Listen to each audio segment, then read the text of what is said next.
Well, good morning, everyone. Another Sunday live stream. Welcome out. Welcome here. Welcome. Welcome, welcome, welcome. I see that we already have a lot of people already logged on. I'm glad to see everyone is coming out for this Sunday live stream.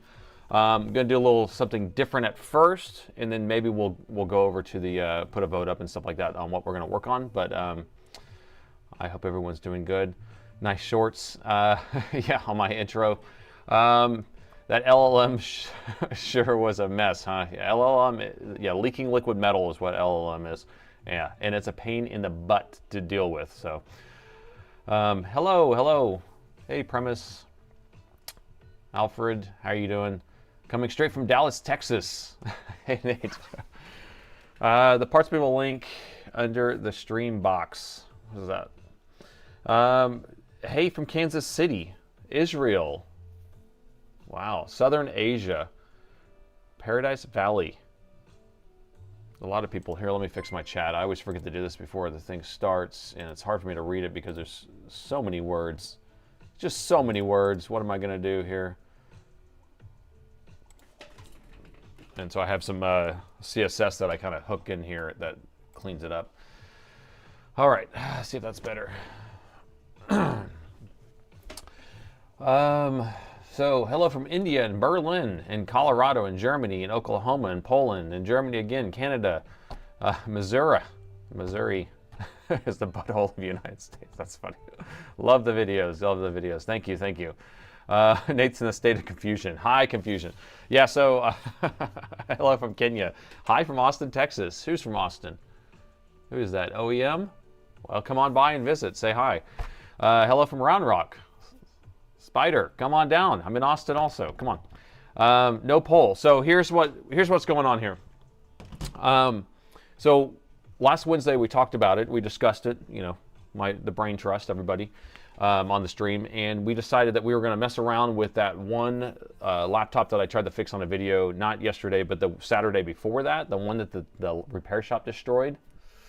That was really messed up. That looked all crazy. So if you didn't see that video, then you're going to kind of get a preview. So I have that laptop here. The customer decided to just scrap the machine, not even fix it. So I had the laptop here. We're going to mess around with it. And then if we don't go anywhere with it, which is probably what's going to end up happening, I do have 3 laptops here. I do have the vote set up so I can just push it out and we can vote for the stuff. So we can move on to the other thing. Sound like a plan? We can at least mess with it. You need to AI yourself, to fix computers. I don't know if AI will ever be able to do that.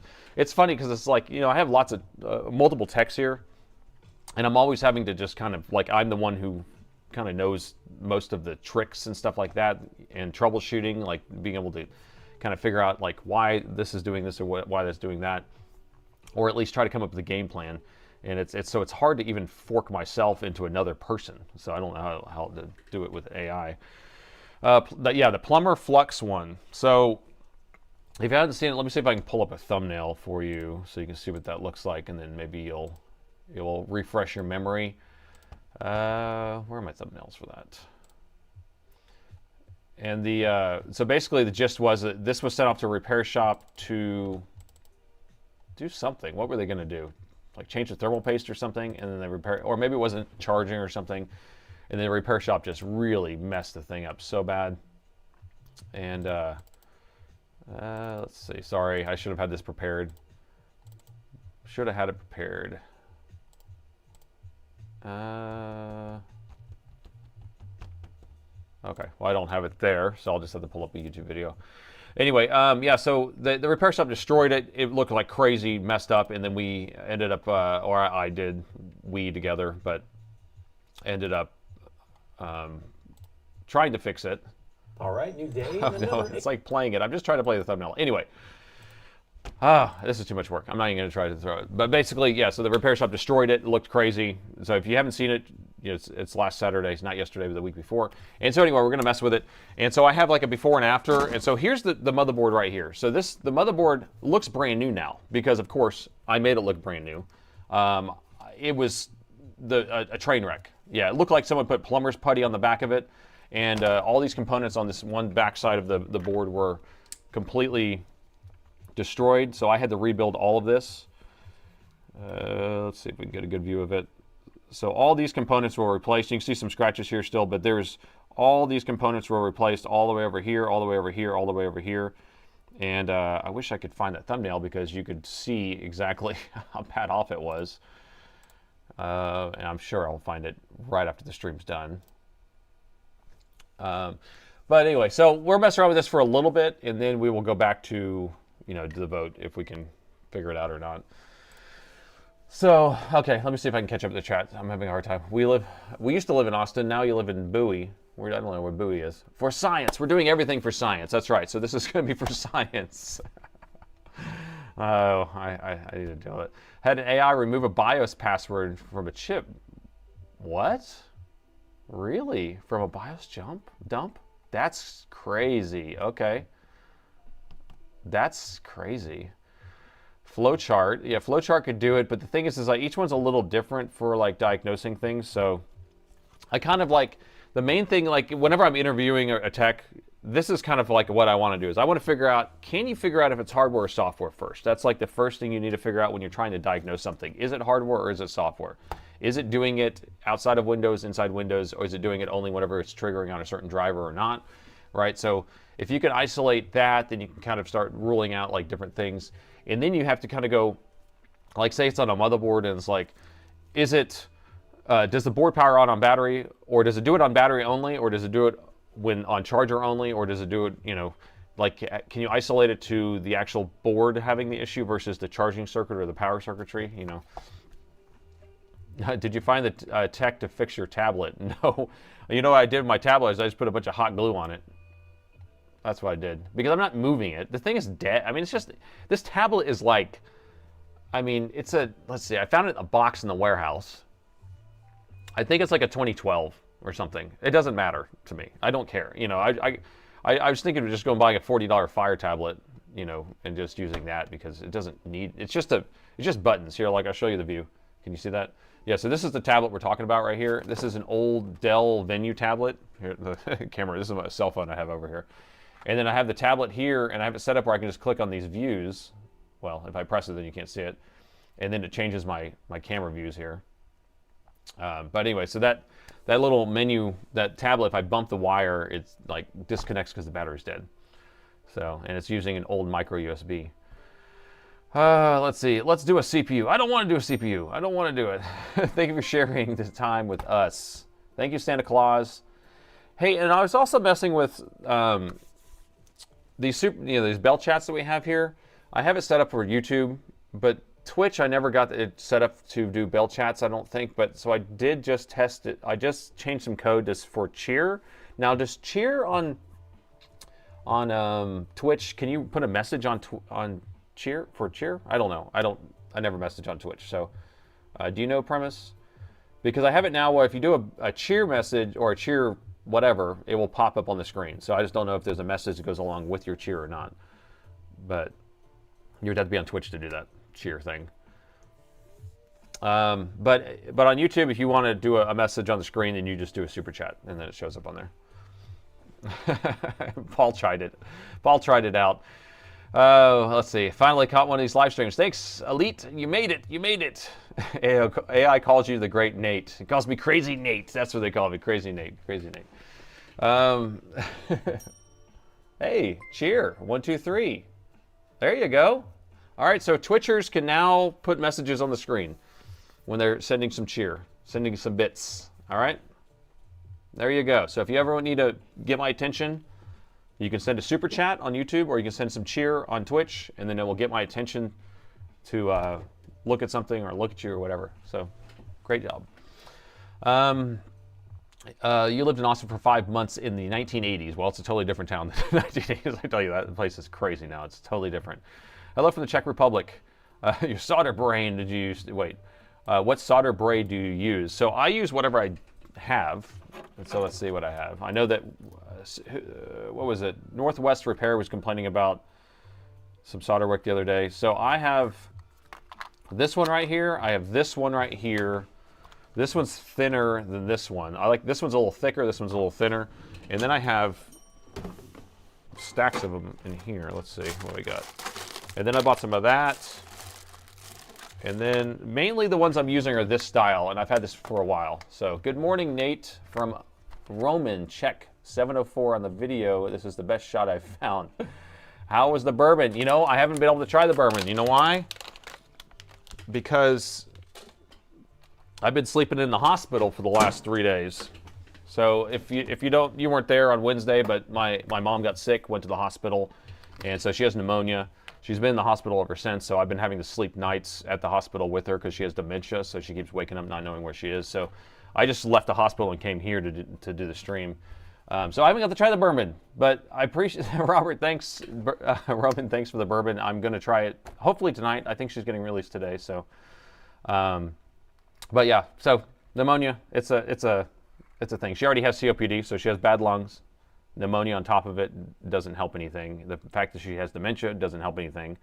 So it's all just kind of, you know, you do whatever you can. So antibiotics is like a miracle. I don't even understand. That stuff is just like, it like immediately helped her out. So, but they said she'll probably have pneumonia for about a month because of how bad her lungs are. But we'll see how it goes. So not a fan of hospitals. I'm not a fan either. Not a fan either. And it's not like I have a bed at the hospital. You have one of those like recliner chairs or something. You're just kind of sleeping in a chair basically. So not the best sleep of my life, but I'm here and I'm ready. All right, so 2 other things I want to do before we get started. I want to shout out to a couple people here because I need to, because you guys are awesome. So I want to shout out to Wabbit Benson and Drew Smith. They are Save Another Laptop members. So that's the highest tier that we have, and I you know, they've been supporting the channel with as a membership, and for the last one of them for 3 months and the other one for a month. So I just want to shout out to them. And then we also have 3 people that have been supporting the channel for 6 months. And so we got Lawrenceburg and Jay Huff and Jay Fix. They've been members for 6 months now, so I want to thank you guys for that. So I just want to do a quick shout out. Man, okay, so let's get going on this drug-resistant pneumonia. Ooh, I don't like that. I don't like the sound of that. As a mental health professional, I teach police officers in general, public about dementia. People don't realize how tough it can be for a family member. Yeah, she didn't know who I was the other day, so. I have a twin brother, and I was like, she thought I was her brother. My mom was thinking I was her brother. She didn't know who I was. And I was like, oh, no, and I have a twin brother, too. And she was like, wow. She's like, wow, that's amazing. You have a twin brother. I'm like, yes. Hey, Robert, thank you. Robert just joined the Saved Another Laptop membership tier. Thank you so much. That's awesome, Robert. Thank you. Supporting the channel however you can. I wish I could help, but I cannot afford. No, I'm not. Yeah, I appreciate anything. You know, it's just all.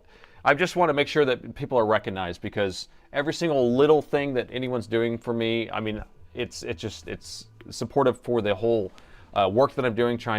I'm giving free content out for everyone, because I think that everyone should kind of know how all this stuff works, and there's not very many resources for this stuff. So, and I can tell you right now, all the stuff that I'm kind of pushing out there is like, I can't stop and go, where is this going? You know, how do I fix this issue? I don't know.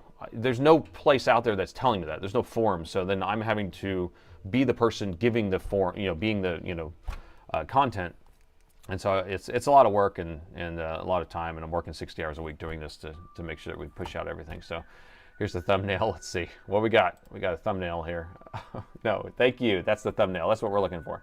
So here's the video thumbnail that we're looking at. That was perfect. That was so useful. So this is what the board looked like ahead of time, and this is what it looked like at the end. I guess the zooms are a little different on them, but the setup's the same. Like, you can see all the craziness going on. Daniel, Coolest Fans member, thank you for joining as a member. Yeah, so this, I don't know what it was. It was like plumber's putty, but the customer said they brought it in because of charging issues, I believe. So it doesn't make sense that you would make it look like that. So I ended up having to replace a bunch of components, and then it still doesn't turn on. So let's see what it does. I believe it only pulls like 0.05. 0.05. Oh, Dylan, or DJG. Is it Dylan? I can't tell. Thanks. We got a new Prime, Twitch Prime member too. All right, so let's plug this in. Let's just keep an eye on the power meter and let's see what it does. We'll put on Spike. Put Spike's menu up there. Come on, Spike. There you go. So if you haven't met Spike, this is my new power meter. And is it working?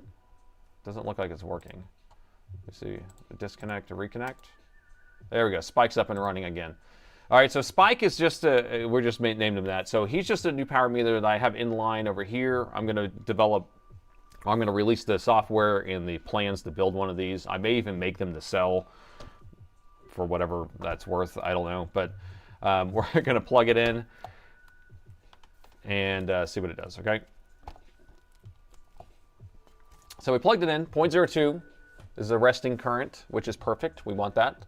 And even going up to 0.04 for a second, then coming back down, that just means that we have the capacitors charging up. Now, it is kind of walking around a little bit. I'm not too concerned with that. We could look under a thermal camera, but there's probably not anything, you know, heating up. But we're going to hit the power button, and this is where the issue comes in. It doesn't power on. So let's get under a microscope. I'll put us under a split view because then I can actually see what's going on at the same time. So here's our power button that I'm going to trigger it on right here. And I want to see what gets hot. But you can also see, we don't have our Spike on here. Darn it. Gib, thanks for the $20 donation. I don't know why my alerts aren't showing up, but thank you so much. Split view doesn't give us our power meter up here, I just realized. There we go. All right, so I'm going to power it on. 3, 2, 1. You are amazing. Thank you, Gibbs. All right, so 0.05, that's it. That's all we got when we powered it on. And we'll just take a gander around the board of what's on, right? So thermal cameras are very useful for this. I'm using the Thermal Master P2 Pro right now. I also use the FLIR 1 Pro. Both of these I have linked in the video description if you're interested in kind of taking a look at that. But what we're looking at here is I see something hot over here. And this right here that's hot is going to be the, what is it? I think it's the LDO of some sort. Yeah, this is a linear voltage regulator of some sort, so I don't know what it's powering exactly, but it is going to be some sort of linear voltage regulator. So that's what's warm there, and then we'll come over and take a look over here. We got our EC chip is on, so that means that our EC chip is running, which our EC chip is starts the board up. And then what else do we have warm? I see something warm right here, right? So that's on the other side of the board. Let's flip over the board. And our chipset is on. All right, so our chipset is on. Our EC chip is on. Okay, what else is on? We wouldn't know this without our freaking thermal camera. I mean, that's so useful, right? And that's it. So a lot of these are reflections. You just kind of have to kind of play around with the angles here. What about over here? Is that something? So that is our 1.2. Okay, so now we'll measure the power supplies, just in case.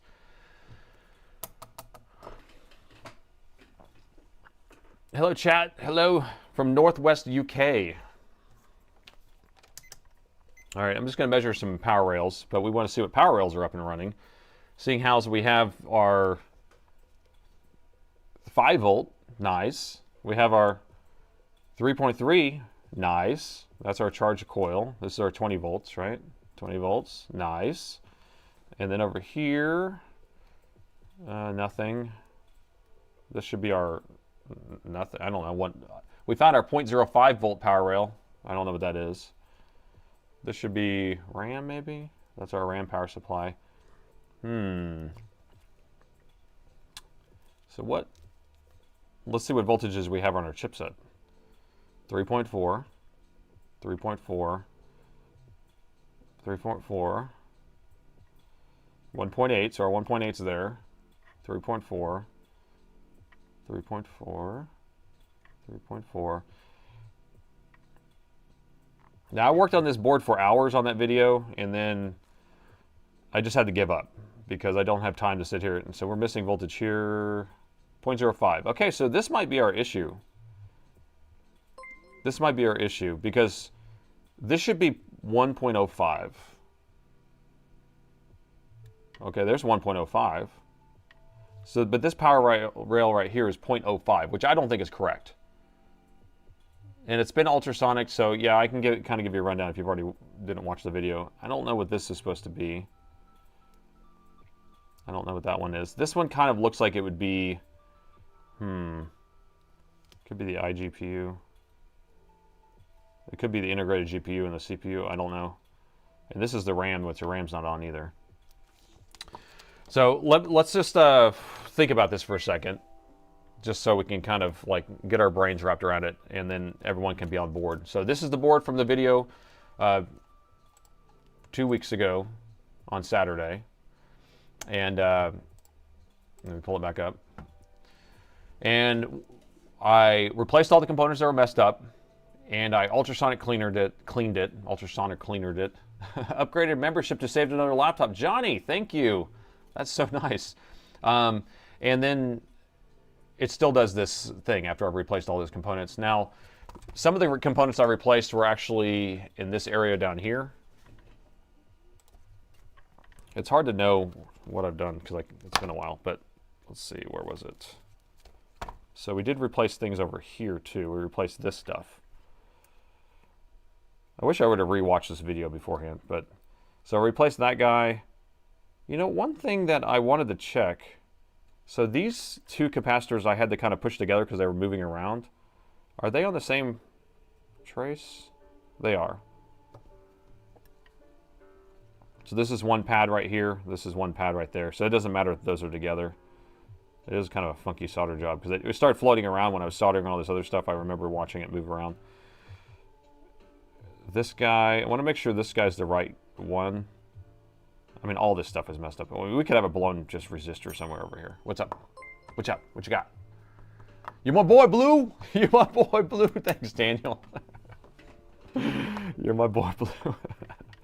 You know, Old School was on last night. I watched a little bit of it, but I was at the hospital with my mom, so it's like you can't watch too much Old School with your mom. But he was on. Yeah, that's such a good movie. All right, so let me check in with the chat real quick and just kind of figure out what you guys are saying here. Coffee spill from Wednesday. This is the coffee spill from Wednesdays. Yes. No. The coffee spill. Oh, let me tell you about the coffee spill. Go, Nathan, go. Truckin', board member, 2 months in a row. Thank you. So Wednesdays, I came back in and found a couple other chips that were bad, actually, because Wednesday we worked on it and then had to give up. There was a coffee spill. And I came back in, found a couple other chips, and I still could never get to the board to post. I just let the person know, and then I think they're just going to scrap the system also. They don't want to fix it because the board's messed up. There's something wrong with that thing. So they're going to end up replacing the board or scrapping the system. So let's see. I can't answer any technical questions in the stream, the thing right now. You can join our Discord to ask those questions, or you can wait till our Just Chatting at the end. Right now we're in Just Chatting. We need to change our title to trying to fix a laptop from one of my videos or something. I don't know what it is, but do you have a donor board? Yes. So let's pull a donor board that's working or something that does something, and that way we can get some measurements. So this board, oh, this one's a missing 3 volt and 5 volt. That's not super helpful.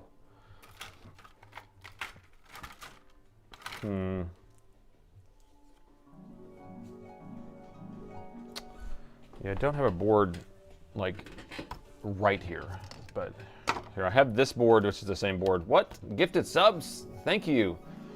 Looks like Deputy got a gifted sub. Wait, how is it? John, STD. It's hard for me to read all that. Thank you for all the gifted subs. You guys are killing it today.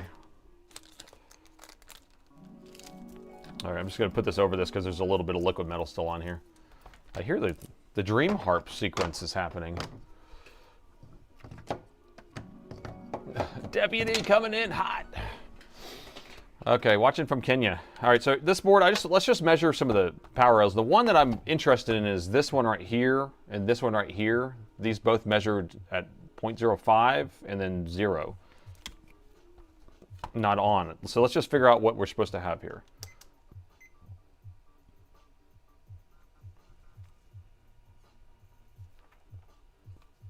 All right, so the bad board, so the customer's board is the one that's going to have the DC jack on it, I guess, or it doesn't have this on it. Here we go. That's a good way of knowing. So this is measuring what? 10 mega ohms. And then this one's measuring, wait for it, 1.6K. Now this board, I don't know, it's not good. It doesn't power on either. It says missing 3 and 5 volts, so who knows what the heck that is. Watching from ABIA for a flight. So ABIA is our local airport here, Austin Bergstrom International Airport. So that's funny. Encore is waiting at my airport to blast off. All right, this one is 173. Maybe I should probably get a board that works. That would be more helpful. I feel like I have one somewhere. I think I have a test machine. I just don't know if it works or not either. Is there liquid metal under the CPU? On this one, I don't think there is. I don't think there would be. I didn't see a liquid metal catastrophe. You know, one thing I want to do, actually, here, let's do this. I thought that I'd already put this back on. There was also, on this board, there was a shorted MOSFET on the CPU. And I know I said in the video that it doesn't matter and I could just leave it off of there, and it shouldn't matter because the GPU in general, you can just take all that stuff off of there. But let's put a MOSFET on there just to make sure it's right. Just to make sure I'm not an idiot, right? Let's do that. So, you know, sometimes I say things so matter of fact, and then I'm just like thinking logically, but logical things don't always pan out, right? So this MOSFET right here I don't have installed because it was shorted out going through the CPU. You know, and there's a chance the CPU, or excuse me, the GPU, shorted out going through the GPU. There's a chance that the GPU is even toast anyway, but maybe that's causing the whole thing not to start. I don't know. In that case, you would take all these off and just disable the whole thing, but theoretically, it shouldn't care if that's missing, but we need a 303160. Okay? Concur? Concur? So let's find one. That's a GPU MOSFET, not a CPU. Yeah, so here's the CPU. CPU's fine. It was the GPU that I just, you know, the letters, it's only one letter off, so just kind of stay with me on that. Don't fault me for my flutters here. All right, so here's a donor board that I can actually take it off of. Let's see if this one has the same ones. 303160s. So I'll just steal one of these 303160s. Brand new 3031s. Can we isolate the GPU? Yeah. I mean, there's no short over here, though. That's the thing. So isolating that power rail, because I know, I mean, in general, like if I just wanted to disable the GPU, I could just take all these off. That's how I do it. But there's also, I mean, I guess its PWM controller could be bad too. I just don't think the GPU has anything to do with this issue, but I could be narrow-minded, right? That's the problem. It's like, if you just think it, it doesn't mean that it is it. And then if you're like kind of grasping at straws, you might as well figure this out. And then did I do the EC chip on this one too? Let me read my notes. This would help too. I'll read my own notes because my notes will tell me what I did to it. It was repair. Let me pull up my repair notes. X15, recycled.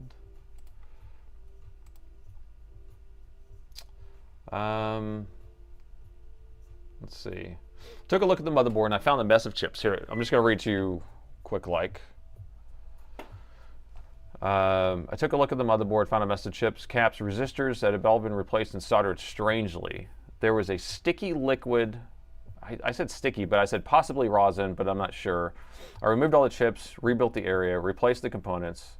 It looks like new. I also checked underneath the heatsink and found that whatever cleaned the liquid metal off the CPU had spread all over the board. So there was there was some liquid metal remnants that had been spread all over the board. I also spent a lot of time cleaning the board and sent it through the ultrasonic cleaner 2 times. The board looks like new now, but will not power on past 0.05.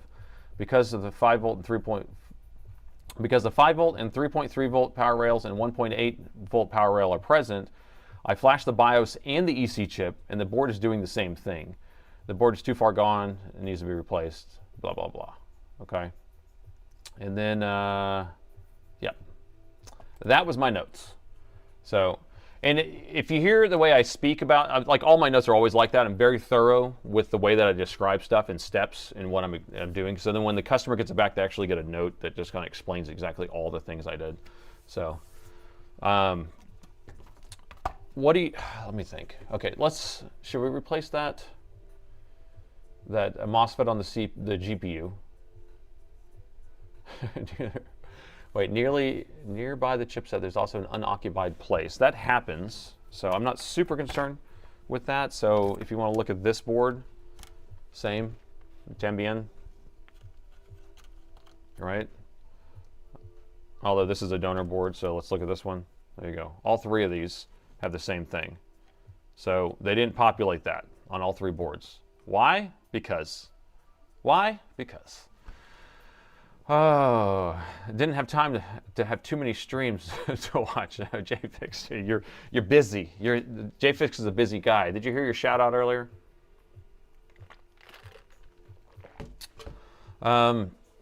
You flashed it, and I did the EC chip. So EC and BIOS have been done on this.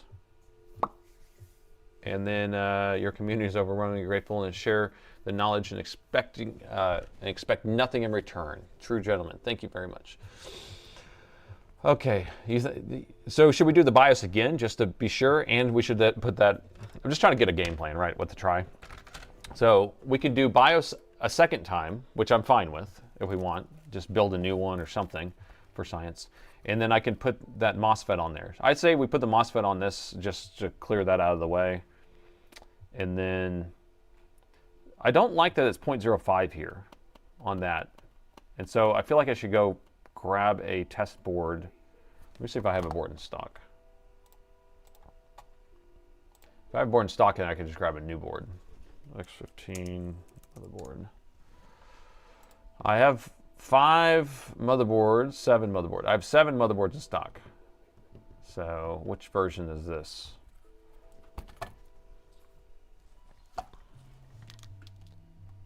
Let me see if I can just get the same part number. This is a XDWN. I don't have any XDWNs, but that one that's a $750 board. That's why the guy didn't want to fix it.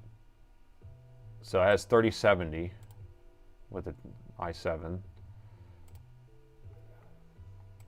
And here's a 3060 board and a 3060 board. So the only boards I have are 3060 boards. But I can go grab one of those. Let's do that. All right, so T3K2W, T3K2W, T3K2W. All right, give me a second, I'll be right back. Do you want the hold music, or do you want to just stay like this? You can hear me talk, I guess. T3K2W, T3K2W. Okay, I'll be right back, sorry. I'm gonna go to the warehouse. You can hear me talking anyway. T3K2W. I wish you guys can say that back to me so I don't forget it. T3K2W. T3K2W. T3, gotta get to the T's. T3K2W. T3K2W.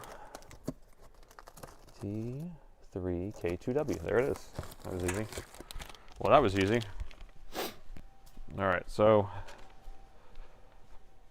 have that. The motherboards aren't too far away from the front, which is nice. I actually chose one in the T's because if I got one that had a number on it, it's on the other side of the warehouse. Okay, so here you go. Brand new T3K2W. So this is just the 3060 version of the same motherboard, so we at least have direct measurements. All right, we're ready, we're ready. This is gonna be it, right here. And I don't want to tear the label.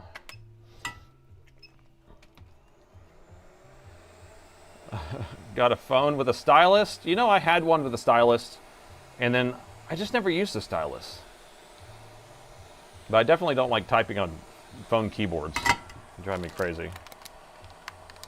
It's my little hack to open this up without tearing this, having to print a new label. There we go. Okay. I'm like, don't tear that label. Darn it. I'm gonna have to tear that label too. So this is sealed up because it's brand new. For science, people.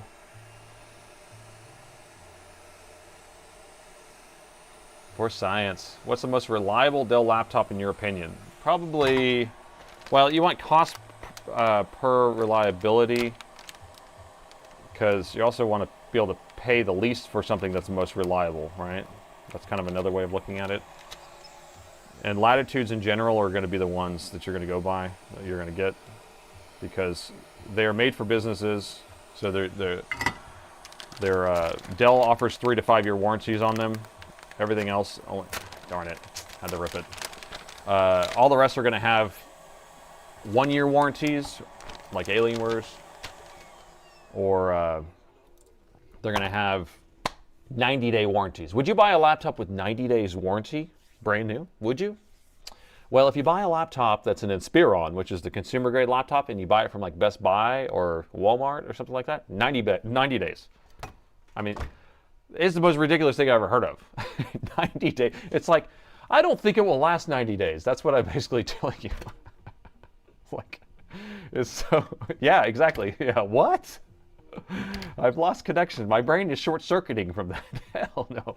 So that's the thing. It's like, I used to sell all my parts and only put a 90-day warranty on it. And then I was like, does that mean that my parts should only last 90 days? And then I was like, that doesn't even make sense. So that's why I switched to a 1 year warranty. I don't get a 1 year warranty on all my stuff. I don't get any warranty, actually. I just buy it all, and then whatever, you know, whatever I'm stuck holding the bag, I'm stuck holding the bag. That's it. But I put a year warranty on everything because it should at least last a year if you're buying something from me, right? Concur? Concur? All right, so here's our board. Let's plug it in and see what we're supposed to be getting on that one power supply at rest, and then the power supply after we press the power button. And you know what? We could actually pull this BIOS off of here, although it might be different because of 3070 versus 3060. It's the only thing. 90 days. That's crazy.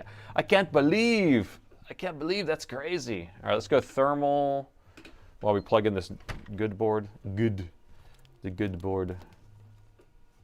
All right, so this board's plugged in. You can see Spike. Now, Spike's not bouncing around as much. Yeah, Spike's bouncing around. Don't worry. I take that back. All right, so we have same thing. We have that LDO or some sort of linear voltage regulator right there. Low dropout. There's our EC chip is on right there. I don't have the board powered on, so we don't have the chipset on the other side. Sorry, that reflection in the middle is that my ring light, and it's really hot right now because I have it on full blast. Maybe I should turn it down. If I turn it down, then it doesn't get so hot, and so therefore it doesn't reflect as much the heat. Like you can even see my hand. All right, so I don't have it on. Let me turn it on. Turn it on, turn it on. Europe says win for 2 year minimum. What? That's crazy. 2 year minimum. All right, powering on. And CPU, GPU, all this stuff's getting really hot. I don't want to leave it on for that long. This already got up to like 78. So what I want to do is, I unplugged it just now. I want to, at the same time, there, we'll do this view here. I want to know what the voltage is here, and I want to know if the voltage is here. Those are the two of them that I'm more concerned with out of everything. 90 Days says they know the quality or something. But the thing is, it's cheap. So that's kind of like, you have to think about it in a different way too. The 90-day laptops are going to be machines that are usually sub $500. Sometimes you can get them for $250. Sometimes you can get them for $479 or something like that. And then you also, but you could also buy like $900 ones too. But it's all going to be sub 1,000 for sure. They're usually made of plastic, so the hinges will break and all that physical stuff. The motherboards in general don't break that often. It's not that. It's not like a circuitry type of situation. It's going to be more of a structural situation that's failing. But so I usually just say, like, spend $1,500 at least on a laptop, and then buy one that usually comes with at least a year warranty, but a 3-year warranty would be the one to go with, like a Latitude. And I would usually buy like a couple-year-old machine, and then that way you're getting one that's already a better one. It's like a pre-owned, but then you're saving the money too. All right, so resting voltage, I just have it plugged in with with it not on. I just want to see what that resting voltage is. Nothing there, and nothing here. Okay, so now we're going to trigger it on, which I can't do on this side. I have to flip it over. Get the Dell 3-year warranty, usually. That is the way to go. All right, so I'm going to trigger it on, but I got to go fast because I don't want to overheat this board, because this is a good board. All right, 1.8, 1.8. So those are both 1.8s. Okay, so I think we identified our issue then. Or the lack thereof, what we're missing. How's that? That's another way of saying it. So $500 sale on a Lenovo 16-inch with a 3-year extended warranty. $500. Basically, getting extended warranty in Norway is pointless. I have a Latitude 5000, a Latitude 7000, and 3000. Meh. So 5000, 7000, 3000. 7000 is going to be the best because these chassis is going to be made of metal. 5000 is going to be kind of a mix. And the 3000 is going to be just, it's like an Inspiron, basically. So don't get a 3000. Keep up the great work, Nate. Thank you very much. Thank you, thank you. All right, so we did identify that this power rail right here and this power rail right here should be 1.8. So why are we getting 0.05 on this one and then nothing on this one? I don't know. I don't know. So let's look for signals. And I'm trying to think, do I have a schematic for this? I probably do. On your meter. What's the resting voltage on my meter? You missed it. So the resting voltage on when it's not on is going to be the same as this board. It kind of sits at 0.02 and it does a little flicking around. So it does a little spikiness. So it was the same as the other one. And then the when it's on, you know, it's obviously just, it's ramping up a lot. So let's take a look at this board and see what inputs we have. I'm going to plug in the chip. It's not on yet, so let's think about that. So if we turn it on,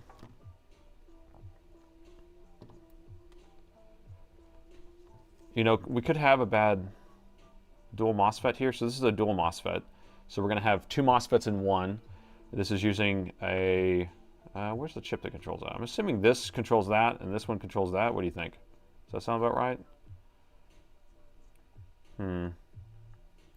This one would control this, and I bet there's another MOSFET on the other side. But the way these power rails are all working, and I don't know how familiar some people are and some people aren't, but basically you'll have a high side and a low side MOSFET, and then you'll have the output coil in the center, okay? So think about it like that. So we have, here I don't know if I want to draw on this, but we basically have this as the output center, and then we'll have one side tying to ground, one side of this MOSFET tying high, and then the high side is going to be pulsing, and the low side is going to be pulsing, and it's pulsing in a pattern that will allow it to output a lower voltage here. We need 1.8 here, so there's going to be 20 volts going into this, and then it's tying to ground, and then the output's coming here, and then this one needs to be 1.8 also.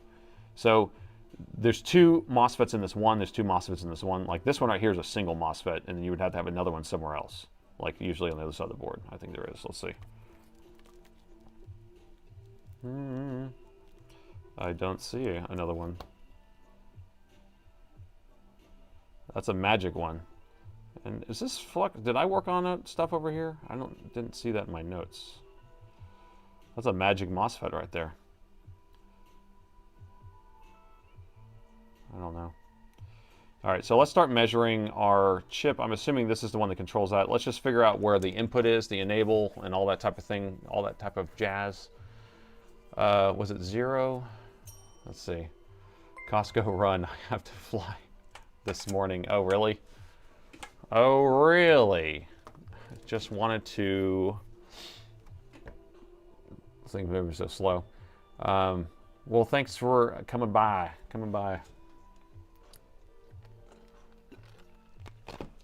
Okay, sorry, crunching some ice here. Let me see if I can pull up the board view for this guy. There's a low likelihood we're gonna be able to fix this just because I already worked on a bunch, but we'll see. I have faith in you guys. You guys are going to figure something out because I didn't figure it out. That's how that works. Oops. Sorry, I'm pulling up the schematics here.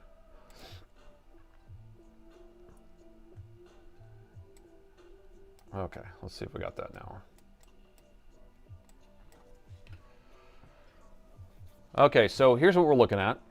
We have the board, and this is the power rail. This is the power rail that we're supposed to have 1.8. We're not getting it there. It looks like it goes to the PCH, so PCH is going to be our chipset, which is here. And which is turning on, but it's missing some of the voltages. And then this is this other one here, and I don't know what aux goes to. Do you guys know what aux goes to? I'm not super familiar.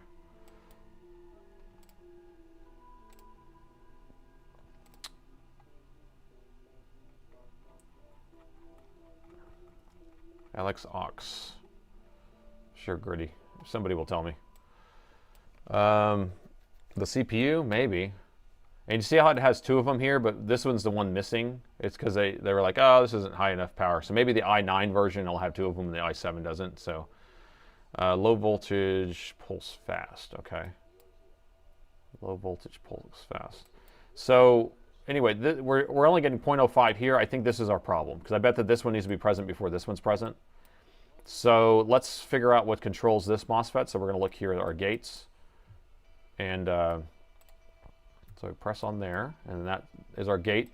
And then that goes to this chip, so which is the chip we thought. So now we're looking at this chip and figure out where we're supposed to have an enable. Where's our enable? PCH, VCC. So there's our 5 volts in to power it. What else are we looking for?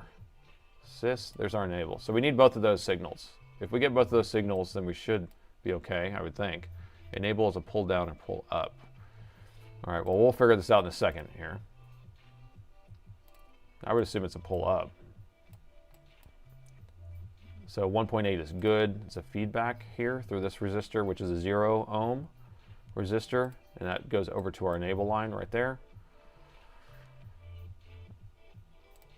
Here, I'll maximize that, make it a little bit bigger. All right, so let's check this stuff.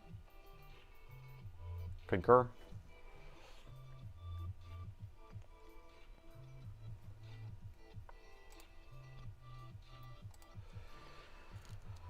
All right, so the board is off right now. So when we measure it right now with it off, we should get nothing there. So we were saying that it was this one, and then this is our VCC. So we have our 5 volts to power this chip. This is the only thing we're missing here to enable it. So we should get a signal there that says to turn it on. Right? Is that right? Does that make sense?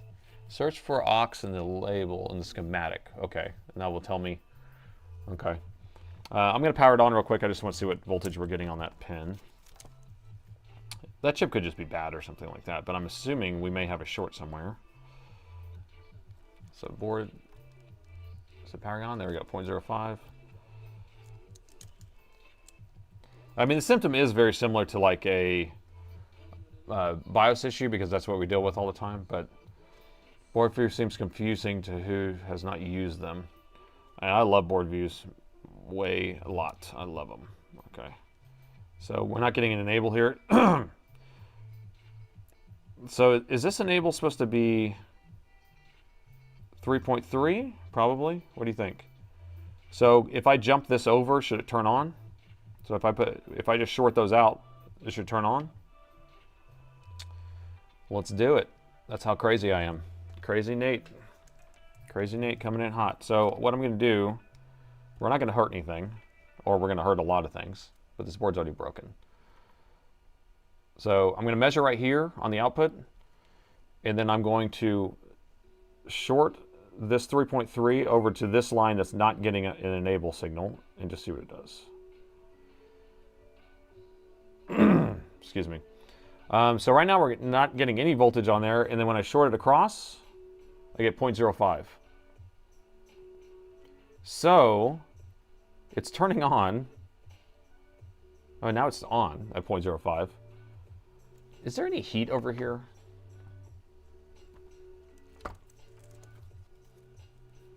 I need to put my macro lens on in order to see this really, but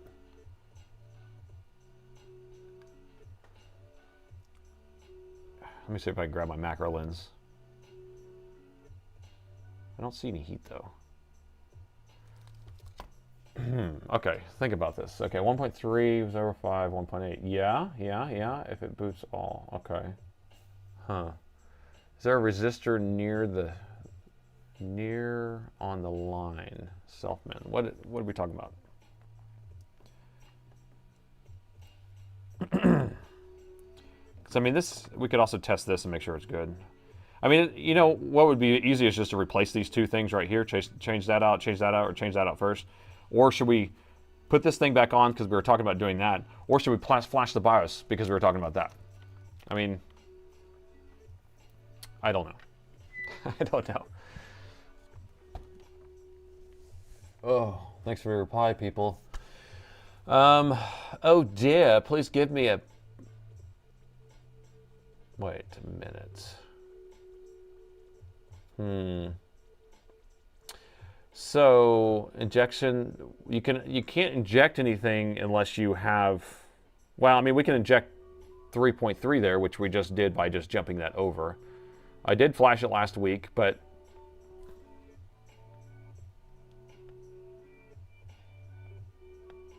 what happened?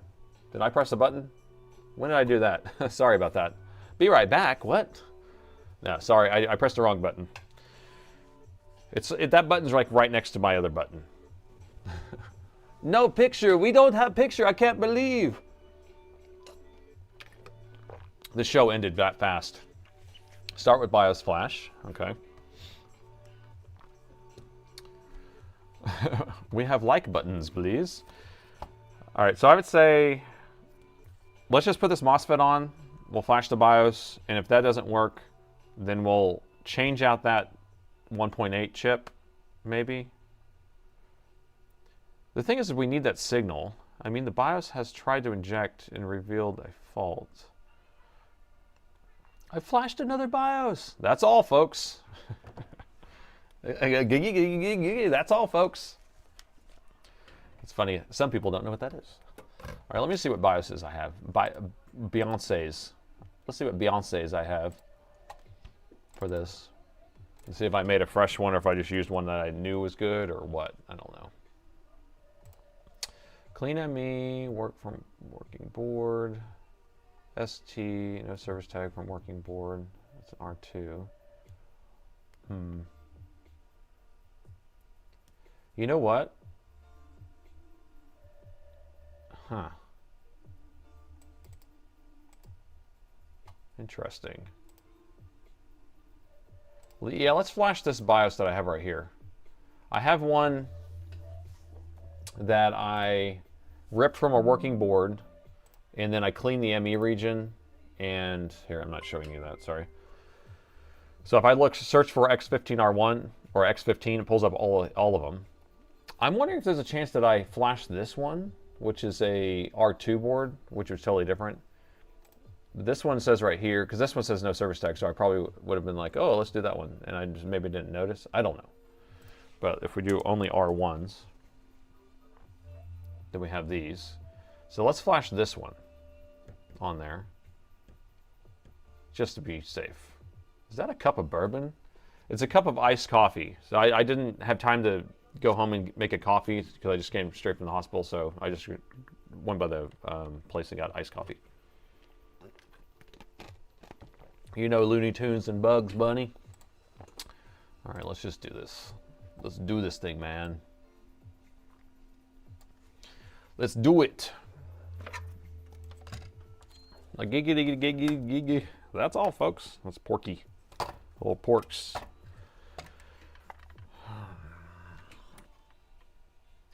What chip do we have here? Can't see it. Can you see it? 2.5. Even my polarizer is not catching it. There we go. 2.5R, 2.56 JV. So it's an RJV.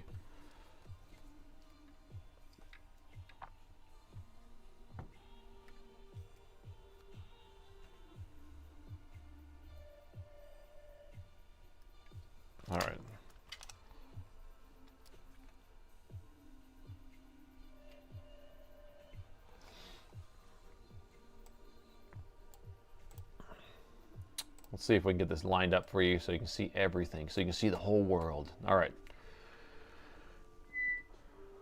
Everyone can see that. So I've already backed up this person's BIOS, so I don't worry about backing it up. We're just going to, actually I need to select the chip first.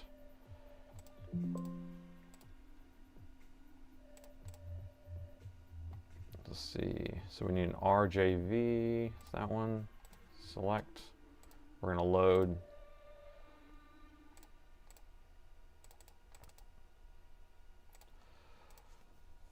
X15. X15R1, clean ME, new BIOS from RIP. So when I say it's from RIP, it just means it's from a working board. Okay, there you go. No jokes. Because if you make me laugh, then I have to start over, and nobody likes me starting over.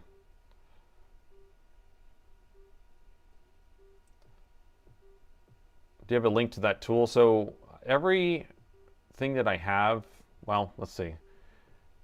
Sorry, my brain is like, I don't know, slowing down, I guess. I'm having a hard time concentrating. My chip reader, I have a link in the video description. The Flex board view, you'll have to search for that, but that's it's going to be flexboardview.com, I think, or something like that. And then all the schematics and stuff like that, you have to search for it yourself because it's not something to give out.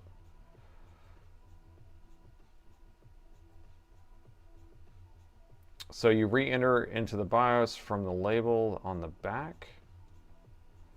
Yes, that's what I usually do. When I clear a service tag, then I just put the service tag back in, because the service tag is like a serial number that explains about the laptop.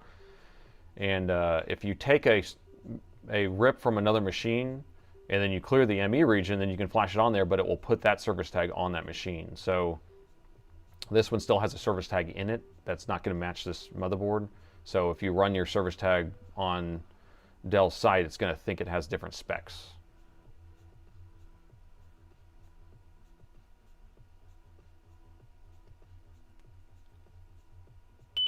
Okay, so that's done. No harm, no foul. Now, if this doesn't work, we're going to put that MOSFET back on the GPU. This probably won't work, but we'll see.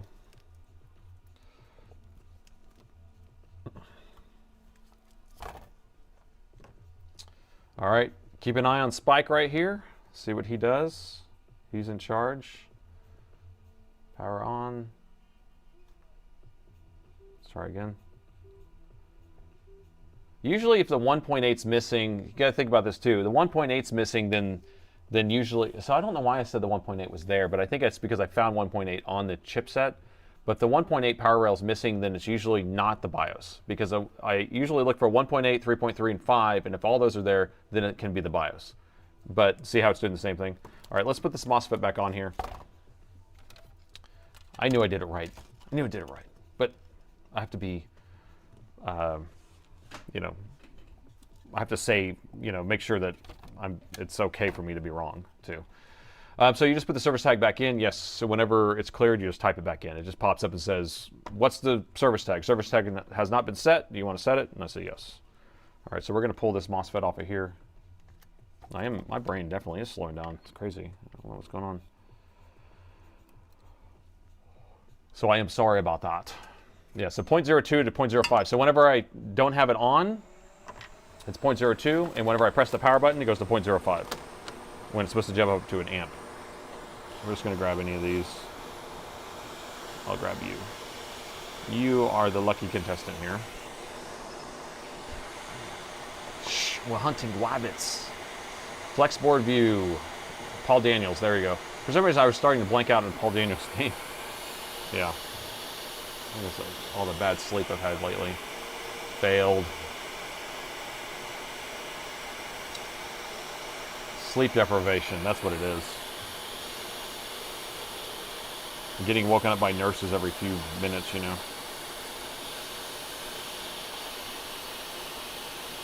It's hard to say I'm wrong. And I'm okay about saying I'm wrong, definitely, because sometimes I'm so, you know, I feel like I'm so logical about my conclusion that I kind of get blinders. I feel like I'm logical about my conclusion, I guess. Alright, so that's going to go right there, in that beautiful spot. And let's see, how much time do you want to give on this board before we move on to our votes? Because I have 3 other systems sitting here too. So we just have to kind of think about when we want to call this. Call it, you know. Let me put a little bit of flux on here. Every person in the chat is sleep deprived now. So I'm just going to preheat the board a little bit before I put flux on it. That's the way I like to do it.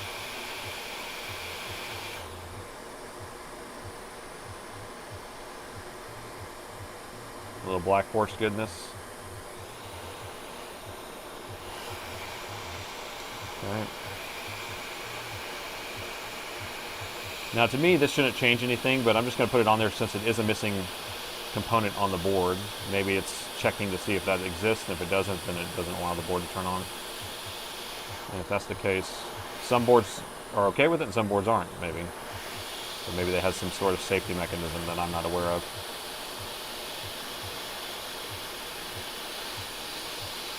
And that would put me in the I was wrong camp, which I'm okay with, because then I learned something. If you don't fail, you don't learn.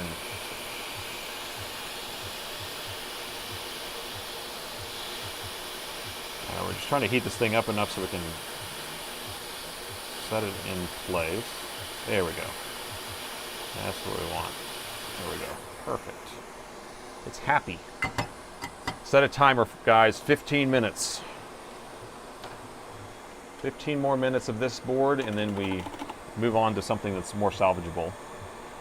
So this thing was messed up.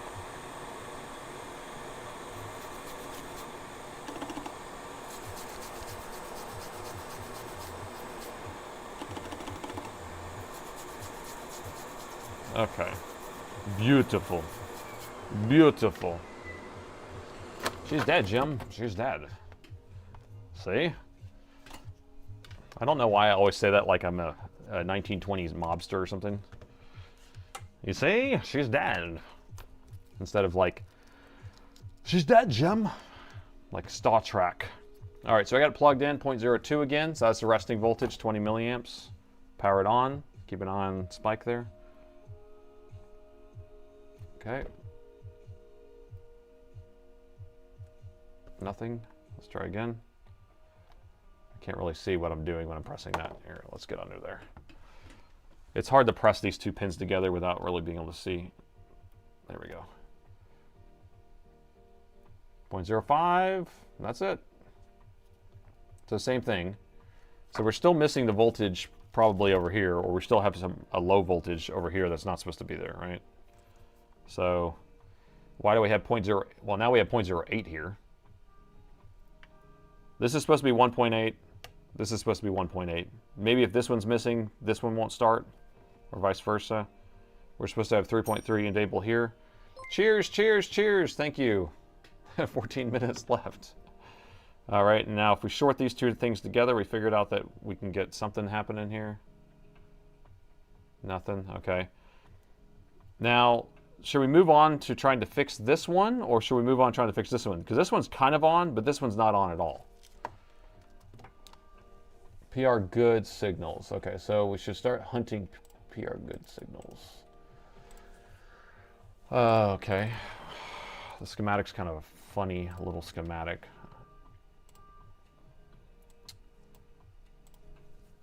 Let's see what we got.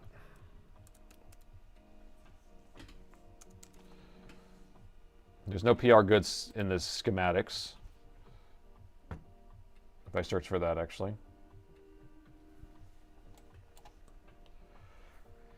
All right, so this is the one that's giving us the 0.08 now. It was 0.05. Let's see if we have our full 19 here. Have some properly calibrated wire. We can inject 1.8 there, maybe. I've done that before. Put some liquid metal on a board and roll around it. Jump 1.8. Jump the 1.8.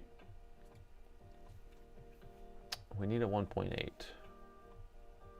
put 1.8 there. pH resistor is missing on the board. Yeah, so this board's missing right here. I mean, this, well, it's a cap. Right? Yeah, so there's a cap and then this. Let's look at our other board. So this is a board from stock, and it's missing 2.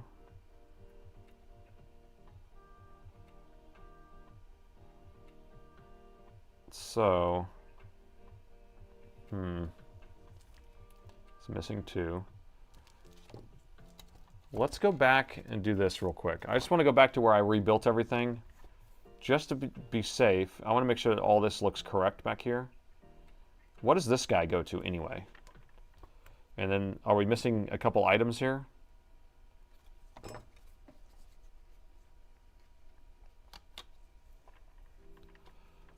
So,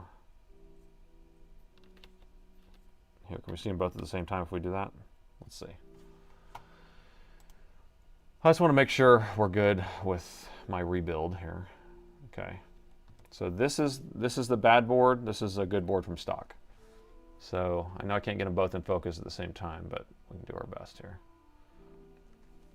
All right, so you guys just examine there.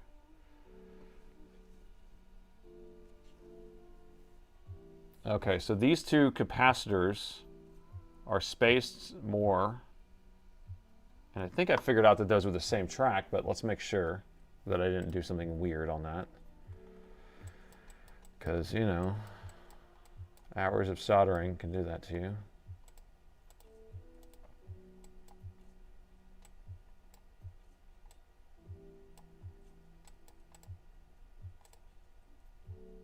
All right, so if I look here, these are those 2 capacitors. They're gapped apart from each other. Those 2 sides are ground. These 2 sides are the same pad. So it doesn't matter if they're touching, not a big deal. Let's see if you guys see anything. No missing components. You checked already. I know I already checked, but it's not a voltage divider. It's a 2-bit program output. Oh, the motherboard and the video was dirty. Hello. Pin 2 looks like it's missing a trace. So pin 2 right here. Let's see. So pin 2 is a double pad.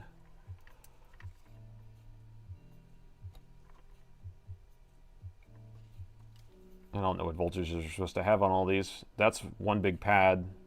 These are all separate. So those all look fine. Love the lurking emote. Thank you. It was an epiphany one morning. I said, okay, we need a lurking emote. Let's see, what can I do? There's a missing cap. Where? Where? You I spy something?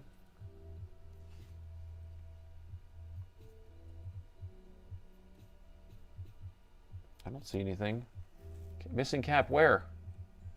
Missing cap over PUSO2. Okay. PUSO2's here. Right here? Let's see. Cap. There's resistors.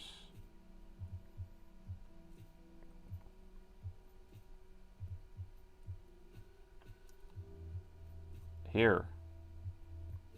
Yar. There's a missing cap there. Good call. Okay. That's there, that's there, that's there. Okay. We also should make sure all these resistors are good, but there's a missing cap. Now that shouldn't do anything, but let's go ahead and put it on there. Good job, guys. That's what y'all are, that's what you're here for. My scouts. My scouts. Look at that. How did I miss that?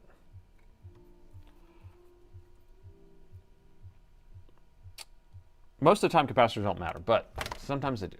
Sometimes they do. Next emote will be the alien holding a cup of coffee. Saying, I can't believe. All right, so let's grab that one right here. See if I have one on here for that. I think it's this one. Yes. Yes. Okay, so that's what we're going to do. I have it kind of out of focus because I have to toggle between the two, so I'll have to try to get the best view I can. Cap it, light it, light the candle. What?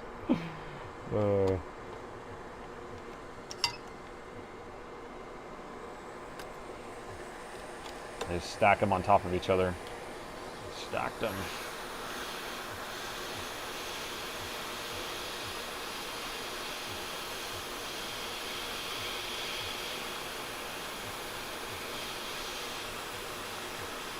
It goes direct. 4.7 matters. Okay. So it may matter, huh?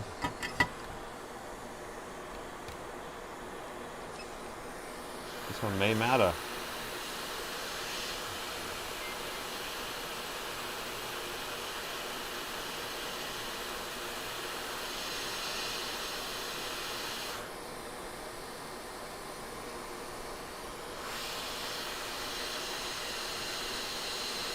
It could be a magic 1 point cap, 1 volt cap. It's magic. Okay, that's good. Let's check some of these resistors too. I mean, I think I've checked all these resistors, but usually when you have a blown resistor is whenever you have an issue. The magically blown resistor. 60K. 0, 2, these are probably all 2s, 2, 2, okay, and then these 4.7s, 4.8, 4.9, and usually you'll see a hole in it. Okay, let's see what that does. Damn, you guys have good eyes. I didn't see it. My eyes ain't good at all. Okay, this was our donor board. I don't want to get all these boards mixed up. Okay, so this is my brand new board. Let's move that out of the way. Okay, I don't want to steal a part off my good board. All right, here we go. You ready? 5 minutes left, guys. Hurry up. Fix it in 5 more minutes. Well, what ends up happening is like, this is the last thing I'm going to try. And then I'm like, actually, let's try something else. Because we still could just change out that, maybe we should. Change out that 1.8. No cap, no blown capacitor. I feel like we should change the 1.8 stuff too, just to be sure. Okay, powering it on. 0.05, same. I mean, I didn't think it was going to do anything personally, but that's the way it works. It really doesn't matter how much time is left. All right, so now do y'all want to go back and focus on this area? Should I just change this out? But it's missing the signal, so therefore it's not coming from there. Let's see where that signal comes from, actually.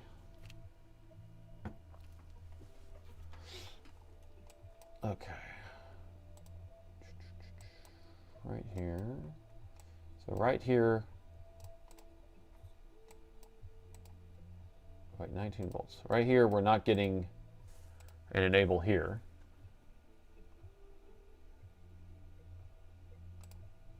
So we're not getting the good, 1.8 good, which comes from, I can't believe.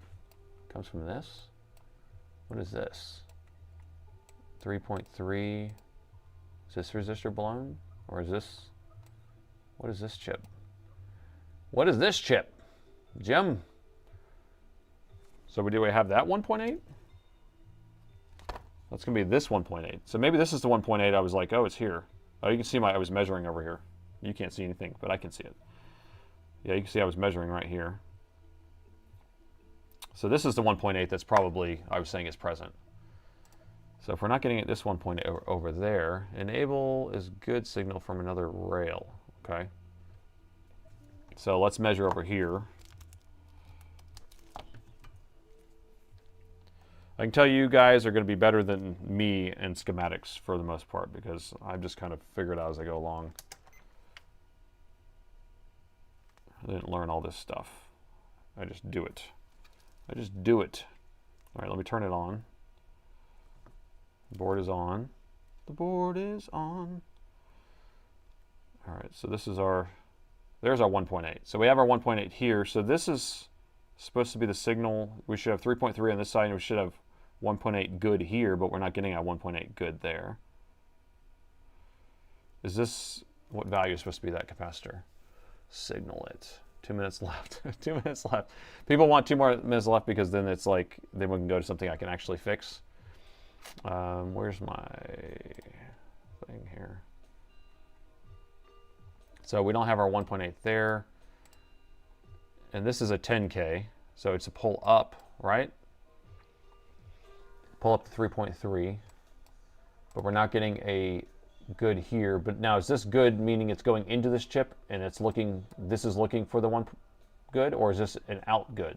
How does that work? Never give up, never surrender. Bourbon boy, that's what I'm talking about. Good is out. Okay, so that output, so we're not getting our out of this. So should we just replace this chip? Or this is on.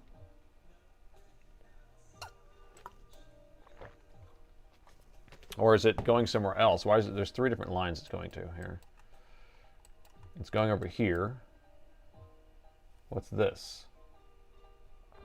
So that's going to enable this 1.8, which isn't getting signal. And then it's going to enable this 1.8, which isn't getting signal. It's quick. What if it's the resistor's broken? Yeah, you're right. Because if that's all it is, this should be a 10K. So let's measure that. I mean, we're do it in circuit, but which is useless maybe. We'll see. Can you guys see that? I mean, I definitely measured over here, so. So in circuit, it says we have a 4K, 3K, 2K, 1K. If I measure the other way, just in case it's filling up capacitors, 1.8K. Interesting. I mean, that's going to be in parallel with a lot of stuff.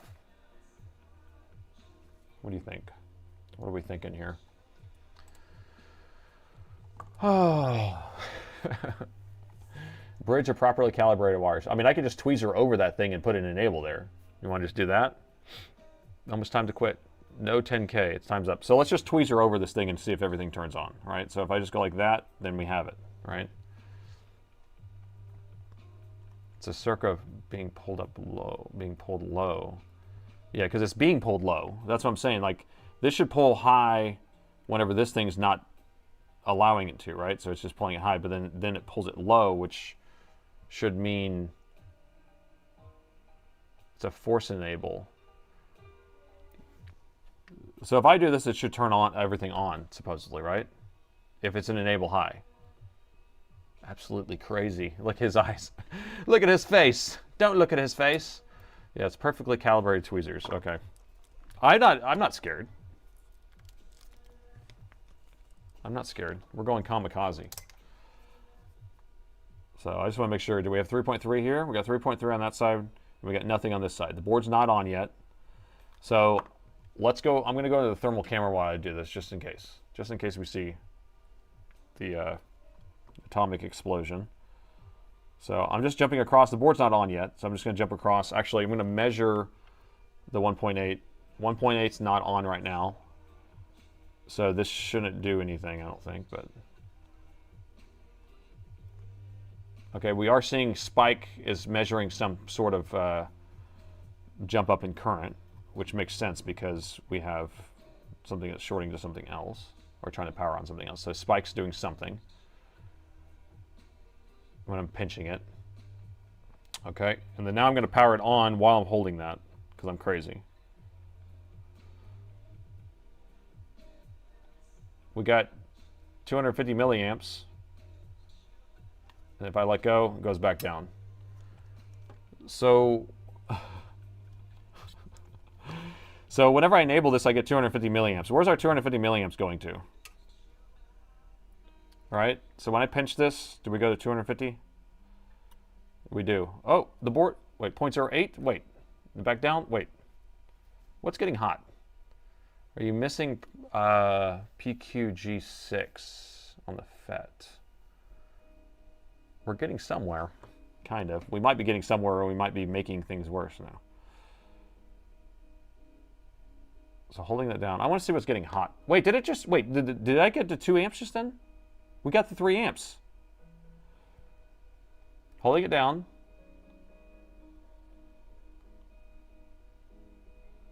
Did we just get the 3 amps? Because look, 3 amps max, it says. Or was that a different board? Hold on, let me reset Spike here. My brain's messed up. Okay, Spike is reset. Okay, here we go. So I'm going to reset him.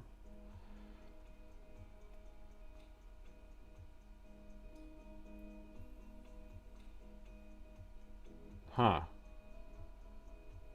Definitely 1 amp. Okay, I'm going to unplug it, plug it back in.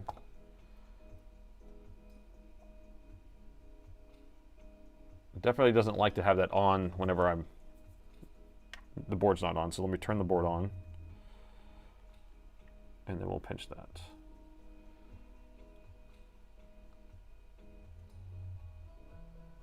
Huh. Well, I want to figure out what's getting hot. Okay, so the board is on. Pinch this, hold it. There we go, 1 amp, 2 amps. The board's starting. Bruh. CPU started, everything started. What does that mean, people? Bruh. Okay, so let's have a little powwow real quick, just to kind of think about this.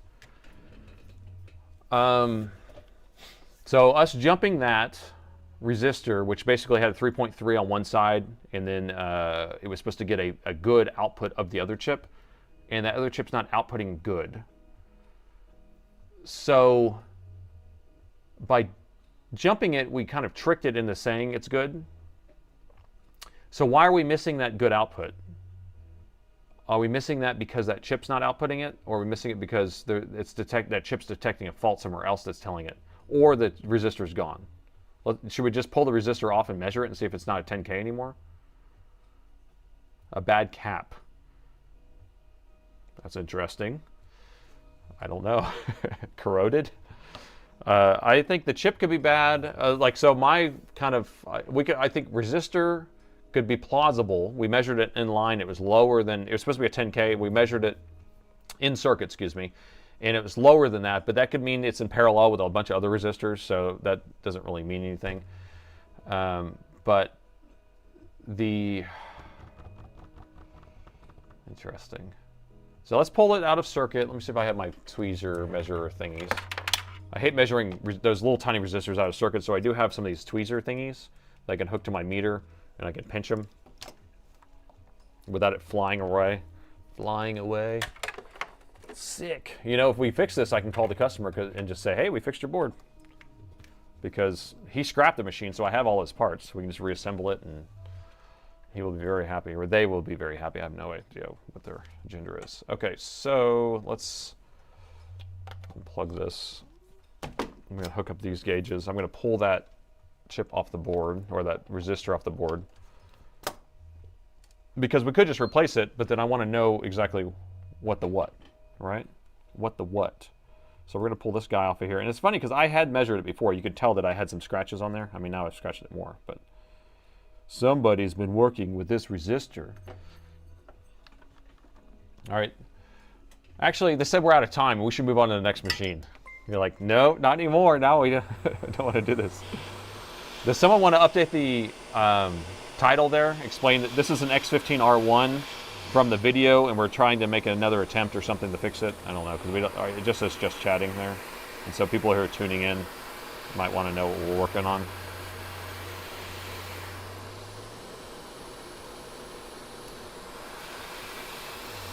Take this guy off of here. Prime suspect. Prime suspect is this little resistor. The resistor doesn't have a hole. I actually think it's I think it's that guy more than anything, but we will see momentarily. All right. So who wants to know how big this resistor is? You guys know how big this resistor is? There you go. Here's our quarter. And here's our resistor.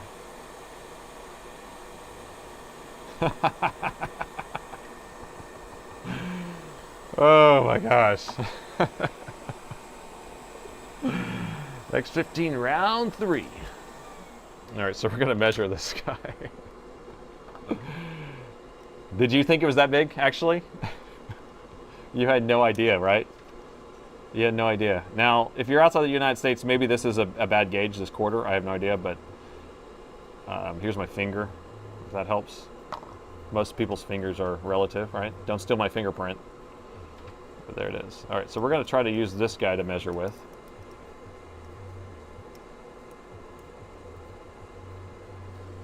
And I'm in voltage mode. Let's see, resistance. 10K. 10 kilos. Kilo ohms. So, that thing is just fine. Just fine. But I'm going to put a new one on anyway because I just kind of crushed it a little bit when I was squeezing it. I'm crushing it. I'm crushing it. So I think that we have an issue with this chip then, giving the output that's A-OK. Where's it at? Where'd you go, buddy? Where you at, buddy? You're my boy. So we are getting, this chip does produce a 1.8, but it's not producing a 1.8 is present. Everything's A-OK. Now send the output here. So let's just pull this guy off and replace him, and then we'll replace this also, and then we're good. Touch ID. You have my Touch ID from here on out.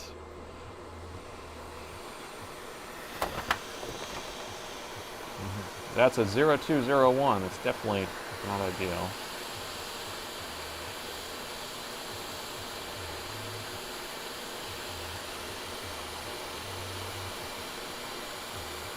All right, and this chip is off. I'm surprised Lead Farmer's not telling me what this KD0DD or K lowercase d, capital DDA means. Because this stuff to me just means gibberish. It means like it's like a joke. It's like, come on, they need like a cheat sheet for all that stuff. That's why donor boards are like my lifeblood. My lifeblood. Here's a donor board. Brand new donor board. Same chip number. So we'll just transfer this chip over.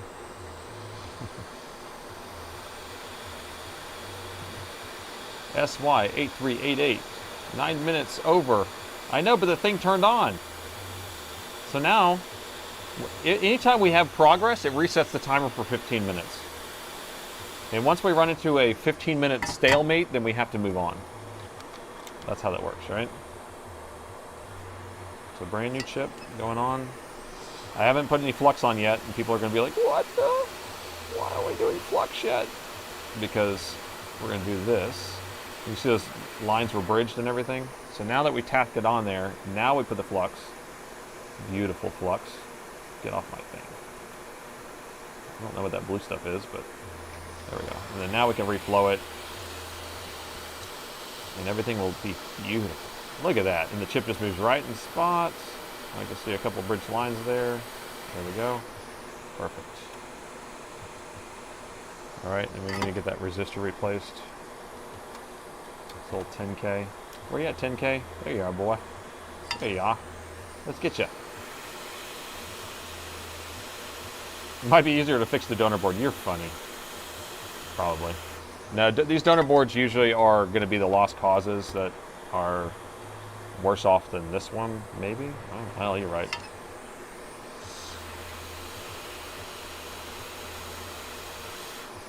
There we go, tack it, reflow it. And brand new. This board is ready to rock and roll.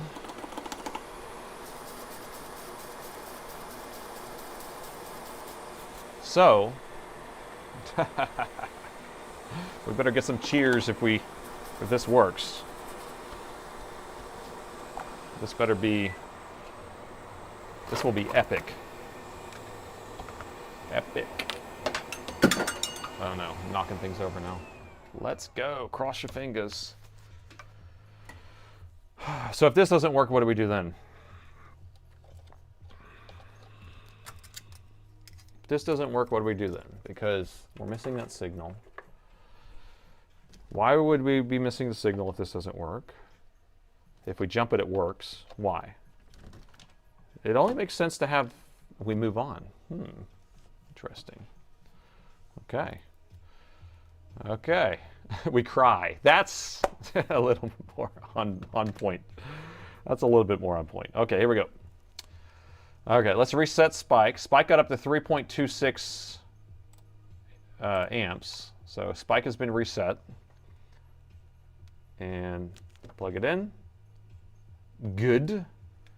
All right, power it on.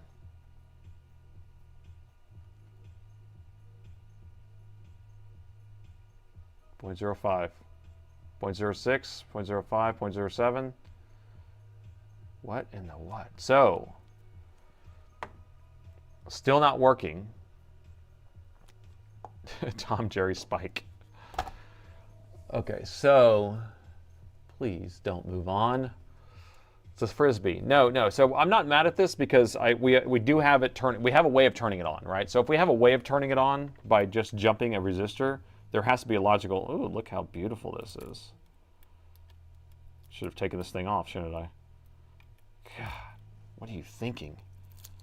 What are you thinking? Okay, all right, it's off of there now.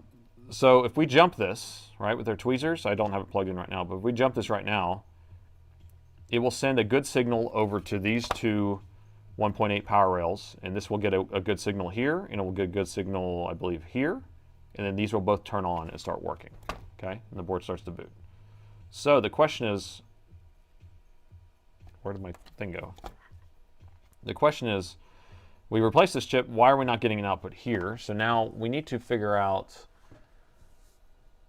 maybe a short carrier. Do we have a short? We don't, because this is what produces the 1.8 here, and we are getting a 1.8 there. I bet we have a blown resistor somewhere. Blown something. Something blown. Let's check the 0 ohm. Let's check, well, that's a capacitor. Let's check the 0 ohm here. Someone's going to tell me something, and I'm going to be like, yes, you're right. But until then, I'm just going to aimlessly do this. 0. I don't know what all these are supposed to be. So 8K, we already replaced that guy. 40. 65. Let's see. Inputs PU 1801 are what is busted. So PU 1801. So let's check the input like you were saying on there. So should I turn the board on to measure this? Here, let's go back to schematic one more time, and then we'll go back to the board. I need to set this up so we can see the board and the schematic at the same time, or the board view at the same time. A side-by-side view. Maybe I will do that. Let me see what we can do.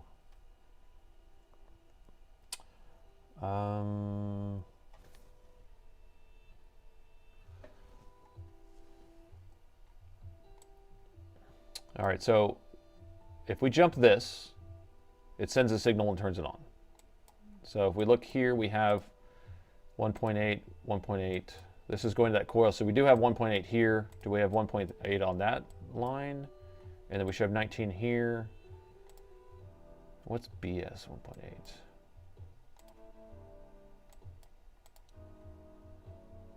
Okay.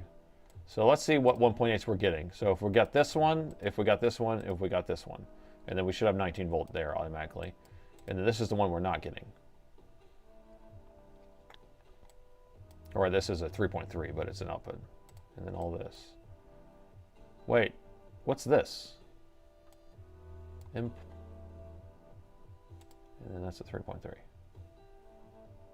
Okay. We're on board. Let me see what you guys are saying. I can't see you when I'm in that view. So measure resistance of the output of the new chip again. So I'm in resistance mode. So here's our coil output. We're at 1K. And then this was a 1.8. And then this was another output. We don't have any shorts in this area, if that's what you're thinking. This is a 19 volt input. It took a second for it to charge up. And then this was what? That's ground.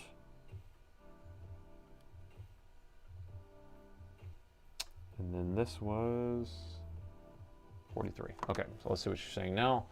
Can we inject voltage? We can't inject voltage on anything that's not shorted, so it doesn't help with that. How can you bring its own 3.3 and try? So when we jump that, we are kind of sending our own 3.3 over here. I could put a power supply on there if we want. Replace the resistor with a 0 ohm wire, turn it on, and then search for heating up. That's an interesting idea. Is it possible to have a free access to the schematics? There's nothing free in the world, so these are not mine. I just kind of searched around. I did find them, and so I shouldn't even probably be showing you guys them anyway. So you can search around. Badcaps would be a resource. Badcaps.net. Only when the chip is off did I see it. Wait, what are you saying, Alfred?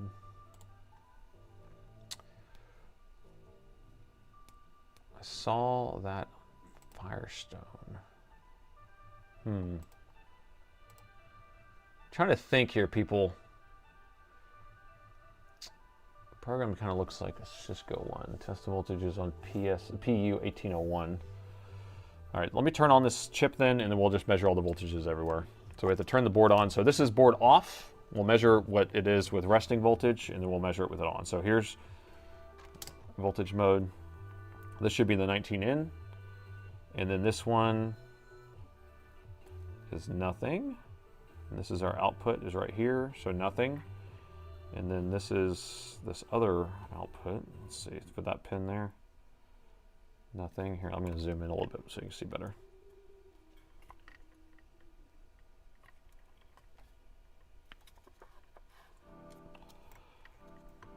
Darn it.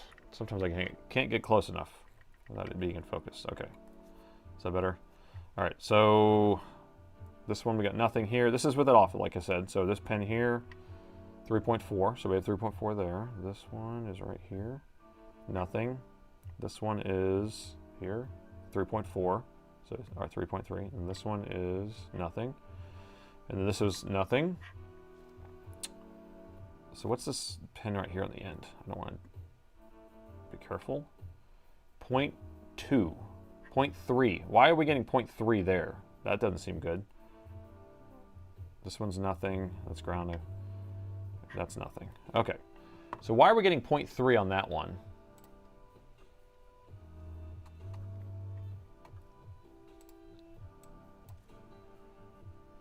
So I turned this board view so it's the same setup that we were just viewing it as. So we had 3.3 here on this one. Nothing there. 3.3 on this one. And then this is the one we were getting 0.2, but that says not connected. So that's just a floating voltage, I guess. That's why.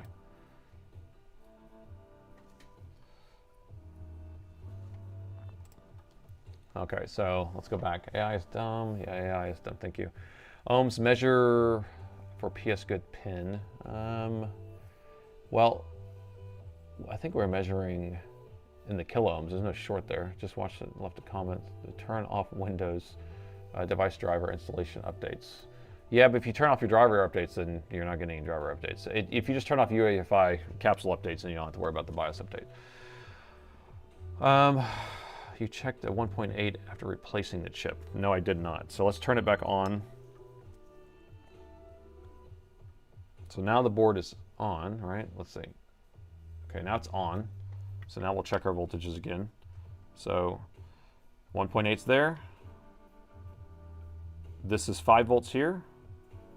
So that's enabling fine. 20 volts is there, which is powering the chip, which is fine. And then this one, we're just not getting our voltage there that we need. This one's still 3.3. This next chip was nothing. We have 0.6 here.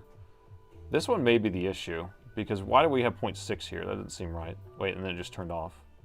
Did the whole thing turn off? Yeah, the whole thing just turned off. So now we're not getting 1.8 here again. So it looks like, okay, now it's back on. Now we'll come back over here. I just want to see what it's getting.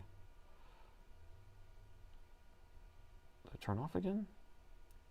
It keeps turning off. I'll wait for it to come back on. It's not coming back on. Please check PG6, please. I'll have to find that. Okay, 1.8's on. I'm trying to figure out what the voltage is here. Nothing. Okay. 3.3. Okay, so where's PG6, whatever you were saying? Let's see. PQG6. PQG6. Find PQ G6.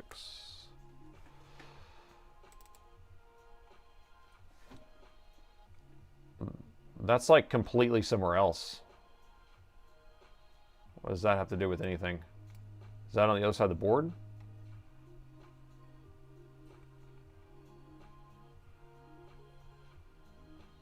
Yeah, I don't know what you're referencing, because that's over on that other 1.8, and we know that that works whenever we enable this, so that doesn't work. So that's over on those other 1.8s, and if we enable this one, it turns those on and the board starts to start. So that can't be it. Try a 1K instead of a 10K. Interesting. Ohm's law says it's broken. Injected the power rail. Like I said, so people, if you're just joining in, if I jump this right here, the board will start. Okay. So watch. I'm going to hold this down. So 0.2. So wait for it. Wait for it. And maybe it doesn't work until I restart the board again, but it would start starting. I think it already tried too many times. All right, let me turn it off and turn it back on.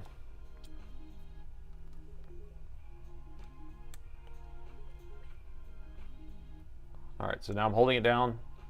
I'm pinching it together. So wait for the board, it's about to start. 3, 2, 1, you're gonna go? Why aren't you starting?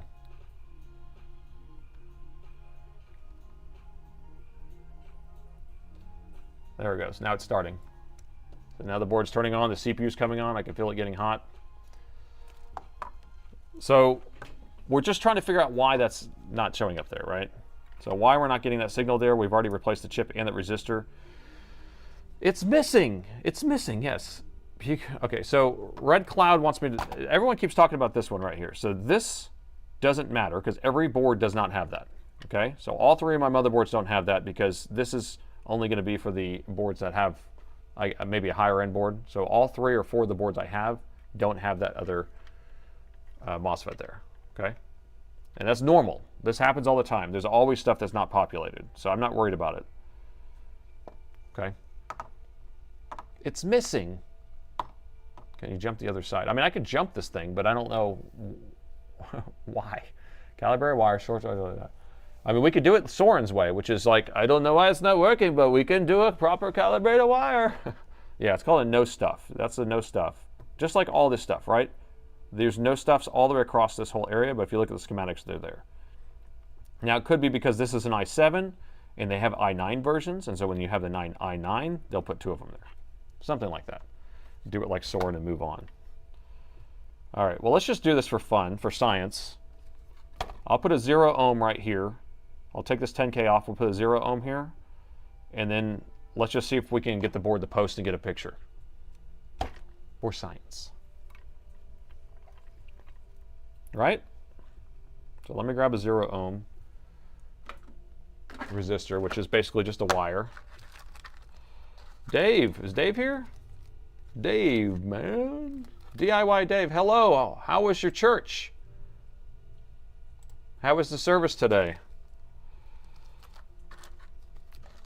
I don't know if I have a 0201. I have a 0402. So we'll put a big giant fatty. We're going to put a fatty on there for my 0 ohm. We're just revisiting that motherboard from the other day, from the last Saturday's video. Not yesterday, but the week before. That was all messed up with all the plumber's flux or whatever. And we figured out we can turn the board on if we jump this resistor, but we don't know why. 0 ohm, then go thermal to look for heat. So I'm going to save this 10K off of the side in a happy little spot. I'm going to save it over, let's see, we'll put it right here. Don't lose it, please. There we go, stay there. And then let me get one of these 0 ohms. A big fatty 0 ohm.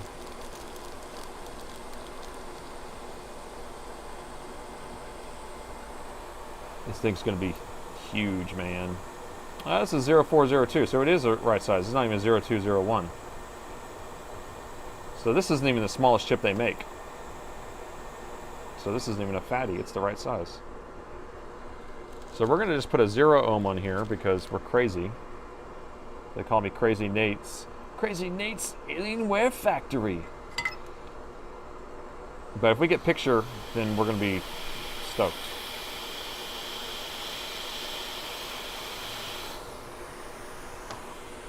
Where'd my flux go?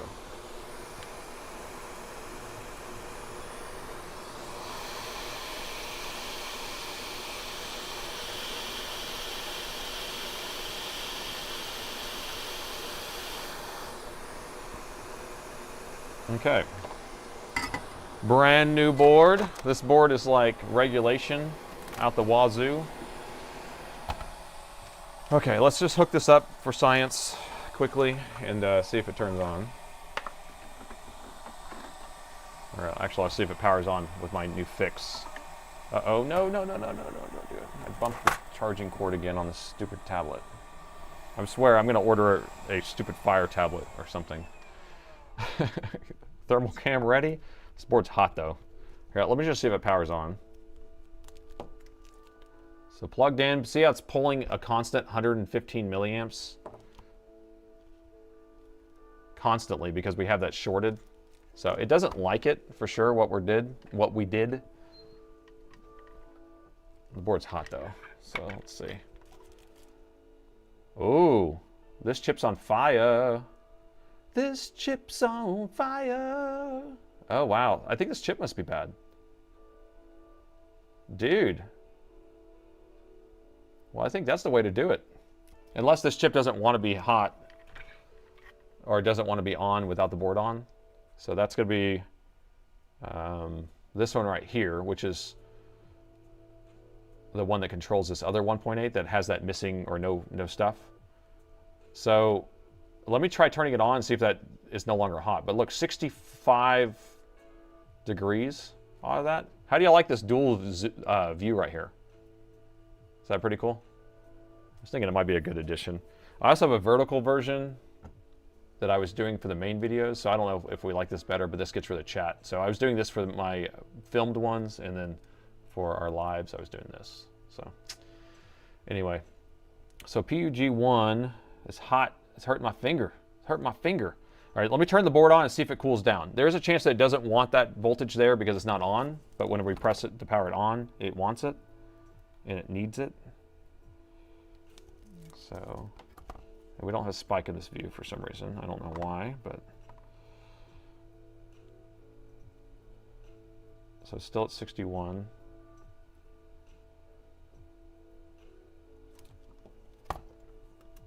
Well, that didn't turn on, I don't think. Or did it? No, it didn't. Oh, it's on.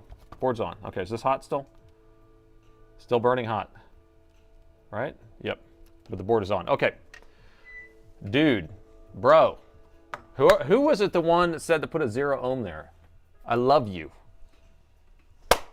Love you. I think that that is our bad chip. You were awesome. Okay. So what I'm thinking is going on here is that it cannot give a all good signal because it's detecting a short on that chip. And we just kind of forced it to say, no, it's all good. It's all good. And then that chip is getting hot, so I think we can just replace that chip, unless that's powering something that's shorted. So let's just measure the outputs and inputs and all around that chip. But yeah, I think that we just need to replace this. I like it. So who was it that did it? We need to get a shout out. Who says put a 0 ohm there instead of the 10K, just to force it to be on?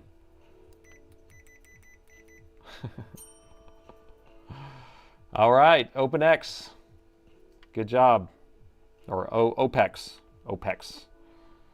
I hate usernames. So many words. All right. They're hard to say. So we're going to measure across here. Just looking for one of these to be shorted or something. That's 13 ohms. 13 ohms to what? 13 ohms does not seem regulation. And that's fine. Just took a second for it to charge up. Okay, so we got 13 ohms on this line. Let's see what we're supposed to have on that line.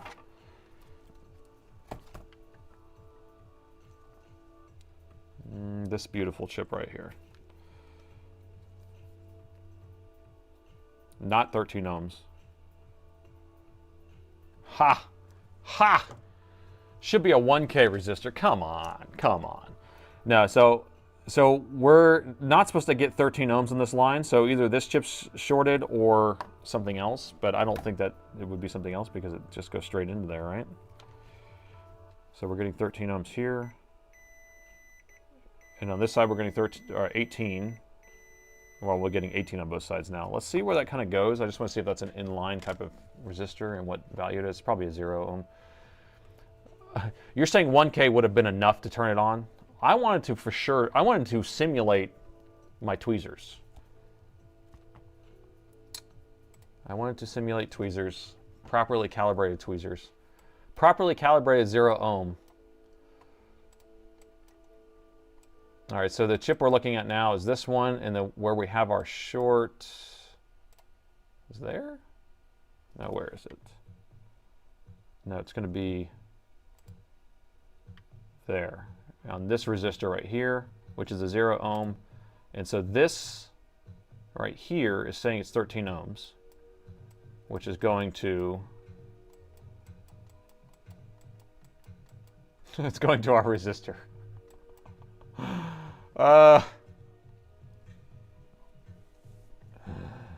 Okay. So we're measuring a bad value here, which is what we just replaced. So that doesn't tell me anything. Although it does tell me something because the chip itself could be shorted. Right. You're right. So if we take this off, then we can see if it's on this side or that side. I bet this chip is shorted. Yeah, that would make more sense. Power to 1.8 is good. Memory check resistance. Defective chip. Yeah, so like if I pull this off of here, I'm just going to use a hot tweezers real quick. Just going to set it off to the side. You'll see that it's on the other side.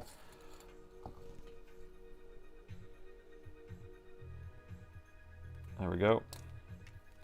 So now if I measure this side, we got 18 ohms, and on this side we don't have a short anymore. Oh wait, can y'all not even see what I'm doing? Sorry. Oh, I hate when I do that. Okay, so I moved, this was installed here, I moved it over. So this is going into the chip, 18 ohms. This side is going to our PS good, or P good, and that's fine. So we know that the issue's in that chip. Can't see the board, Scotty. We need more power. We need more board view. This watch. All right, so we're gonna take this guy off, replace it, and then we should be good.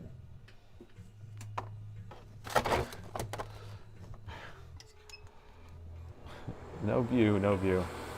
All right, so this is, I believe this guy's internally damaged goods.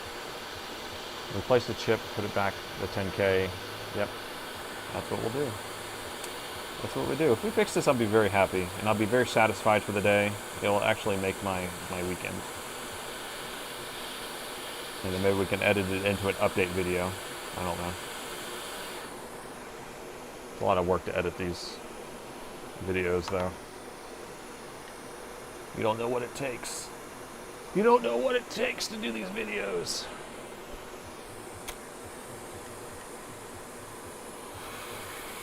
All right, we got an ML equals lead farmer. What does that mean? ML equals.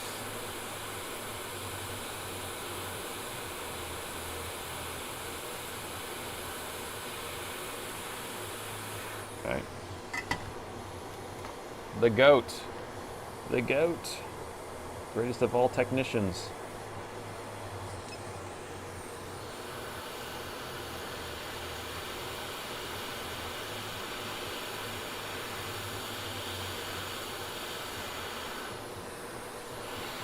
Alright, I'm still happy with that 0 ohm replacement. I'm still just thinking in the back of my head, I was like, that was such a good idea. Very happy with you, Apex. You're my boy, Apex. Okay. Okay, that's that. That's that. Does that look regulation? It doesn't look regulation. Let's see if we can clean that up. The plumber's putty special. Reviewed. Follow up. Maybe I should do a video that says, can you fix a laptop using plumber's flux?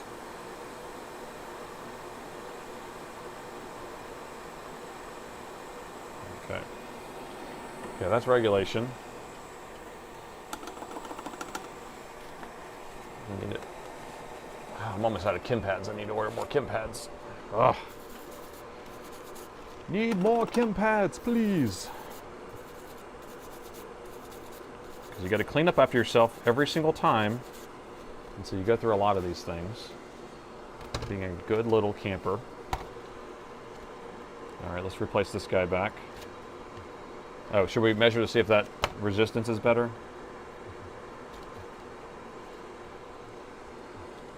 You bet it's fried. Hey, no longer do we have that crazy measurement there. I bet the board's fixed, people. You guys are geniuses. You guys are geniuses. Let's do that. Back to the hot tweezers. So this is our 0 ohm temporary 0 ohm. We don't need that guy anymore. Where we're going, we don't need him anymore. Okay. The question is, do I still have my 10K over here? If I could see it, it's just a speck, right? There it is. Okay, coming in slow. Okay, there you are. Just a happy little 10K. No, don't you move. I'm turning in the Bob Ross, I tell you. We'll just put this 10K here. Nobody will tell. We won't tell anybody about it. Just our happy little 10K secret.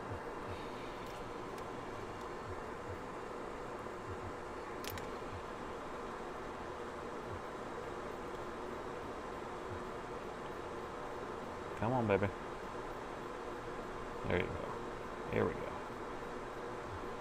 All right, that works. Hot tweezers work really good on these Alienware boards only if it's not a ground plane. If it's a ground plane, then you're in just jeopardy because this thing is so thick it's hard to heat it up enough. So you have to add heat. But if you're just getting something that has no ground plane, it's just like an inline resistor, no problem.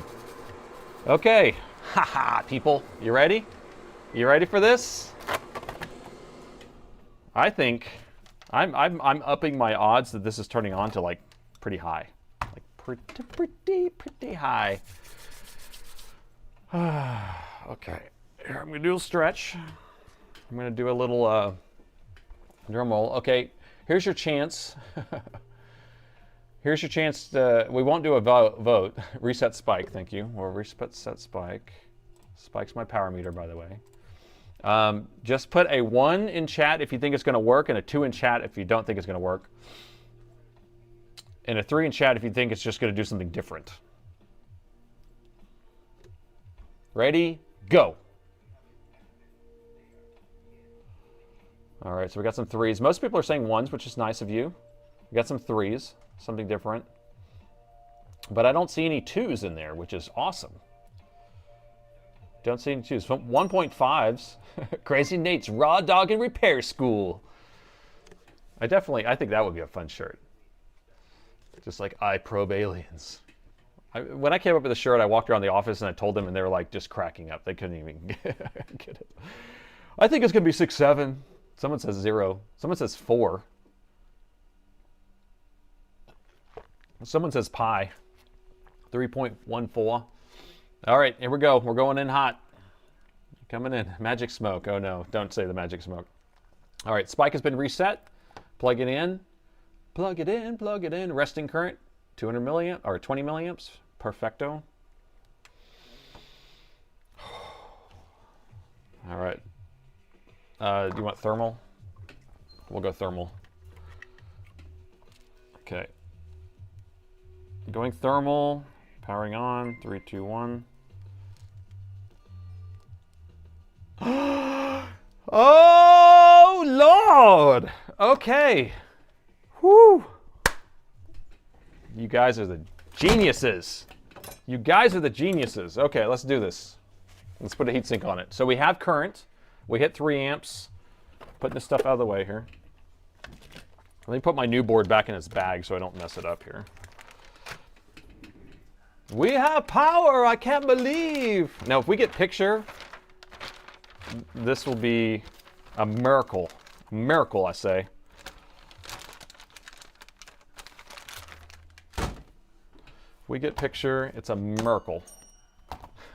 Power, power, power. All right, look at this horror show of a heatsink. God, some people. Okay, it's fine. It's fine. It's just a test with. So we're just going to put on some Arctic Silver, which is right there. Just a happy little dab in the middle. I'm almost out. Okay, let's scrape off this old junk.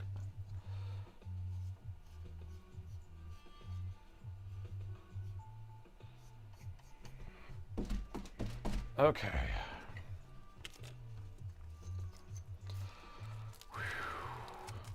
I have the power. Are we quoting He-Man now? Where are the screws for this thing? Oh, I don't have the screws because the machine was scrapped. I'll have to dig some screws out. Look at all my screws. I got so many screws. Would you say I have a plethora of screws? The perfect amount. Perfect amount. Just the right amount in the right location. Did you replace the 0 ohm? I sure did. Yeah, so we put that on there temporarily, which will try to force on that one chip, or force on the chip that it didn't like, and we figured out it was shorted, so we replaced that. I replaced the 0 ohm that we moved out of the way temporarily to see if the enable was no good on that. And so everything's back to factory. Everything's back to factory. Only a little screwy.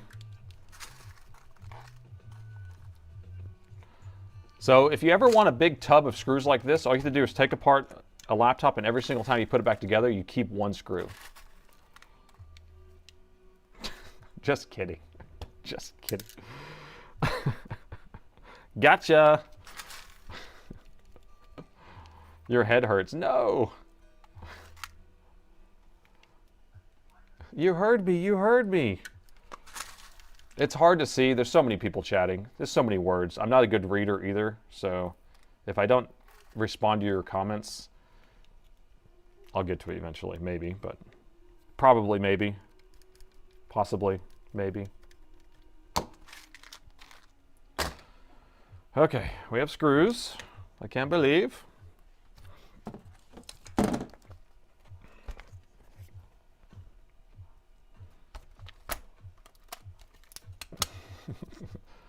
Feels bad, man. Feels bad. This works. I don't know. I have a feeling that it's like powering on, but it won't get picture. I mean, there was so much junk over here, or it has like CPU errors or something. Real quick, probably, maybe. That's my MO, man. Just saying some random filler words. And if you really pay attention, you'll hear how many times I say the word "so," which is what's driving me crazy, because I'm trying not to say it. I don't like saying ums, and so I feel like I'm better at not saying ums. Hey, thanks for the cheer. Thanks for the cheer. See, I do still say but I'm trying not to say as much, obviously, and then I do say so too much. And you probably can't unhear it after I just mention it, obviously. But when things aren't scripted, that's how it works. So everything's just, you kind of work your way through all this stuff, because I'm not a trained public speaker. Okay, a couple screws in there just to make sure it doesn't fall out. DC jack there. Plug in the LCD screen.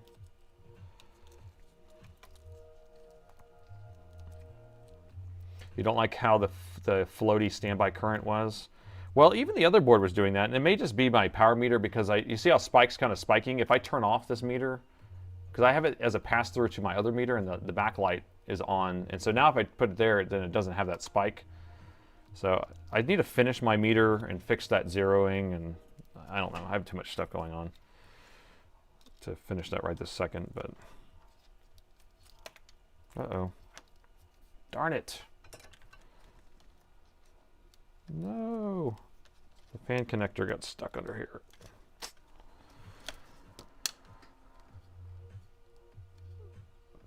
Damn it, Captain. Okay, I'm just not going to plug this fan in on this side. It's like stuck underneath the heatsink a little bit. I'm not going to deal with it right this second. We're just trying to post this thing. So I got one fan plugged in. I'm not going to plug in the battery. This thing doesn't need a battery. Got a screen. Power button's not plugged in either. Okay, so I do have to deal with that. Power button's here. Keyboard's plugged in.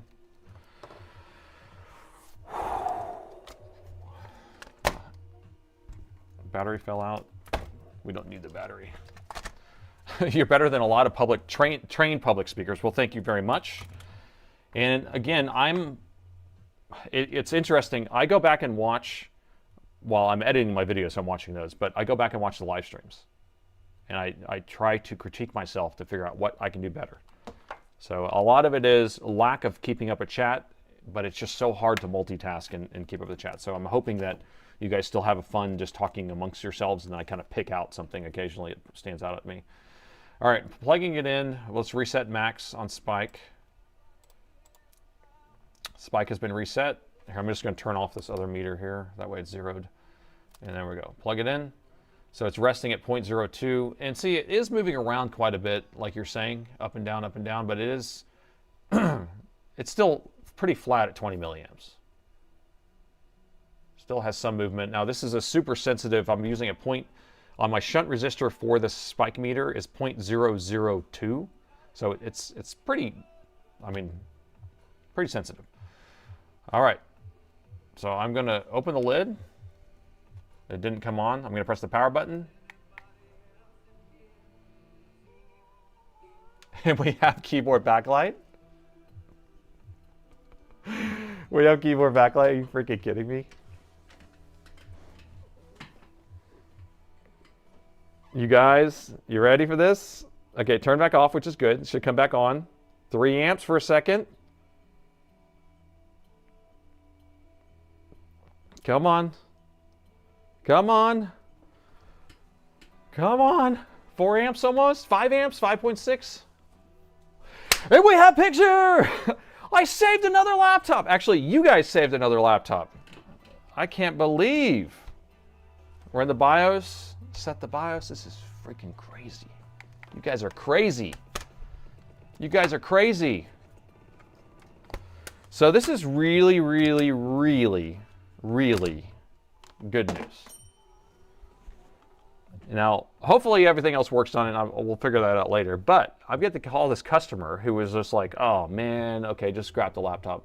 And I get to call him and let him know that we looked at it on stream and he could watch the stream. I saved another laptop. And we fixed the laptop. Boom. Okay. I'm satisfied. I'm happy. I think you guys are happy too. And it was Apex, right? Was the one who said to put the 0 ohm there? All right, shout out. The winner of the stream. Now, 1K could have worked, so I'm not doubting you for saying going from 10K to 1K. 1K could have worked, but that 0 ohm is basically emulating what we were doing to kind of turn on the board with our tweezers, our properly calibrated tweezers. So the Spike meter is at 40 kilohertz. I don't think it's that high. I think it's only 5 kilohertz. But I don't know. I can't remember. I got to look at the code again. I could show you the code, but all right. So we are 2 hours and 12 minutes into the stream, but we did actually save a first laptop, which was actually a lost cause. Don't forget the other fan connector. The whole thing's getting disassembled because I got to put fresh thermal compound on there and clean and fix the pads. And so whenever I do this on stream, is like, hey, thanks. Real, thank you so much. All fear the goat. So yeah, I do end up taking it apart, redoing everything after the stream. So that's, yeah, whenever I just kind of set it off the side, I usually spend another hour on it on the next morning. So, but we're about to work on another one. So 2 hours and 12 minutes in, we have another, I don't know, hour or two we can do. And I have 3 laptops that I'm putting up for vote right now. Okay. So we're going to go ahead and vote on those. So let me go ahead. I have them already written out, and then I can just paste them in there. Hey, Joseph, thank you so much. Dono. So let me get that set up for you. Are we excited? That was just getting our juices flowing, apparently, because we're ready for this. So premise, I'm going to put it in here on the YouTube, and then you can transfer it over. And I pre-wrote them out so that way it's easier for me just to paste them in here, and it'll be ready to go. Okay, so there we go. So I have the YouTube poll up. Premise is going to put the poll up on Twitch, and you guys can vote there. The greatest technician that's ever lived. Thank you so much. The poll is up. Okay. And so we're waiting for the Twitch poll to get started. That's still a leftover poll up there. Mic got messed up. What happened to my mic? Is it messed up? Sometimes I go like this and it makes the sound all weird. You can't hear me right. I am your father. Fan from Kashmir. The greatest technician that's ever lived. I like that the bits are working now. So on YouTube, go ahead and vote, and then Twitch is about to come up and you'll vote on there. Mic is good. We can hear you well. We can hear you well. You can hear all of your crazy shenanigans very well. Dude, bro, I'm happy. What a good day so far. What a great day, actually. Yes, you sound like an alien. I sound like an alien, say.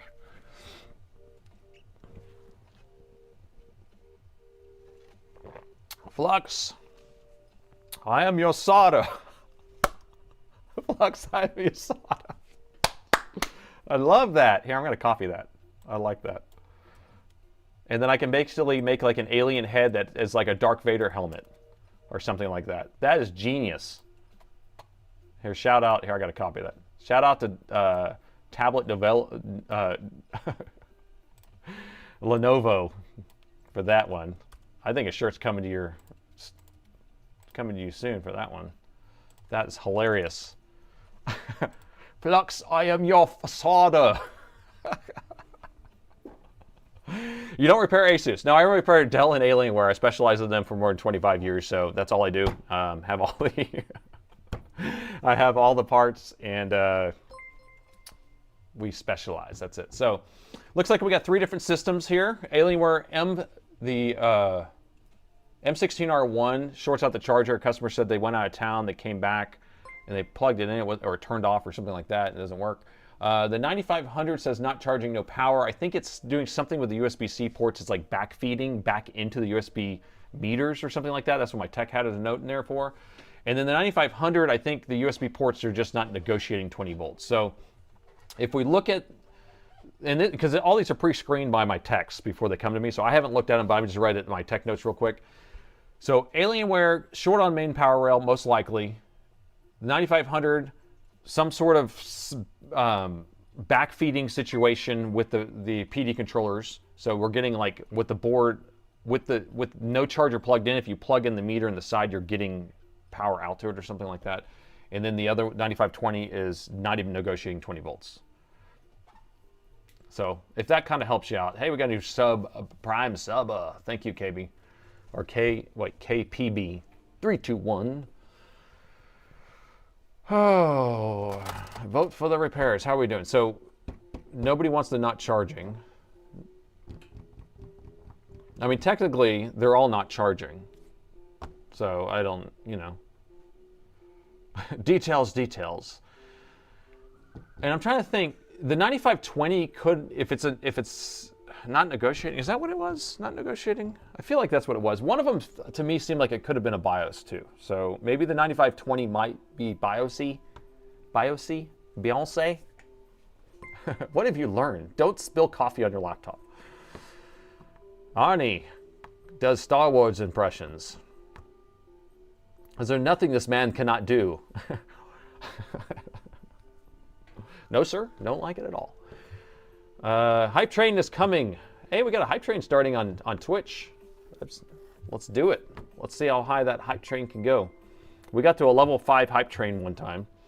And if you're over there on YouTube and you don't know that we stream on Twitch, come over to Twitch, and then you can use a Prime sub. If you have Prime, Amazon Prime, then you can actually watch on Twitch with no ads at all, just using your Amazon Prime subscription. Greg M. still here? He's a Dell specialist only. Don't you know this?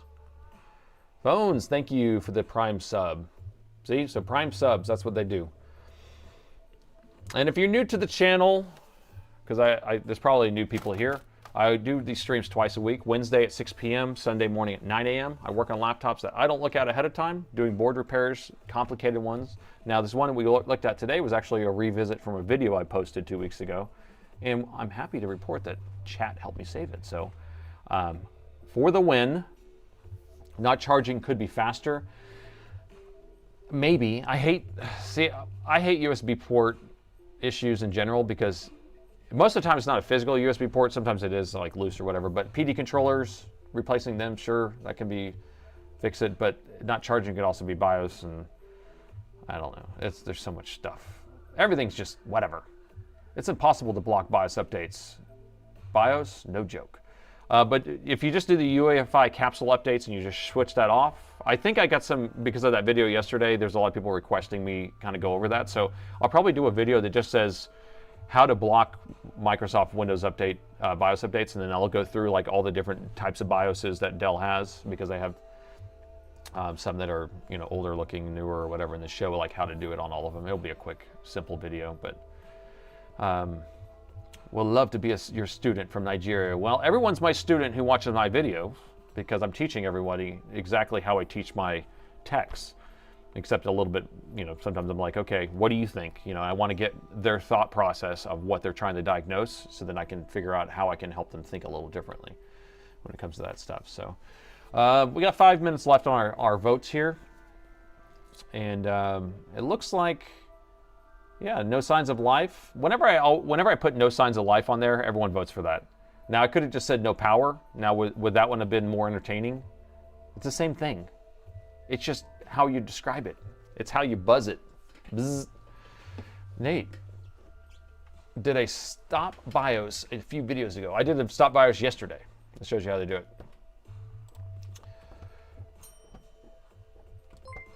I learned copper foil welding from Nate. Thank you. Self-man, 10 bones. Thank you so much. ML equals chip is the right. I never know how to pronounce that, but it's a high efficiency single synonymous buck PWM controller for Intel VCC in on the aux of the ICL and the TGL. So those are actually for the integrated Intel graphics, right? Thank you for that, Self-man. You are the man, Self-man. I call it intercell. Well, if it's going to be a power management chip, or the intercell chip, it could be. Because a no power, not charging, I mean, I guess I can give you the notes too. Figure out what it is. I'm just kind of explain exactly what I remember, but maybe I'm not remembering it correctly. Nate, grab a new BQ chip. Take a look at the bottom of the chip. There's in the corner is a different pin for pin 1. I don't even have any BQ chips, but I have intercell chips. I have a plethora of them stacked right here. If I can grab them all. So these are all the ISL chips is what I call them. ISL, but BQ chips, there's only a couple Dells, or they're older Dells, that use BQ chips.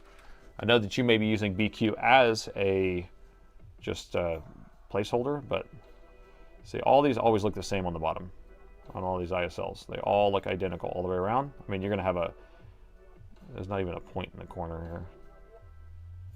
Look at that. brand new chips. I can send these over for Soren's box. These are chips that I probably put on and then it didn't fix the issue, so I just set them off to the side. It's probably still working. Hello, sir. Big fan. Well, thank you, Kana. I have a Dell 5505. Those are a pain in the butt. The hinges break on those a lot, don't they? What size screwdrivers do you use? So Dell uses a number 0 Phillips, a number 10 Phillips, and then a T5 Torx. So those are the 3 that I use. So number 0 are used mainly on smaller laptops like the 13-inch or even the 15-inch XPSs, and the number 1s are used for pretty much everything else. What did the tech say to the solder? Let's get the flux out of here. Joey, how can I send you a funny picture? So you can email me or email at repairs, like plural repairs, at parts-people.com. That's just the repair department here, and so that always gets forwarded over to me. Or you can do it at info@partspeople.com. That always gets forwarded to me too. I need to set up a direct box. It's just I know I'm going to get inundated, so that's why I try to get people to filter it, because I'm already, my personal email or my email at work already gets, I don't know, 1,000 emails a day or something crazy. BQ chip is Soren's favorite chip, because I think all the other boards use those BQ chips. Brand new chip, better than factory. Oh shoot, I just stabbed my finger. Hello, master. All right, votes are done in 5 seconds. So you're finishing up. How many votes did we get on Twitch? We got 150 people on Twitch and we only had like 40 votes? Are you kidding me? Twitch, people. I do not respect. You have to vote. Okay. All right. So our votes are done and I can't see, but this one, the YouTube one actually says 48%. I don't know why it doesn't show it. I wonder if I can make this bigger to show it. Is it going to show it? Nope, I can't make it bigger. Anyway, 48%, no signs of life, and then 60% no signs of life. So that's what we're doing first, is the 9520, and then second place will be the Alienware, okay?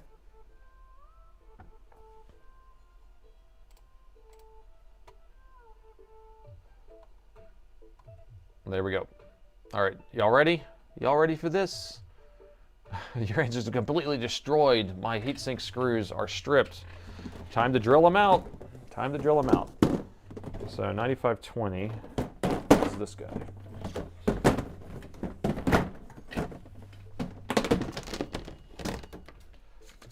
All right, so we are working on a 9520. I'm going to give you the note real quick, and then we'll do our intro, and then we'll start on the repair. So our note says,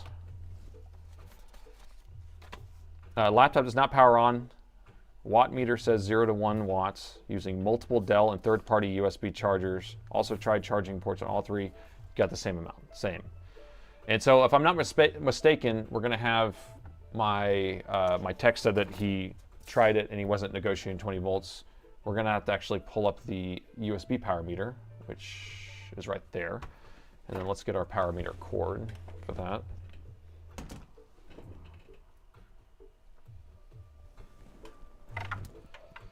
And so for my USB power meter, I'm using this one, and then I have it plugged into the computer, and I just have it mapped to go up here. And I have a link to this one in my video description. These are a little more expensive than just the regular cheapo ones. Let's see if I have a cheapo one in here. Well, they're not cheapo, but they're still good. So here's the smaller version of this exact same power meter. It just plugs in line, but doesn't have a computer interface. And these are nice. These are about, I don't know, 50 bucks maybe? And these are like 100 or more. But I like this one. I just keep it permanently installed on my desk. And then this one I can just stick onto the end of this, and then you can plug it in and you read the screen. Okay, let's get going on this.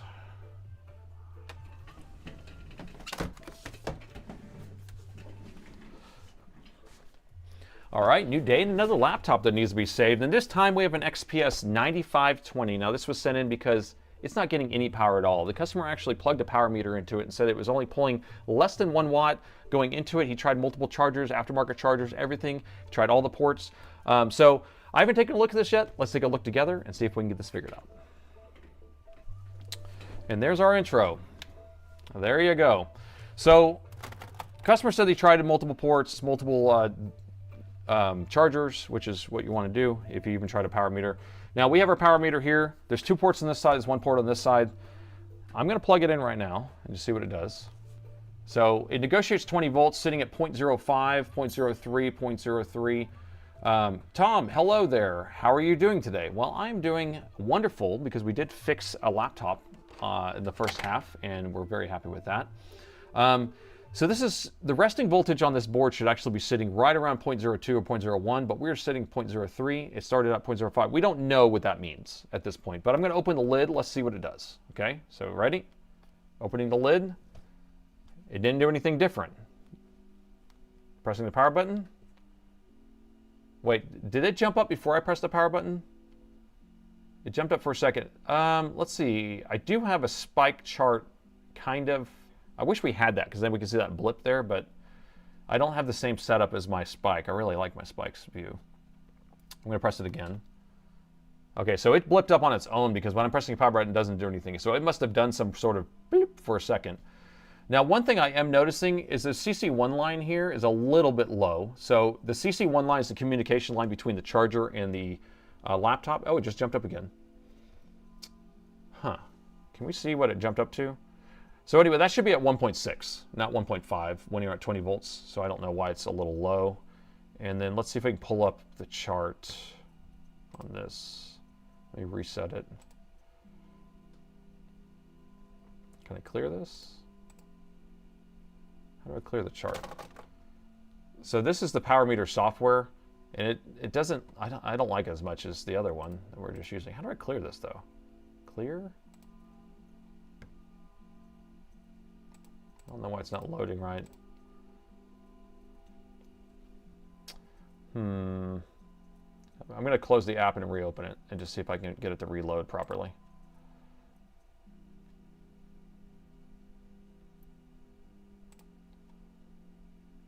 Okay. Okay, so we're logging. So I'm going to unplug it. You guys can see that. We're going to plug it in. So it jumps up, does that initial spike here, and it's going back down. So now it's resting at that 0.03 right here. Now, see that 1-2 spike?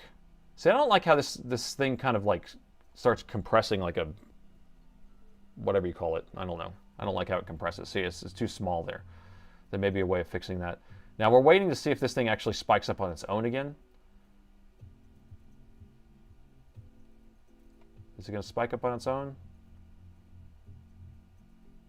There it is. So it did an initial spike again, but it didn't do the double spike, but it did the second part, not the first part. And then that same pattern, so it did that exact same startup and then turned back off. All right, so I don't know what that means, but we're just kind of putting that in the back of our heads. It's nice to at least have that there. So let's pull the bottom off. Let's just do a CMOS reset first. So we're going to unplug the main battery. Let's just see if it does anything different. We also want to plug a charge battery in, see if it powers on with a charge battery. So let's get the bottom opened up. Let's see a customer's name on here. Let's see if we can cover that up.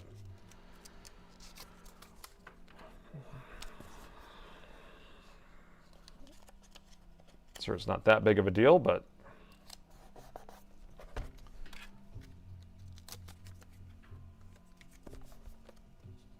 okay, got our sticky notes on there covering up the customer's name. They have a big name on the bottom. All right, let me pull this off. Let's get a screw bin.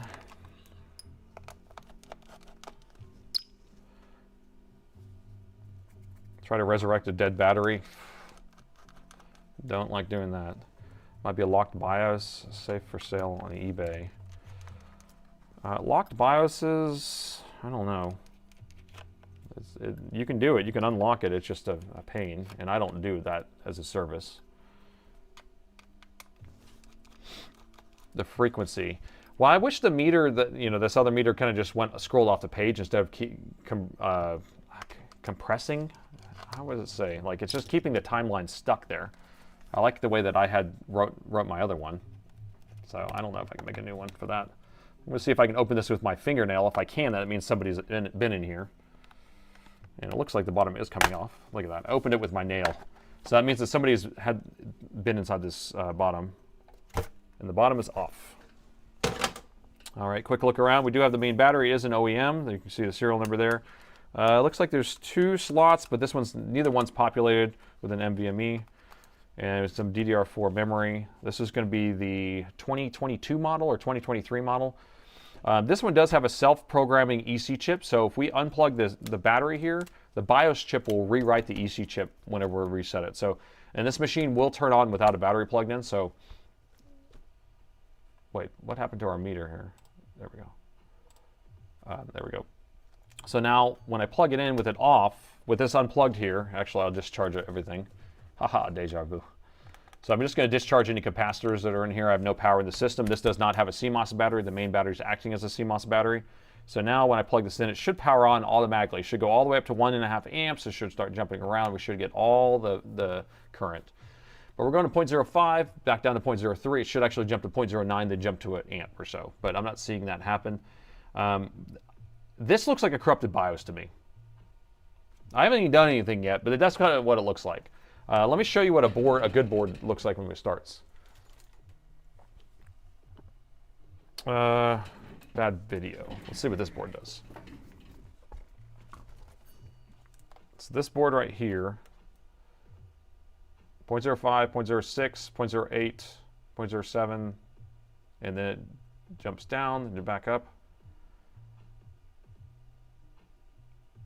This one actually might be a 9530. 9530s need a battery. They're a little more picky. Let me find one that doesn't do that. No backlight, boot loop. You find one that powers on.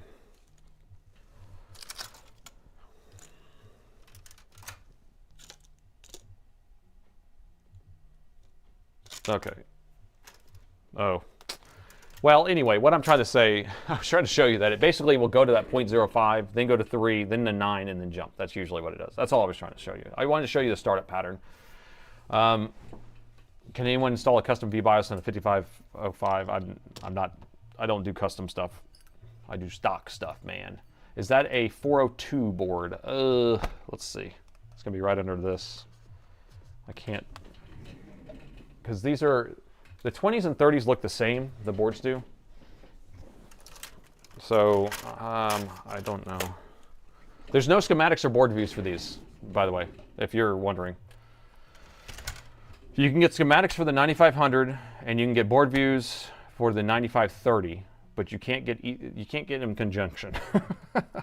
That's, unless somebody has some magic for me. This board is, it's underneath this stupid sticker. It's like, why do you put it under the sticker? This is an L402. Let me see what board this is. See if it matches.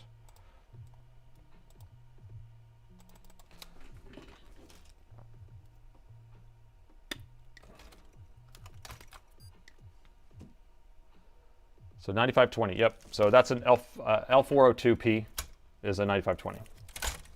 So that's what this would be.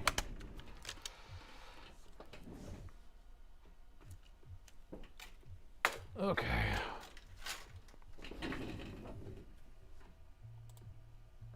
All right, we're all on the same page. Okay, awesome. You caught a stream. Brandon, welcome. Okay, where were we at? Okay, we plug this in. Okay, I'm going to plug it back in. We have the voltage negotiating. We want to measure to see if what power rails are coming up. If we got the 3 volt, if we got the 3.3, the 5 volt, and the 1.8, then we can flash the BIOS. If we're not getting all of those, then we can't flash the BIOS, but we can also plug a charged battery into the board and see if it turns on too. And so let's just get into voltage mode and go that route. Let's see, where's a good ground? Give me a good ground. I want a good ground right here. So here's our 3 volt and our 5 volt here, and 3.3 is there, 3.3. And our 1.8 might be harder to find because I think it's probably on the other side of the board, but, or underneath here, it might be right there. But this is it's a higher resting current. This is the thing about this. Right now we have the battery unplugged, so the board, like you could say, hey, you know, that's a high resting current. We have an issue with the board, right? There's a short somewhere. But what I want you to be aware of is that because we have this happening, this battery's unplugged, it's going to do a CMOS reset. So right as you plug it in, it's powering on the board, like you're pressing the power button. So therefore, theoretically, this board's turning on, so therefore it's going to have a higher current. So if it's not getting past a certain amount, then, or a certain current flow, then it's not like you can't blame it as having. The 9520's motherboard board review is behind a paywall? Selfman? Really? I thought I've already done all the paywall hacks on those. No? Okay. Well, is it what website? Selfman? Because that's interesting. I've searched for these for a long time. All these 9500 stuff is just, I think that a lot of times they're lying is what's going on, because I've been searching for 9500 stuff for a long time. Blowing capacitor, we have our 305 volts, our main power rail is present, and it doesn't charge the battery. Let's pull the board out. We're gonna have to pull the board out anyway to get to the BIOS, but we want to find a 1.8, and then most likely it's just a BIOS issue. But try to speak through this. So this is going to use a number 0 screwdriver, Phillips, flash BIOS. I know people get bored of flashing BIOSes, but it's just part of the game. It's part of the game, man. It's part of the repairing. It's weird, right? Imagine how many boards how many of these boards were bad before I knew that there were BIOS issues. Okay, laptop schematics dot corn. .corn. Yeah, so it's funny. So these front screws right here are going to be number 1s, and then the SSD is going to be a number 1, and then all the rest are number 0s. Why do I know that? Because I have useless information in my brain. Because I've opened this board up about 1,000 times. A test, not text. Hey, Ethan, remove the RAM and a hard drive. Let's see if the voltages will change. Okay. It's Nathan, but that's cool. I'll go with Ethan. I will go with Ethan. I get what you're saying. I'm picking up what you're setting down. So RAM has been removed. There's no SSD in it to speak of. We can unplug the palm rest while we're at it. So touchpad, keyboard, all that's unplugged. We can unplug this daughter board.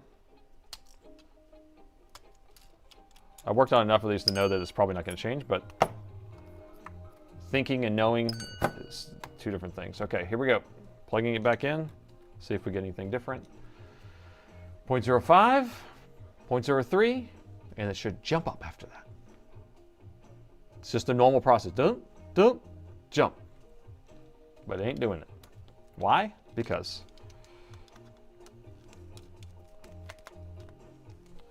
Another AI vibe-coded slop Windows update has ruined a BIOS. Good old vibe coding. How many times do you have to fight with an AI just to vibe code something? I did use Claude Code the other day, though, and Claude Code was actually, I'd say, the best, at understanding what I was trying to tell it to do. So I thought that was actually pretty interesting. So, ooh, this is just sitting there. Okay, that's interesting. But I fought with, is it the L402P? Yep, that's it. Don't tell me you got it. Self, did you get it, boy? Oh, man, come on, man, you're my boy. You're my boy, Self. Yeah, so I would sit there and kind of went through a few different AI engines or whatever you want to call it, and what's the voltage on the battery? Good point. I need to check that. Working on it. All right, let's plug in the battery again and check the voltage on it, because we were going to plug in a battery, and I didn't do that. I just kind of skipped past it because I'm narrow-minded. Wait, I'm tunnel-visioned. All right, battery's plugged in, and battery voltage is, I think it's right here on this side. 11.3, plenty of voltage. Plenty of voltage. So we shouldn't have voltage on the 3 and 5 on battery only until we press the power button. So let me press the power button. Power button is pressed. So now we should have our 3 and 5 volt 5 volt, 3.3. And I mean, we don't have RAM in here, but nothing's getting hot. So the battery is not dead. The battery's charged, and it works. It does the same thing on battery. It's not a Windows update ruining the BIOS. It's the BIOS from Microsoft itself, not Dell. It's Dell. It's Dell's BIOS. They made it, and then Microsoft is pushing it out without telling people that they're pushing it out. This is the issue that I'm having. I don't even care that they're, you know, like I kind of put this in the comments yesterday on some of the, there's so many comments on yesterday's video, but here's kind of my thought process. If you think about it as being something where they're trying to cover their butts, they have a piece of firmware on a motherboard that has some sort of security flaw, and they're going to be liable, Dell or Microsoft, I don't know, or Intel, right? Because it's Intel related too. Anyway, they'll be reliable if they left some sort of security flaw in there. So if they have it where they automatically push the update out to fix the security flaw, and they do fail a few BIOSes along the way, I think in the long run, it's kind of like a, you know, covering their butt type of situation, where it's like if they didn't push out anything, then they would be worse off. All right, and the motherboard is out. Ooh, what the what? What's going on? What is this? It's like a white dust. White dust in here? What has this guy been doing? Where's this from? Got the white dust. Don't forget about the white dust. All right, so here's our BIOS chip here. We could jump straight to the BIOS chip. I don't want to sniff it too close. I don't want to get too close on those sniffs. I'm going to take the fan off too. Yeah, it's been shipped in from Colombia. So where's our 1.8 again? I think it's under here.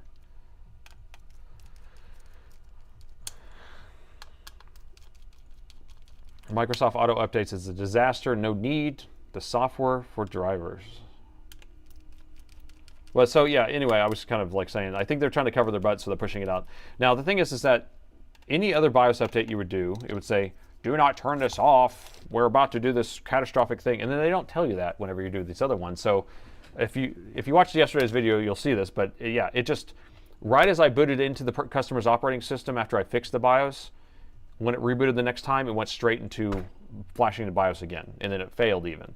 But it didn't crash the machine, luckily. And then I had to turn off capsule updates, and then I just manually flashed it myself, and everything was fine. So it's just a weird thing. So the 1.8 should be over here somewhere. Guess it doesn't really matter, because I think it's going to be a BIOS issue anyway. But I wish I knew where it was. Why don't I see it? I don't see it, Captain. You turn off in Windows, then you'll turn off driver updates. But I guess driver updates, you kind of want to turn those off too, because we get all those people who are having issues with their audio. I don't know if you've heard about that, but there's like this ISS driver that's a Realtek something sound driver or whatever, but it automatically, on 25H2, I think when you update to that, but it might even just be a driver that Windows pushes out. It like bricks the whole system for that one device. The only way to do it is to wipe the install and reload. That's the only way. I've spent so many hours trying to fix that ISS driver issue. All right, I'm going to just check the power management chip before we start flashing BIOSes and stuff, but I think we're okay.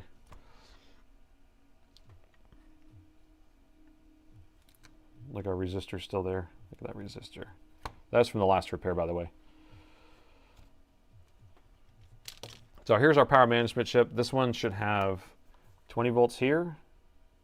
We do. We should have 5 volts there. Oop. 5 volts there. We do. And we should have 3.7 here or 3.6. And we do. So we have all the voltages we need here. So I think we're good to go for a BIOS. And here's our 3 and 5 volt power rails. There's the EC chip. Now, the EC chip could need to be programmed, but it's being programmed from the BIOS chip itself. And the BIOS chip should be on. Let's make sure that's on, which is right here. There it is. Cool. Do they have generic BIOS? No generic BIOS. It's not generic. It has to be totally programmed properly for the machine. I want to learn repairing. Any guidance? I mean, watch these videos. Watch Soren. Watch all the YouTube guys. Take notes. Make playlists. That's how I do it. If you're trying to learn a concept, and you find a video that has the concept, watch it twice. Watch it 3 times. Take notes. Like you have to keep going. You know, keep trying. You know. All right. I'm just going to extract this BIOS and then try to fix it, because I think everything points to the BIOS. All signs point to BIOS.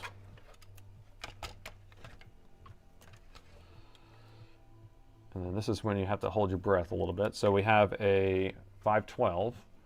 So when you have a 512 chip like this, I can point it out to you, 25R, and then it's a 512. This is a 64 meg chip. And under no circumstance should you try to use a pogo pen reader on it, okay? Now you could try, actually. Under this circumstance, we could try to read it, and maybe you can read it. You will not be able to program it, because to erase the chip, it takes 5 minutes. So you'll have to hold your pogo pen there without moving for like, it's almost 10 minutes at least. So I'm going to pull the chip off. We're going to put it into a chip reader, and then we will just program it that way.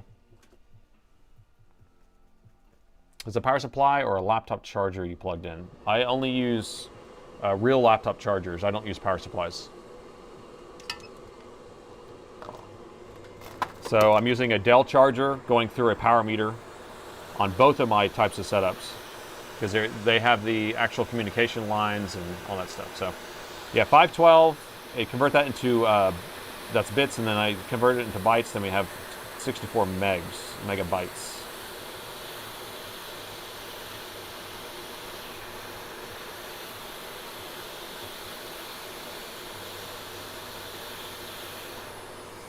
And the BIOS chip is off.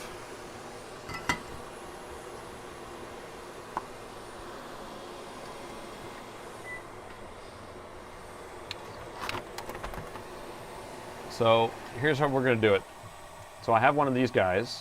Now I should find a link. I did not put this in my video description. This has a 6x8 and a 5x6 that you can put in there. Come on. Focus. What's going on here? There we go. There we go. So you can put a 6x8 in here and a 5x6. I never use a 5x6 side, but we're only going to use the 6x8. And so we'll put that in here.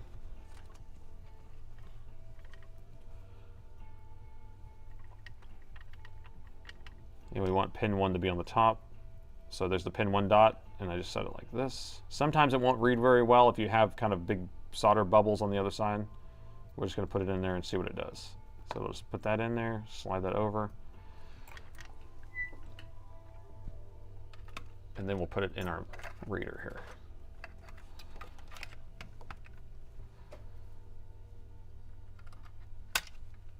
Okay.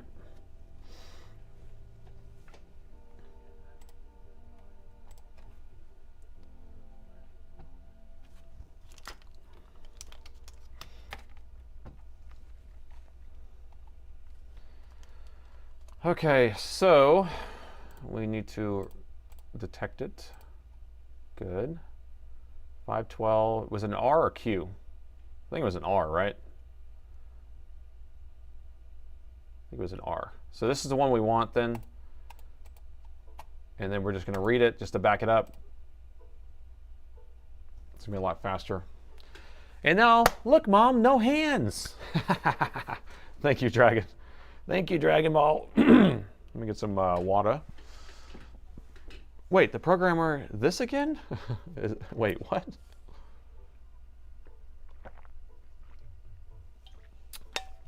I do like this socket. Yes, I do. All right, we read it.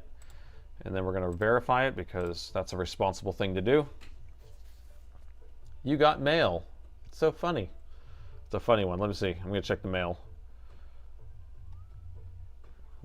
I don't want to do it with the screen, sharing the screen right now, so hold on. Joke time. Now the question is, do I already have a BIOS made, or do we going to have to make a BIOS? That's the question. So let me save this off. Save, flash, and BIOSes.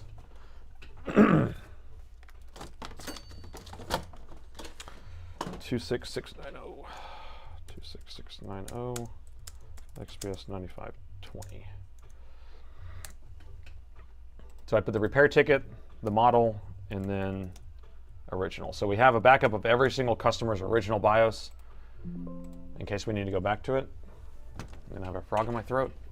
Excellent, Smithers. Excellent. All right, let's see if we have a BIOS already made. Excuse me. 9520. Look at all those 9520s I've worked on. Clean Me, new BIOS. This one probably has a service tag in it still. Let's see. Rip from working board. Engineering mode, no service tag. So we got to be careful when we're going from precision. Precisions are going to have a different ME region. So sometimes you'll have the same ME region, sometimes you don't. So I'm gonna stick with something that's closer, and we'll double check this actually. So I'm going to show you what we're going to do here. So let's pull up the ME analyzer, and we're going to analyze what we just extracted off of their board.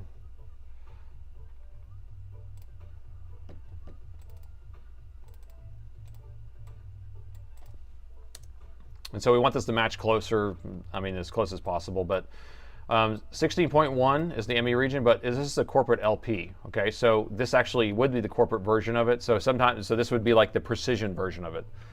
Now, sometimes they have a consumer version on an XPS, or most of the time they do, and then sometimes they have a corporate version. So whether it will work or not is based on that. And so let's go pull up another one. Because it's interesting, a precision and an XPS are basically the same board, but it's based on their BIOS and then some of the other stuff, that if it's vPro or not vPro or things like that. So let's do 9520. So like this one right here, I want to see what this one says. This is a corporate LP. So let's see how well these match.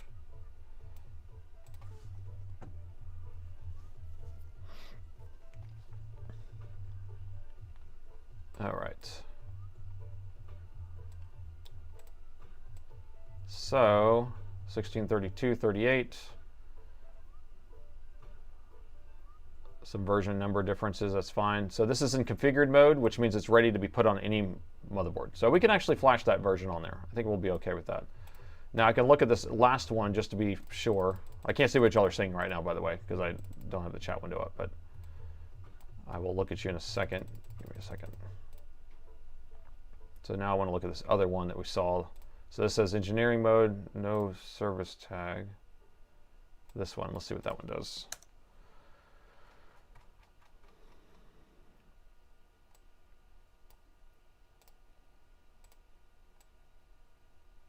All right, can we see all those?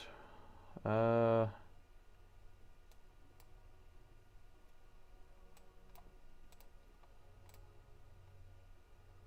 right, so what do we got? Corporate LP, corporate LP.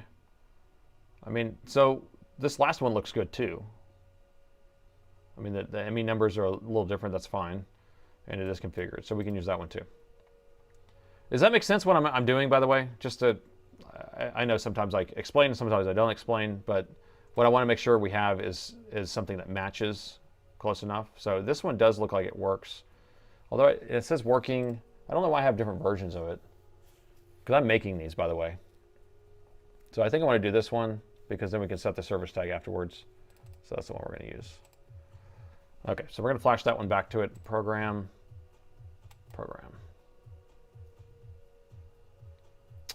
And let me go back to the chat so we can see what you're saying.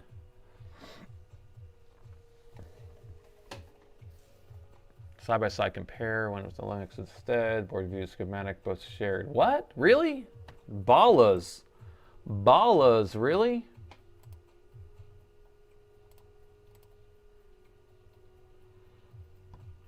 Who's sharing him? Who has him?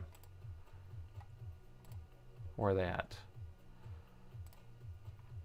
No way. You are freaking kidding me. For the win.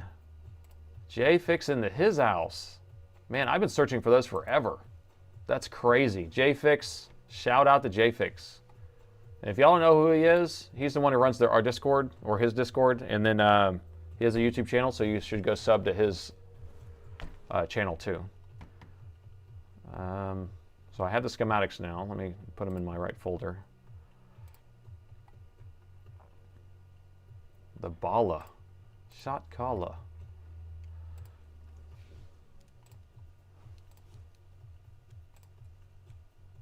So I'm just copying this over while that's writing. So y'all can't really see anything, but I'm just doing this on my own.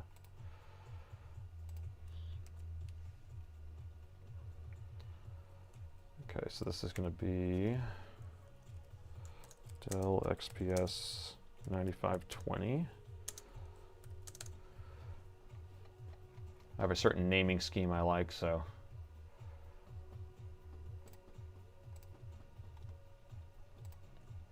Okay, let me cut that. I know you can't see what I'm doing, it's fine. It's okay, it's fine. Dell XPS 9520. Okay. Now, let's see if you guys are rock stars here.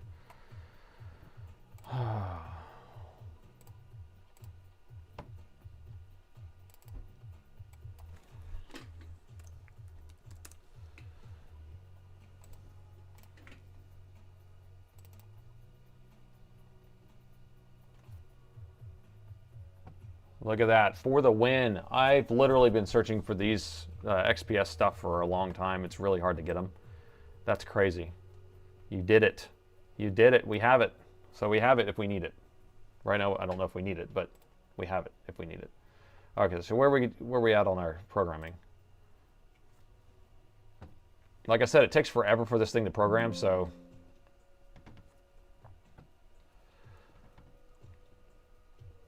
Still going. Okay, what are you guys saying? I can't even see. JFix found them. Yeah, I don't know how you found them. I'm still learning. Sweet. I have the schematics for the other 402. So Lap, you had it too? Well, I have it now. So thanks. He sent it over. I also wanted to check the email because you said you sent me something. Let's see. I'm going to check the email now. Let me pull the screen back down here so we don't look at my email.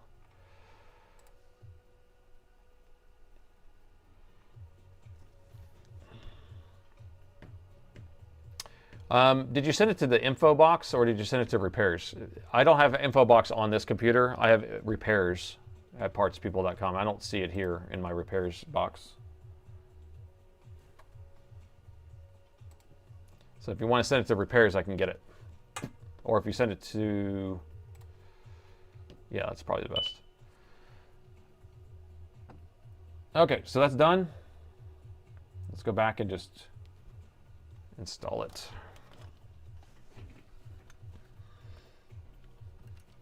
We will see if it works.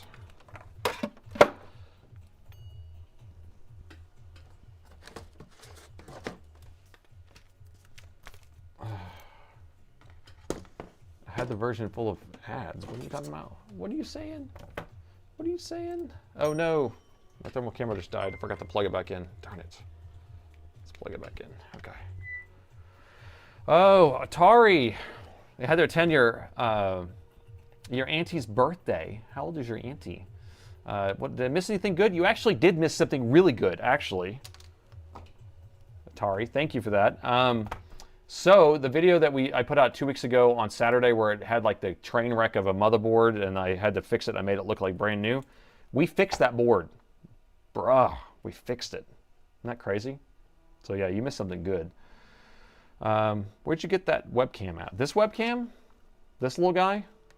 This is a BenQ, and it even has a macro lens on it, and it has a little stand and all that. So it's called a BenQ Idea Cam.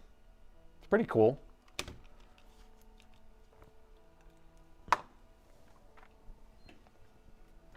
Nate's on a roll. I don't know. I'm only on a roll if this wins. I want to have a win week. Some weeks after these live streams, I'm like, that was horrible. You didn't fix a single thing. But we hung out and had fun, I guess. All right, so we're going to put that right there. Is it in focus? Why are you not in focus? She's 71. I had to rewatch the stream. Yeah, you'll have to rewatch it. 71, congratulations. 71. We'll see if I make it that far. All the men in my family die at 55, so I got about 10 years to live. But I am exercising every day and eating right, so hopefully that changes a little bit something. I'm also not smoking and drinking a bunch. That also helps. What can you not repair? I don't know, because I do repair everything. At home, I fix the AC system and do plumbing, and I do remodeling and woodworking. I have a whole wood shop, 3D printing, I build all sorts of stuff. I've always been told that if you were going to be stuck on a deserted island with somebody, you'd want to be stuck with me, because I would be making a coconut phone, and we would be calling home with it. So we would have the best makeshift fort or house or whatever, you know. There we go. Yikes, I'm 56. No! Well, you probably have better genes than me. I mean, my genes only are bad just because my father and grandfather both smoked and drank. So, smoking and drinking will kill you. And I do drink, but I don't get drunk. I don't even know the last time I've been drunk. I have a 2-drink limit. And then I used to smoke. I smoked for 14 years. Started at a really young age, as a teen. And I smoked until my 20s. Smoked a pack a day. And then I decided that I didn't want to be a smoker with my kids when I had kids. So then I said, well, if I'm not going to smoke when I have kids, then I might as well not smoke now. And then I stopped. I never smoked another cigarette my whole life. So now I do the occasional tobacco product for cigars. That's my go-to now. And at least you don't inhale those, and it's kind of, you know, a little healthier, quote-unquote healthier. All right, so we did put the new BIOS on here. All signs pointed to BIOS. All signs pointed to BIOS. Now let's plug it in and see what it does. So our power meter's right here. We're going to plug it in, see if we can get up to 1 amp. 0.05, 0.04, and it should jump up now. Go. Go. Go. It's not doing it. It's not doing it. Well, why? I really thought that was going to be it. It doesn't have RAM in there. I know. It doesn't really matter. That doesn't matter. We don't need RAM in there for that. So I got motion on my phone. Okay. What are we missing then? You smoked for 9 years and quit in 2006. Yeah, I quit 2007. January 2nd, 2007. I want to do this again. All right, let's go thermal. Oh, my thermal's dead. I forgot. Let me reset. Reboot it back up. We checked the 3.3. It was there. 5 volt was there. The BIOS chip was getting power. Okay, the thermal camera's booting back up. Visual inspection we have not done. So check that off the list in a second. What time is it? 3:06, okay. In 3 hours. So let's do some visual inspection, and then we will do a thermal. 1.8. We never found the 1.8 though. Why don't I know where the 1.8 is? I feel like my brain's broken. Is it under here or something? Oh, that's right. We have a board view now. It's like magic. It just shows up in your inbox. Okay. So our 3 volt and 5 volt were over here. I'm going to rotate this because we have the board sitting differently on the board on here. Here, I'm going to try something. Let me see if I can. I'm going to add a view here. I quit drinking in January 1st, 2024, and I've lost 110 pounds. Genius. That's a life hack right there. Thank you, Mr. Scary. Here, I want to add something onto my view here. So I'm going to put the board view up with this at the same time, if that helps. I feel like I want to see both at the same time, don't you? 110 kilos. Nothing makes me happier than seeing people in a repair trade. Very much respect. Thank you, Dexter. All right. What was I doing? Oh yeah. So I'm adding a view here. So we're going to capture a capture a window. Capture a window. We're going to call this board view. And we're going to grab the board view. Perfect. Beautiful. Beautiful. So I'm going to put it.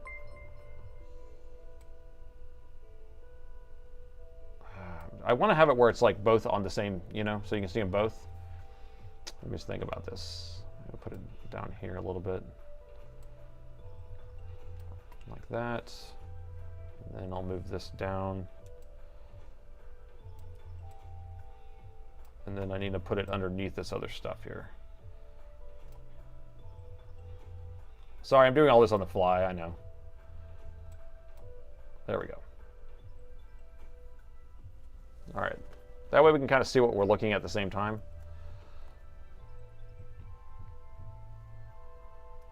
Is that kind of cool? I don't know. Maybe I'm just wasting my time doing that. Okay, board view, where are you at? Is that set up the same? See, this is what happens sometimes. I don't know if you noticed. You see how it's reversed? Do you see that? It's mirrored. So you always have to mirror the view. So I always have to look for that. Okay, so now we're good. Okay, so what we have here is we have our 3 volt and our 5 volts are over here. And so those are present. Our 5 volts present there. Our 3 volts present there. What we're looking for is a 1.8. And I was thinking it was going to be... So there's the keyboard connector. That's our 1.1, which should go to our... What? This runs on DDR5. This could be a DDR5 issue. Where's the 5 volts for the DDR5? Is it just running off the other 5 volts? We'll have to figure that out. Okay, what's this one? That's a power capacitor. You guys are saying stuff, aren't you? Tried cigarettes. We're talking about 1.8. Seems like the same issue from the previous board. That's funny. But I gotta find the 1.8 though. Where are you at, bro? Does someone know where it is? Why am I missing it here? Oh, the email's funny now. Okay. Let me pause real quick and do the email because I think that we should see this here. Oh, we got 2 of them. Oh no. Oh no, I'm scared. I'm scared. What the what? Oh, okay, hold on. Let me pull up this other one. Let's see, can I save image here? Save image. Sorry, I know you can't see it right now. I'm trying to do it in my email here without you seeing it.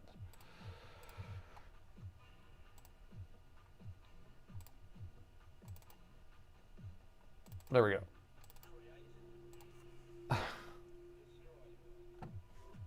You like that? It's a flux capacitor, people. I almost wore that shirt today. The flux capacitor. Test the flux capacitor. Nice one. That's good. That's good. I like it.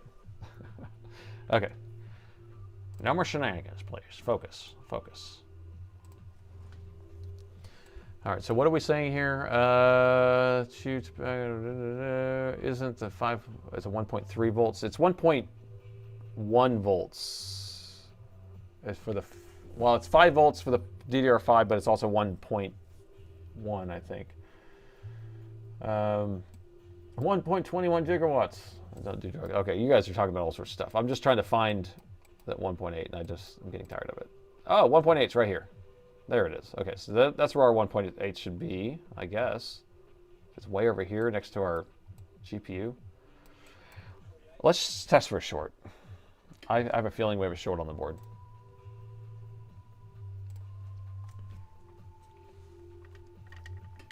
I don't know why I didn't think this through, but we have a short somewhere.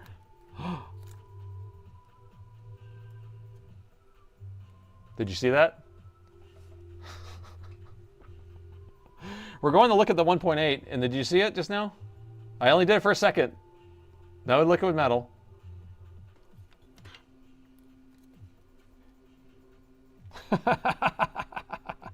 There's our 1.8, and there's the explosion. Something suspicious here. Yeah, visual inspection would have caught this. So what are we supposed to do first before we start jumping to conclusions? It's a jump to conclusions, Matt. It's a mat where you jump to conclusions. Oh gosh, people. So we have a shorted capacitor there. So this shorted capacitor cracked, or it cracked, shorted out, and it blew this inductor up and made it where this isn't turning on. I said look around, yeah. So do y'all see the crack there, by the way? Can y'all make that out? So the chicken or the egg on this one, but I'm thinking that this is going to be the chicken. So this is going to be the cause. This thing cracked. And then because it went short, this inductor, which is feeding this power rail, just went kapooey. It almost acted like a... Nate, did you ever build the 226? I have the power meter running right now. Yeah, we're using it. But I haven't put the code up for you yet. So we'll have to take that guy down, but we can measure the short. Verify shortness here. What? You're not shorted? Are you kidding me? After all that, you're not even shorted? Okay, no, you are. Haha, tricked you. All right, let's take it off. So, yeah, that's an inductor. We can take a look at our board view. Since we have one now, thanks to JFix and his team over there. I was assuming it was an inductor, was it not? So the chip is here. This is the capacitor that's showing shorted, and then these are our PL inductors. There's actually a pair of them. So 1.8, and then this side is powering over here. So this side went thermonuclear because of that short there. So this would need to be replaced, and then these would need to be replaced. These two little guys. I feel like we could put one big one on there. Why do we need two little babies? I don't like two little babies. Do you think babies are better than biggers? These little babies? Little baby? They're two balls. Two balls. So what do you want me to check? What a wonderful stream, Nate. It's just so wonderful. So this is a liquid ball of molten inductor. And I'm just going to take both of those off of there. And we could just run a jumper wire across there because that's what we do. No, that's not what we're going to do. But we're going to have to drill or grind this down a little bit, and then we'll have to take off that and then put new inductors on there and then put a new capacitor on there, and then old Robert will be your uncle. What else? What's this? That via got really hot there too, maybe? Should we look around some more too? Or should we just ask Ask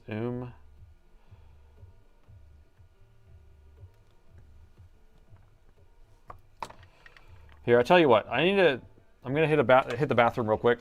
Give me a second. I'll be right back. If you don't mind.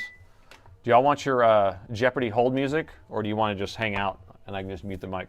What do y'all want? Doesn't really matter. I'll be right back.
Okay, much better. All right, now I can focus. Now I can focus. All right, so we'll go back over here. So we need to grind this down. And we need to get this as flat as possible, but like I said, we should probably look around the board some more, but I think that that's probably going to be it, because that's the way I am. We'll just do a little quick gander around the board. Check if the resistors are blown also. That's a good idea. We will do that. Is our Wi-Fi card? Why would that 1.8 blow out? Oh, why would that capacitor blow out? Because capacitors are crazy, and they like to self-destruct. They like to crack and go short. Oh, it looks like someone's been messing with this BIOS chip. I wonder if someone wrote a new BIOS to that without looking around the board first. Who would have done that? Bladder pressure makes it hard to focus. I need to clean the board a little bit better. Or whoever's been working on this needs to clean the board a little bit better. Power management chip we said was okay. Looks good. All right, so I think everything else looks fine, right? Concur? Concur? I should have concurred. I should have concurred. All right, so we'll just try to get this ground down. And what resistor do you want me to check? The one that has all the carbon on it? A little carbon resistor?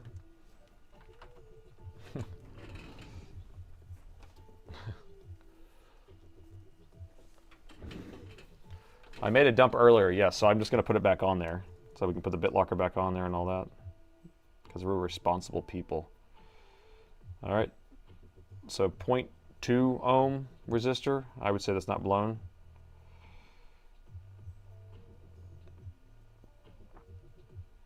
At 50K. I don't know if that should be 50K or not. I mean, we know for a fact that this thing's shorted because it has a big crack in it and 0. So let's grind this down, make it flat as possible. Let's remove that. Let's clean this with a toothbrush. We can clean it first if you want. Sure. Sure, we'll clean it first. For science. Man, science is so good. It fixes everything.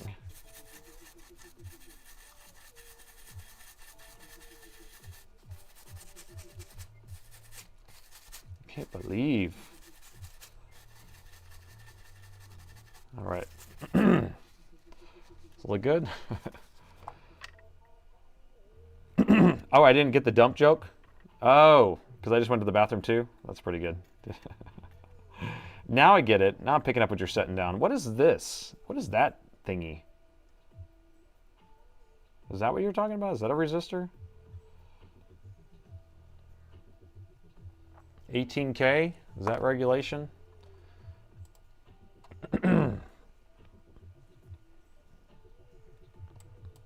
So this is our 18K, 300. Huh. Is that right? Wait a minute. Wait a minute. Okay, hold on. So we got this one, this one. This is the one that's shorted. Then we have this one. This one, yeah. So this right here is supposed to be 324.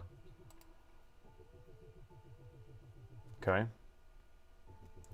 So this is a 324. Now, it's in circuit, so it could be in parallel with something else that's bringing it down, but that's a lot lower than 324, isn't it? Excuse me. 18K? I mean, I don't know. I can measure another board. That will make sense. Looks like a hole in the cap. I mean, this cap is junk. We're throwing that cap away. We're going to put it in the garbage. I got to grind down these points, though.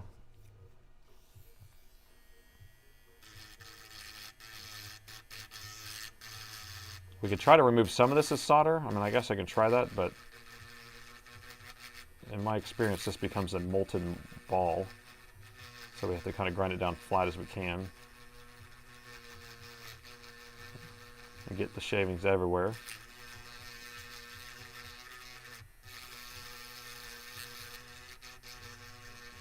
So that might be solder there. Looks pretty good. All right.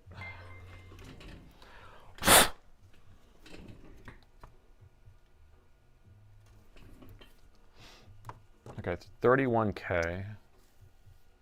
31K. Self-man, what? Next time, mute the mic. Are you freaking kidding me? Are you messing with me? I did mute the mic. Don't you tell me I did not mute no mic. You're messing with me. You know, it's the first time I've ever had to go to the bathroom on a stream, ever. Isn't that crazy? Isn't that crazy? I think that's crazy. I think it's magic. I don't know how I've ever done it. 4-hour streams and I never go to the bathroom on a stream? What in the wide world? Bottom left needs a little more love. Let me just take this guy off of here.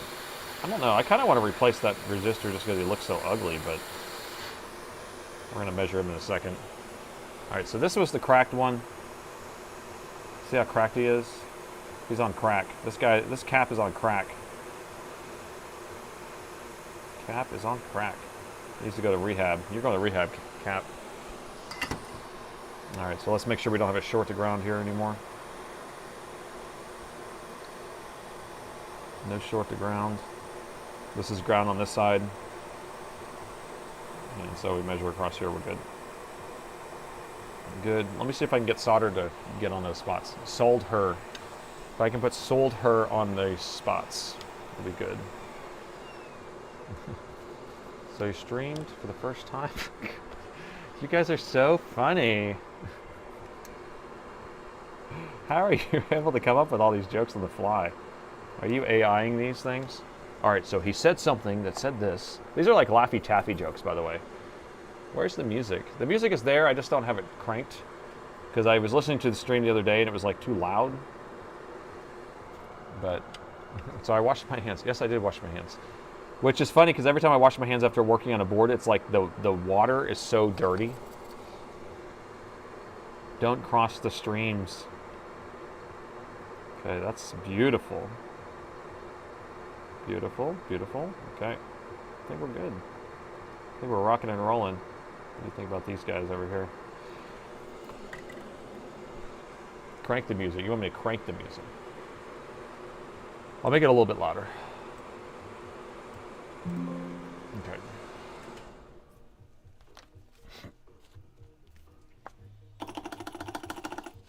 All right, so I'm going to clean this off one more time because I just want to get all this carbon off of here.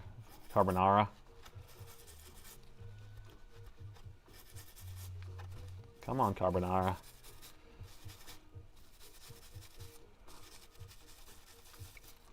Why can't I get it off of there? It's fine.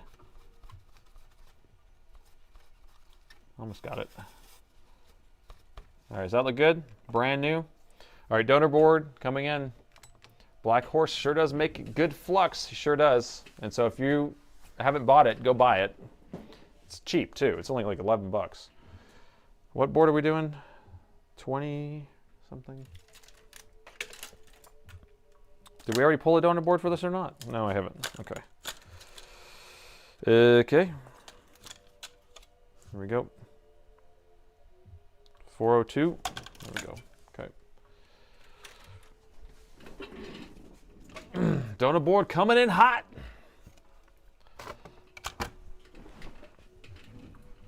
All right, get all cozy here. Now, do you think that this is bad now? So here's what we're replacing. We're gonna replace this because it was cracked, and we're gonna replace both of these because they blew up. They went blowed. And then this guy, let's measure what he is in circuit, because we're measuring something kind of low. 31K, 31.5, so that's regulation, I think, because both of them do the same thing. So, and then this one was 0, right? I don't want to break him off the board. Gotta poke hard. Yeah, so it's the same measurement. So this one's measuring the same. I'm not worried about it. So this is, we don't know if this is going to be a problem, but I think that basically the power's coming in here, and then, or is the power coming out here? I don't know which way it's going. But anyway, this is shorted the ground, and it blew these up. So it had to be power coming in here, and then blew this, because this was shorted, then it made those turn into a really, really, is Did I check for a short again? The short's gone, yeah. We checked for a short. So replace those 3 things and Bob's your uncle. Go. Here we go.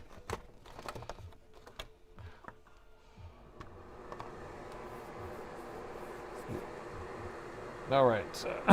You were asking a question earlier. Were you asking lead or me? I don't crack. I don't crack because of bad parts. You crack up. You make me crack up. We got burned to ground. Yeah, so this is shorted to ground. So if this cracks, it becomes a wire to ground. And so if you have power coming in through these, then this is going to be the failure point. And so those end up turning into molten balls of, great balls of fire. Carbonara must be hungry. I am hungry, actually. Okay. I'm just going to pull these and put them on the ground right here. Let's see. I'll do it without them blowing away.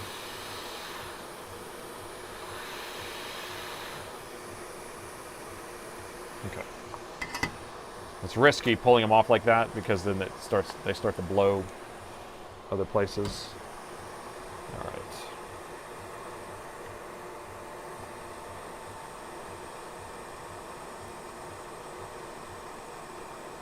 Okay, last one. All right, so we're going to install both of these. I don't know why they put 2 little baby inductors there. I feel like you should put one big daddy inductor, right? Why don't they put daddy inductors instead of baby inductors?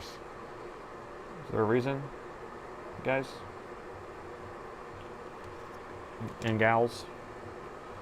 You guys?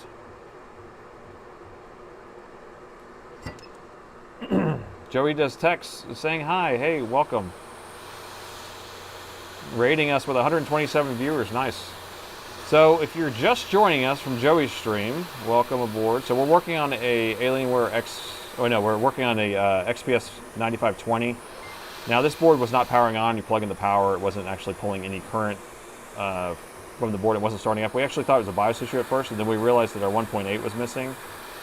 And then we went over here and we found that we had a couple blown up inductors and a shorted capacitor. So that's what we're rebuilding right now. And we will see if we can get this board to start up. Oh, come on. And if you're new to the stream, I do these streams twice a week, Wednesday at 6 p.m. and Sunday morning at 9 a.m. And I'm doing board repairs live, and I don't look at the boards ahead of time, so I have no idea what's wrong with them, and we're just going to kind of figure it out together. And so our first board that we fixed was actually one that I did a video on a couple of weeks ago, and I deemed a no fix. And we were able to figure out that our 1.8 was missing, and if I jumped a resistor, it turned on. So it was actually pretty cool. So you can go back and watch that part of the stream. But, all right. So these should be the last part right here. This was the capacitor that was cracked, and then it turned these into molten balls of fire, great balls of fire. And we need a little more flux on here.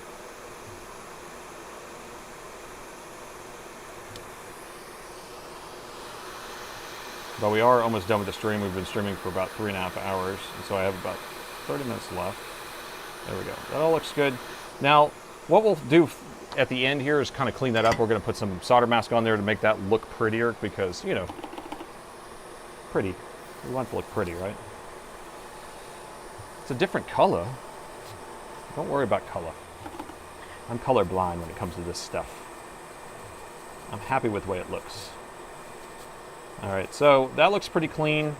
So like I said, we'll do solder mask around all this stuff when we're verify that it works. There is a chance that this chip did blow out for the 1.8, but we'll see. Okay. Anyone think it's gonna work? Seems pretty straightforward. Seems like it might work. Seems like it might work. And so I took these parts right off of another donor board. It's exactly the same model, so we can't say that it's different. Same board. Identical. Nothing different. Nothing different. All right, so we have our power meter here. I'm about to plug it in. If we get more than, what, 0.05, right, 50 milliamps, we got a 50-50 going on. I'm going to put a probability of 90% of it turning on. But if you wanted to participate, you can say, put a 1 in chat if you think it's going to work, 2 in chat if it's not going to work, or 3 in chat if it's going to do something different. All right? And go.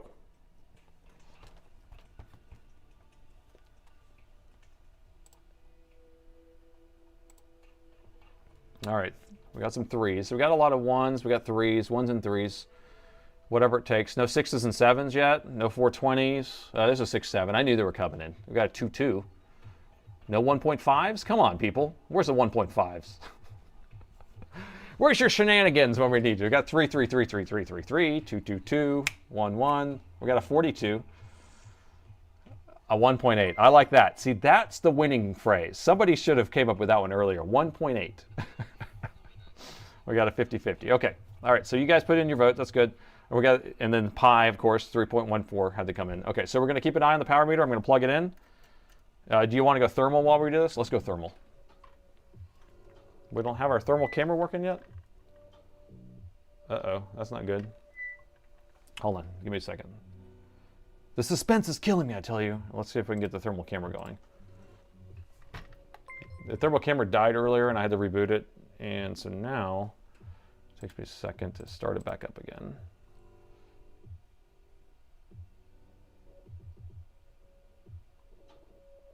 All right, are you going to work?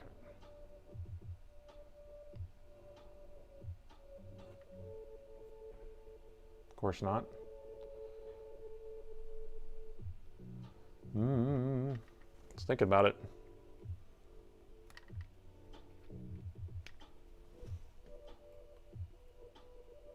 All right, I'm going to skip the thermal camera just because it's not working.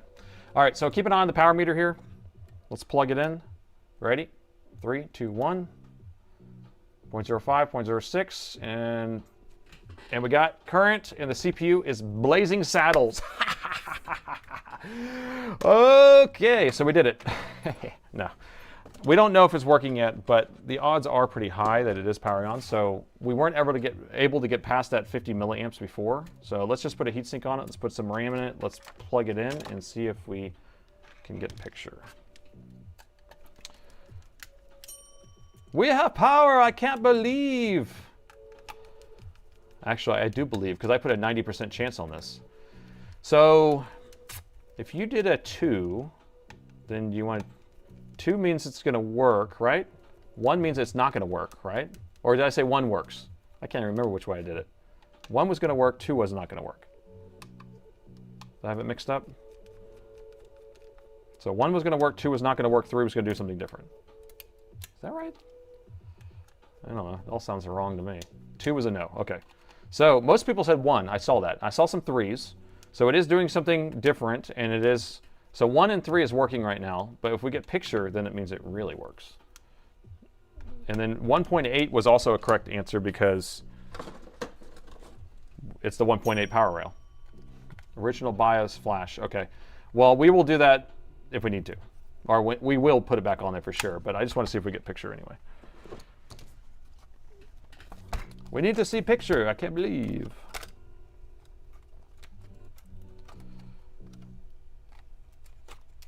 Put the customer's BIOS back on. It's because we're at to pull the whole BIOS chip back off to do that.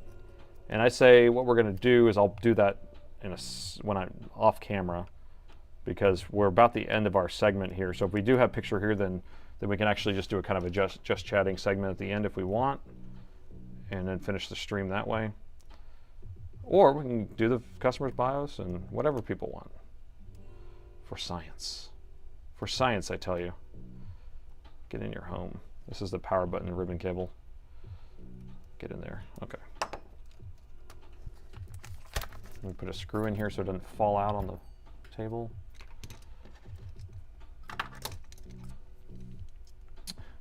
One of the sticks are faulty. Is that what you think? Is that what you're thinking? Here, I'm going to put both sticks in then. I'm going to make you eat those words.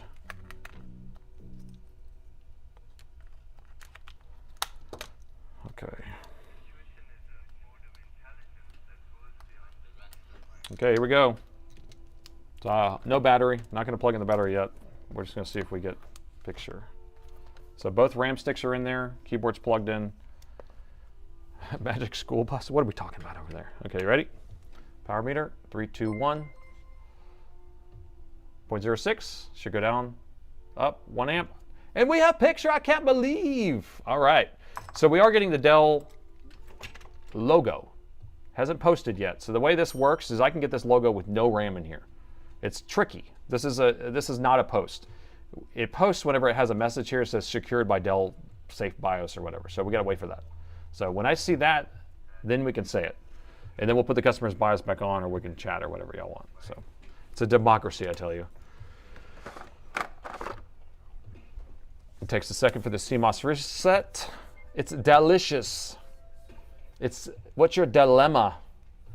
Every time you say for science, I do a maniacal laugh like it's evil genius. For science, That's funny. That is hilarious. 2 for 2. Okay, off. Back on again. Come on. You can do it. Back on again. Good. And then 3, 2, 1. We should get that. Say right about there. I saved another laptop. All right, so we're in the manufacturing mode because I wiped that other BIOS. But the machine's working. And now we have picture for real. Oh, okay, so here's the question we want to do. So we're able to resolve the issue on this machine. Now, we did back up the customer's BIOS and flash that other BIOS on there. Now we're going to want to put it back on so they can access their operating system because their BitLocker is probably locked out.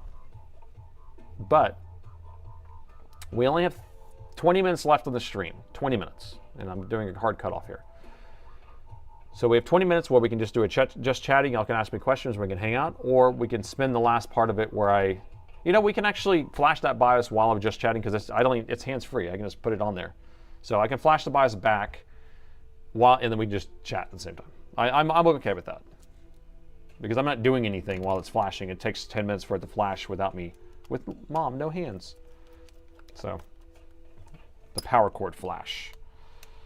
So we will have to put it back on anyway, whether I do it now or later. And it will actually save me time because I'll have to do it when I come in tomorrow anyway. So you guys are helping me out.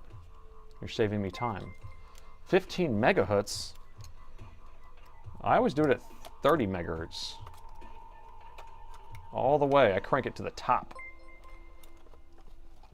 Gifted subs. Thank you. Almost there. 8 out of 10 new subs for today. Thanks for the gifted sub. Gifted 1 sub, the Parts People community. Super generous. All right, we're going to have to pull this BIOS chip back off, put it inside the reader again.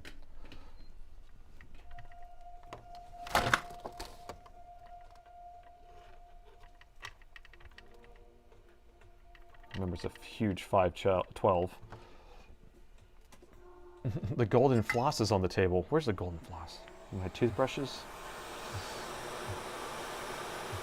Flash and chill, that's right. Flash and chill. Hey, what does the failing or not working EC symptom indicate isn't working? So EC is going to be responsible. It runs a loop of code. It's an embedded controller, right? So it's checking different GPIOs constantly, and it's also communicating with your charging IC and things like that. So a non-working one, usually corrupted code, in my experience, is where it just doesn't work at all. So it's hard to say one that's failing, because I rarely see a failing EC except if it has a hole in it. So, sorry, let me get these views back here.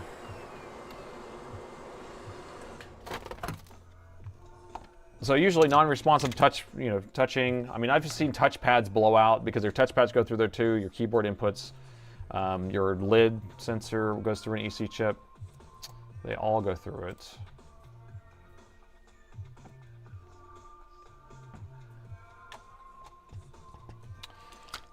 So hold on, let me get this set up and then I'll get back to the chat. I can't see what you're saying, so don't type anything yet. So let me load the customer's BIOS back in here. BIOSes. So this is the customer's backup. I'm just going to write that back on there. Program. Go. All right, so that will take like whatever, a plethora of time. Okay, let's see what we got here. What we got? Flash and chill. All right, so let's do it. Okay, do the pogo pen circuit sometimes works about 15 times. So I did the pogo pen 99% of the time if it's a 256 or below. And I have two different types of pogo pen readers. I have the one that's the blue one or the white one. The white one has the little frame that holds it, and sometimes those are too big, so I use the blue one a lot.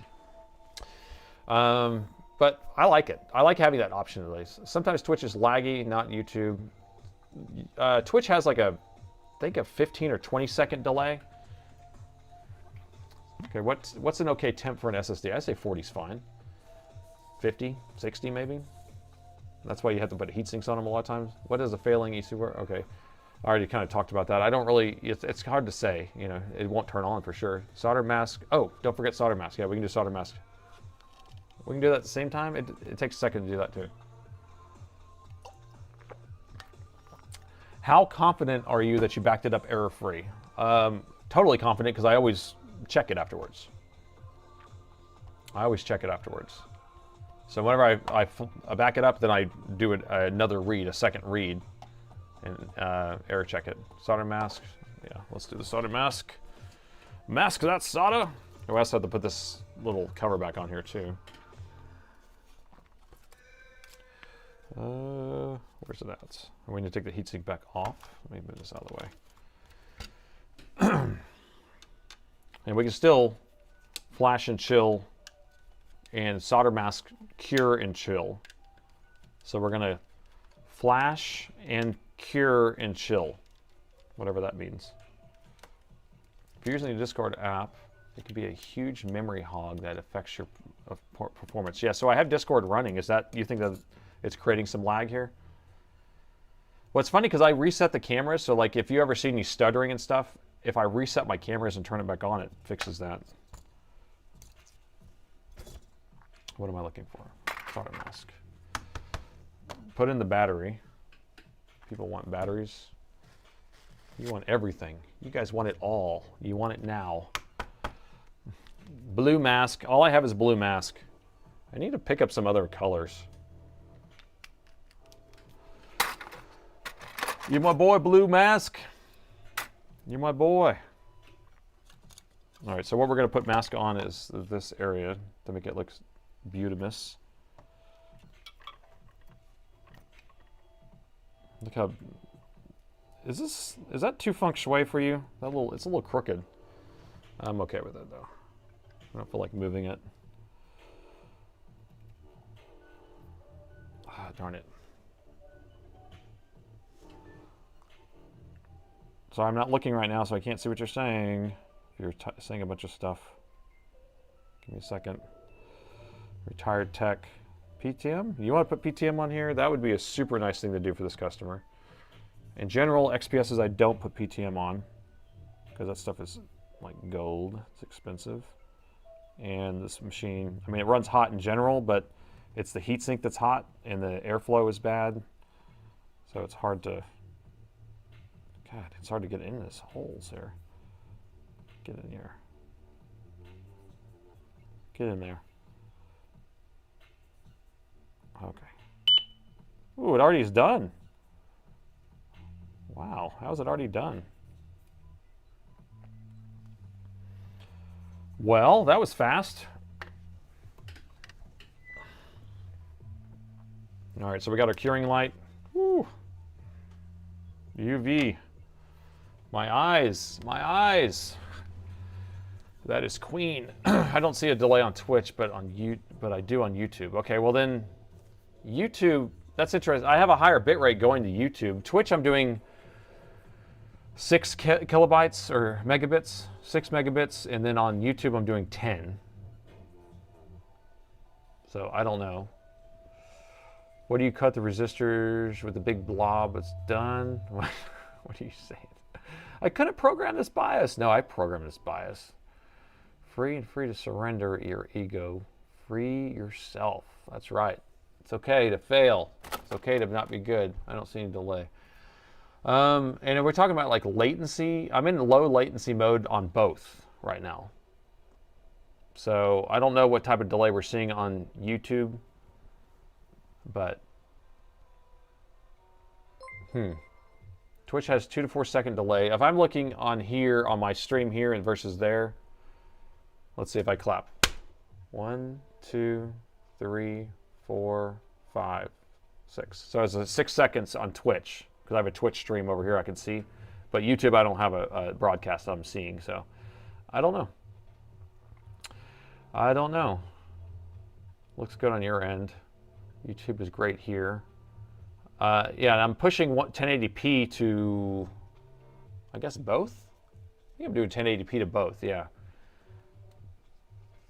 Oh, and I have good news, by the way, too. On Twitch, I just got qualified to apply for the partner program on Twitch. So we did meet the criteria. We, as in the community, met the criteria. So I did put my application in to see if we become Twitch partner. We'll see what that does. That will put us on the homepage. More people will see it. The clap was off from the IR camera. Huh. Yeah, it's going to be a little different. Test, nice. So you're doing a test and then seeing how long it shows up over here. Now the chat right here is a little bit off sometimes from when it shows up because it's going through StreamerBot to get to that. YouTube is 3 to 4 seconds. So I'm fine with like 5 seconds. I mean, it's better than like 30 seconds or something crazy. Nate, to succeed on Twitch, you have to have Hot Tub Tech stream. Oh gosh. Twitch has a low latency mode. Am I not on a low latency mode on Twitch? I mean, I thought that 6 seconds seems pretty low to me. If you live to, if you're live to us, then there's no delay. That's true. Okay. BitLocker probs. No, I don't think we're gonna have a BitLocker issue. All right, so this should be good. Let's check how hard this shell is. This magic shell. It's like magic shell. Magic shell. Goodness. It's like brand new. Nobody's ever worked over here in this area at all. So that's good. All right, let's put the BIOS back on. And pray. Pray that I backed it up properly. You guys don't have faith in me apparently, but I don't think I've ever backed up a BIOS that doesn't go back on there. But it could happen, I guess.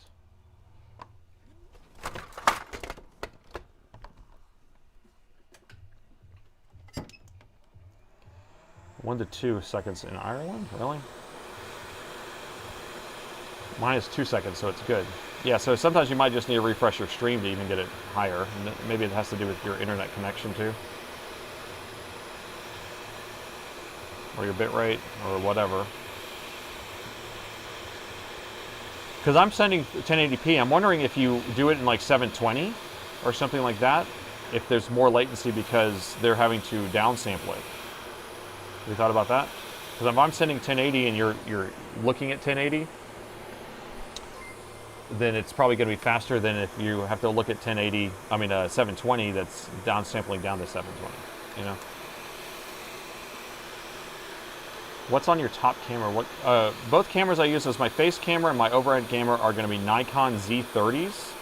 The overhead I'm using a kit lens. And the front-facing one here, I used to use a kit lens, and I just got this 1.7, an f1.7 15 millimeter. But both of them have to have a cooler put on the back of it because they overheat. The cameras overheat, and so you have to have special firmware so it doesn't overheat, and you have to use, I mean, I hate them, so I would never recommend buying them. They just overheat. It's so stupid. For a camera that's supposed to stay on all the time, how is it going to overheat like that over and over again? So yeah, I have camera coolers on the back. They like mount, and you flip the screen out, you hook a little fan on there and it blows. I have fake battery on this one, and then this one I don't have to have a fake battery. I can just plug it in through the USB. So that's fine. What else do I need to do on this board? Change to 1080p settings. Yeah, so you just hit the gear, and then you can change the 1080p. You counted 7-second delay.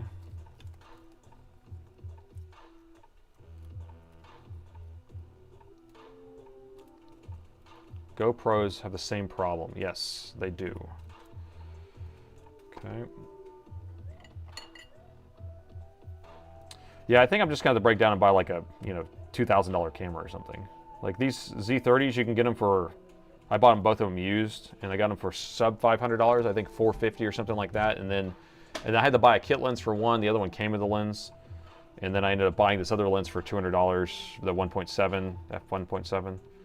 It's not like a nice lens. I mean, it's because you're on an APS-C sensor size, so I might need to go to a full frame, expensive camera, 2,000 or 3,000, whatever it takes. I just hate spending money. Things are working, it's working, you know? If I can get it working at least. Fuzz hot tubs. Lux hot tub. Okay. Oh yeah, we need to put this board cover back on too.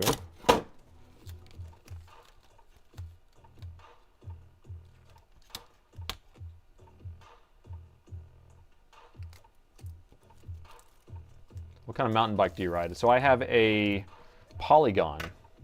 So if your bike's online, they're a direct-to-consumer online retailer, and so they sell this brand called Polygon.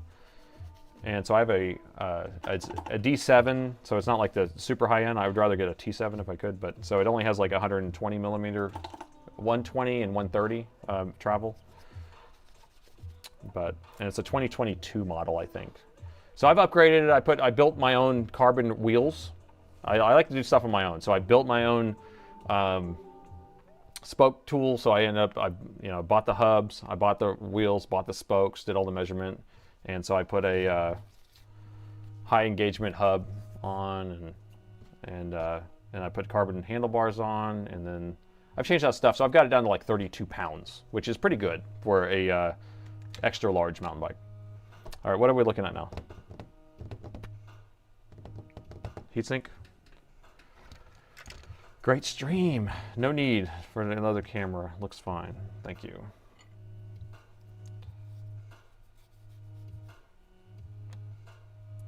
Unless it's the charge port on the tablet. I hate the freaking charge port on the tablet. I hate it. I'm telling you, I'm going to buy a Fire tablet, I think. Although then I'll be have Amazon ads popping up everywhere. If it's working, don't spend money.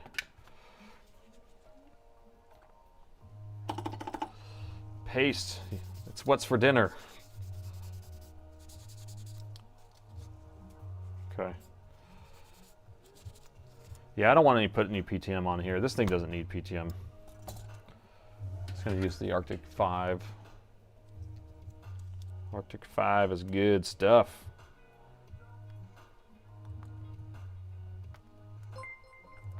There we go.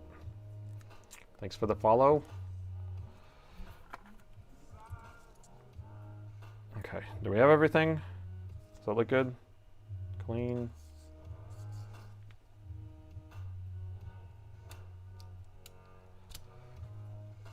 Fix your port on your table. I know we were talking about converting the USB port on that tablet from a micro to a USB-C, but I'm like, it's not even worth it. This thing is not even worth $5, this tablet. Buy some MX7. I could. I mean, I have these huge tubes here. I mean, these things are expensive, but they're really proud of these. I also just got some of this stuff in from Thermal Grizzly just sent me, or I'm selling it. So it's Aquanaut and Duranaut. So I haven't tried either one of these. So one's the higher end, one's the lower end. I don't know what the performances are on these, but we could try these, but I've already put stuff on there, so I'll have to deal with it. So maybe I'll do a video with performance tests, just like Soren did one of those with a bunch of different cheap Amazon or AliExpress tubes. But right now we don't have much time left, so I just want to get this thing to turn on with their stuff. And make sure it boots to their Windows, right? Brand new. This board's brand new now.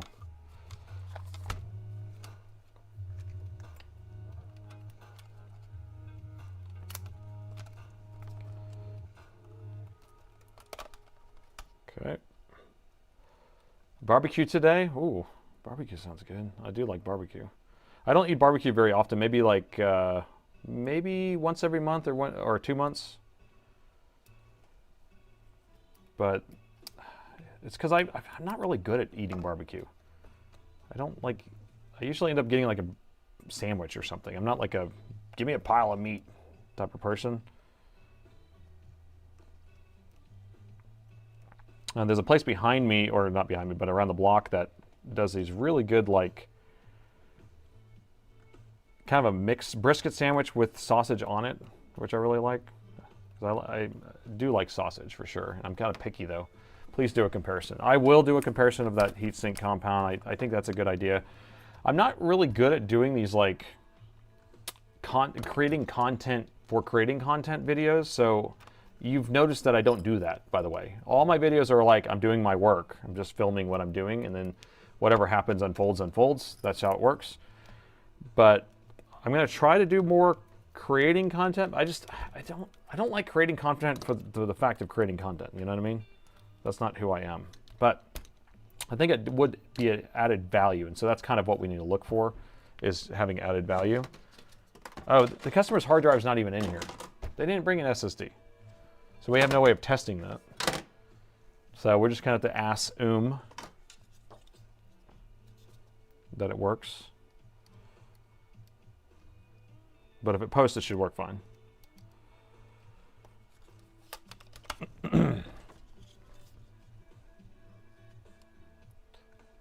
Barbecue once a month. I know. You're like, question mark? I mean, I grew up in Texas, but that's just, we never grew up with barbecue. I grew up really poor, so we don't have, it wasn't like a, it was a luxury. And I don't even know if I ever ate barbecue once as a kid, actually. I'm trying to think about that. I think my first steak I had was like when I was in my 20s, and I was with my now wife. Before that, I never really even ate that stuff, so. And sushi, never had sushi until I was in my 20s. You have no respect, man. Okay, I have all this stuff in there. Should we put a test drive in there, or should I don't know if I want to put a test drive in there because I don't like messing with other people's BitLocker that's already on the drive, but I just want to see if it posts at least. And we'll run some diagnostics. Put this on here or we'll get an error. Do a hardware test at least. Okay, here we go. Bit by bit. 0.06, 0.08, 1.37, and we have a picture with the customer's BIOS. I can't believe. So I have the fans in here. I have the battery plugged in too. So we should actually get a higher current draw, resting current, when it starts charging. So I don't know when it's going to do that, but we're at 3.7 amps versus I think we were only at 1.5 before, and then we kind of jumped to 2.5 or when it's starting up. And then after we get up there, it will sit at right around 5 or 6 amps when it's charging. Ribeye or tomahawk? Now, ribeye is my go-to. I do like ribeye. There's a place called Bartlett's here, which used to be a Houston's restaurant, but they have a ribeye that's like 72 hours. It's like a Hawaiian ribeye, I guess, but they basically soak it for 72 hours. What is this? You got to please help. We got a please help spammer in there. Here. There you go. You get a shout out. Look at him. Look at all this. So we don't do caps and we don't do all that stuff. What you got? I don't use phones, bro. I don't know what you're talking about. I don't have anything. Yeah, chill on the caps. Yeah, ribeye is awesome. It's funny, I wish I was better at cooking them myself. I mean, I have a grill at home, and every time I like, you know, salt and pepper, and then I doing a forward sear or reverse sear, which one do you do? You know, maybe a pan searing, it's better than doing it on the grill. I'm not usually using charcoal, I'm using gas, so new pick is funny. Let's see what we got. We got another funny pick.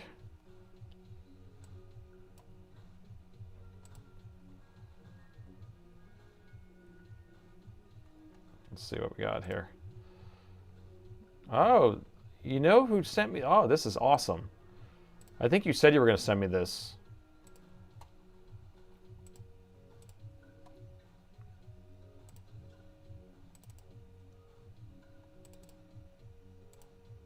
So thank you so much.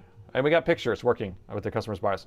So this was the JTAG thing from Wednesday stream, I guess? Yeah, I was programming it. And see, I wrote this thing up just by hand. And shout out. Thank you. Let me see who said that. I want to shout out his name real quick if I can look it up. What is your name? Doctor? DRG? MacGyver? Oh, it's MacGyver 2000. Thank you. Thank you. All right, so we got this working here. That's awesome. I'm going to print that out. I'm going to use that as my reference sheet now. Let's go to the diagnostics and run that. That's a crypto key. Rump steak. I don't have an SSD installed. No big deal. We're going to keep on going. Keep on trucking. Rump steak I prefer personally. Only on Wednesdays. Only on Wednesdays. You should try a Brazilian barbecue. You know, I've been to a Brazilian steakhouse one time. It's like a red light, green light type of situation. You kind of flip over the thing and they bring you meat or whatever. It's like all you can eat meat and you get like meat drunk at the end of the time. I've done that one time. We have quite a few of those around here. Charcoal adds some good flavor for grease spilling. Dragon balls. Okay, Dragon Ball. Thank you. Dragon Ball. What did I call you? Thank you, Dragon. Watching this on my 2003 Vio Pentium 4 laptop. Are you freaking kidding me? Flex recommendation for beginners? Get the Black Horse. Get the Black Horse. So go to blackhorserepairs.com and get some Black Horse Flex. It's all organic. It smells really, really good. I actually want him to make a candle out of it because I actually love the smell of it. Works really well. It's cheap. It's like $10.99 or something, and it's supporting a fellow YouTuber, Black Horse Repairs. Dragon Balls. Balds. I heard pellets. I heard pellets are good for cooking. It's funny because my neighborhood is really big in the barbecuing, so all these dads or whatever, they have like a whole barbecuing group, and so they have these huge like tailgates, and they're always doing this barbecue. So if I said I had a pellet grill, they would like freak out, which doesn't really care. I don't care. I have a gas grill, so they should freak out on that too. But yeah, I was thinking about getting a pellet grill because I could just like set it and forget it, just like the Ronco, right? Just like Ronco. Mesquite is good. Where are you? I'm in Austin, Texas, right in the smack middle of Austin, Texas. You prefer Kingbow over Black Horse? I have some Kingbow, and I think somewhere. Yeah, right here. Here's my Kingbow. It's interesting. So they do act a little bit different, but as for functionality and smell, that's what I'm kind of going for, because I have a lot of different fluxes and they can all kind of do the same thing, but if they smell bad, I can't handle it. Last stream I asked you about changing 4 times memory chips to a Samsung for a 9300. I did it, and I do have to do a BIOS recovery, and the system accepts the new chips. Well, thank you for reporting that. So the recap, so he changed from Micron to Samsung, and then you had to flash the BIOS, and then it picked it up properly. That's crazy. Well, good to know. I'd never done it before. Weber gas grills are okay. That's what I have, is a Weber gas grill. A 3-burner Weber gas grill. I can't remember what it's called, but it's a 3-burner with the sides and all that stuff. I'm in Austin, Texas. Let's see. Push the like button. Oh, yeah. So if you're here, like button, blah, blah, blah. Texas burger. You use propane. Yes, I do. Bet your barbecue never burned because you're an expert in spotting burns. Joe John. It does smell good. It does smell good. Time zone, central time zone. -5, -6, depending upon what time of year. Do you think if you lay Black Horse first, then Kingbow, it cleans up somewhat easier? I mean, Black Horse cleans up just fine to me. I mean, it does smear, it does have some residue, just like all of them. I mean, some of them, like if you Amtech 213, that one cleans up the best. That one's the easiest to clean up, but it also is the runniest, so it's kind of hard to say.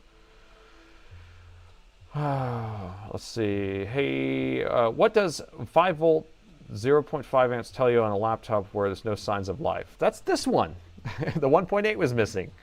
That's what it says. I guess so, right? I'm going to lift this up because I don't have the bottom on there, and it's making the heat sinks probably pretty hot. I use MG Mechanical, which I have some of that, and I've never liked that. I don't know, but maybe I have... I don't know. I have some old stuff, I guess, too. It's been sitting around. Amtech 4300. I don't know if I've tried that one. Repair sucking some power. Not negotiating 20 volts. If it's not negotiating 20 volts, then it's something different. Is the power pulsing on the XPS? Right now we're at 100% because we're charging the battery. What about grilled calamari? Calamart? It's a beef steak. I don't know what that is. Oh, maybe. No, I don't know if I've had that. Sorry I'm late. Was cooking dinner. Well, we're about to log off right now. We're just finishing this test right here, and then we're going to be done because I'm already past time. So we have two different things here. Skin sensor. I thought he plugged that in. So we have a skin sensor error, which is usually this one ribbon cable that I have to have plugged in, and then the SSD is not there. So that's fine. If we go over here to health, batteries at 86% from 84. Here, we'll put this in this view for you. Ooh, it's so bright. It's so bright I can't see. It's me, Mario. How's that? Okay, so we're at 86%, so battery is charging, 130 watts, blah, blah, blah. The temps got up to 97 on the CPU, but I did have it covered up. And then we do have a skin sensor error here because I don't have it plugged in. Yeah, I can see the cable's unplugged. So I don't want to plug it in with it on, but that would fix that issue right there. So not a big deal. So that's all we needed. There we go. So I'm going to turn this off. We'll just do our wrap up here. New funny pick. Man, you guys are just blowing me up here. What do you got? New funny pick. I see the flux capacitor one. I don't see any other funny picks. Oh, here we go. Oh, okay, here we go. That's a cool one. Did you actually make that, or is this you telling the AI to do it?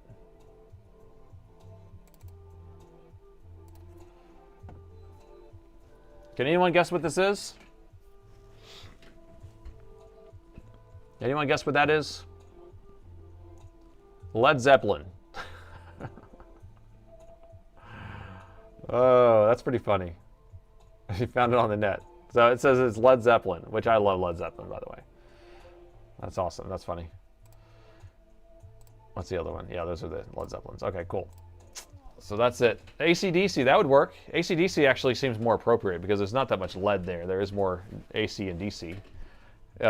If it was more like a bridge rectifier on there, that would make more sense. You have a bridge rectifier on one side, so you have AC going in and then it DC's out. But I don't see any. I don't see a bridge rectifier here. So someone needs to put like a bridge rectifier on the floor or something, you know, the triangle of diodes, I mean a square of diodes. And then we would be converting from AC to DC. And that would be the stage. The stage could be the bridge rectifier. It's a solder party. Recharge the battery and it blew up the board. No, no, no. What's the skin sensor? So they have this thing called skin sensors all over the board. It's just a thermistor of some sort. So on this board, that particular skin sensor is right here. And there's a daughter board here, and there's this ribbon cable that plugs in this daughter board, and it was just flapping here. So I'll have to unplug the battery to plug it in. But so if I plug that back in, it fixes that. So I don't know what it is. It's some sort of temperature sensor that's on that daughter board. How to not be that repair shop whose repairs end up in your shop? I don't know, because every single repair that shows up has been looked at by somebody else, apparently. I hate it. But it's kind of part of the entertainment part of it. I know that a lot of people just push off these repairs to somebody else, or say, hey, I won't work on it, or charge a surcharge, right? I should have a surcharge. I don't know. Maybe. No TPM. So there's no TPM on these boards. It's PTT. It's all PTT inside the BIOS chip. So you just pull that BIOS chip off, put it on there. Good. Most likely Led Zeppelin. Oh, Led Zeppelin. So those could be super capacitors then. Were they high microfarads or high farads? So these boards are male. Note TPM. Led, are you in the US? I am in the US. Did you want to try 4300 Amtech? I'll try it. No, you're saying lead. You want to send it to lead. Have him try it. Oh, Mr. Farmer you're talking to, huh? I got to go, but yeah, I have to go too. It's already, what, 15 minutes past my time. I've been here for 4 hours and 15 minutes. So anyway, if you're first-time streamers, thank you for coming out. I had a blast, actually, because I've had a rough last couple days. I've been sleeping in the hospital because my mom has been sick, and so I came straight from the hospital here. And I'm glad that we were able to save 2 laptops today. Both of them a little different, but a little bit of the same because they were both 1.8 volt rails that were having the issue. The one that we fixed first was a little more complicated in my opinion, just because I had already worked on it for hours and had to rebuild a bunch of stuff, but had to give up because I spent so much time on it. But we did a video on it, and then now we were able to fix it, and we had a completion.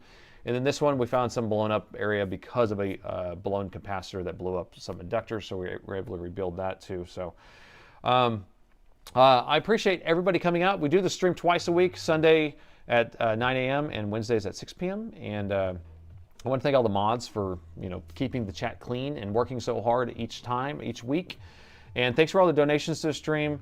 I appreciate all of you, the new subscribers and the new members to the channel. And I will see you guys next Wednesday, right? Have a good week.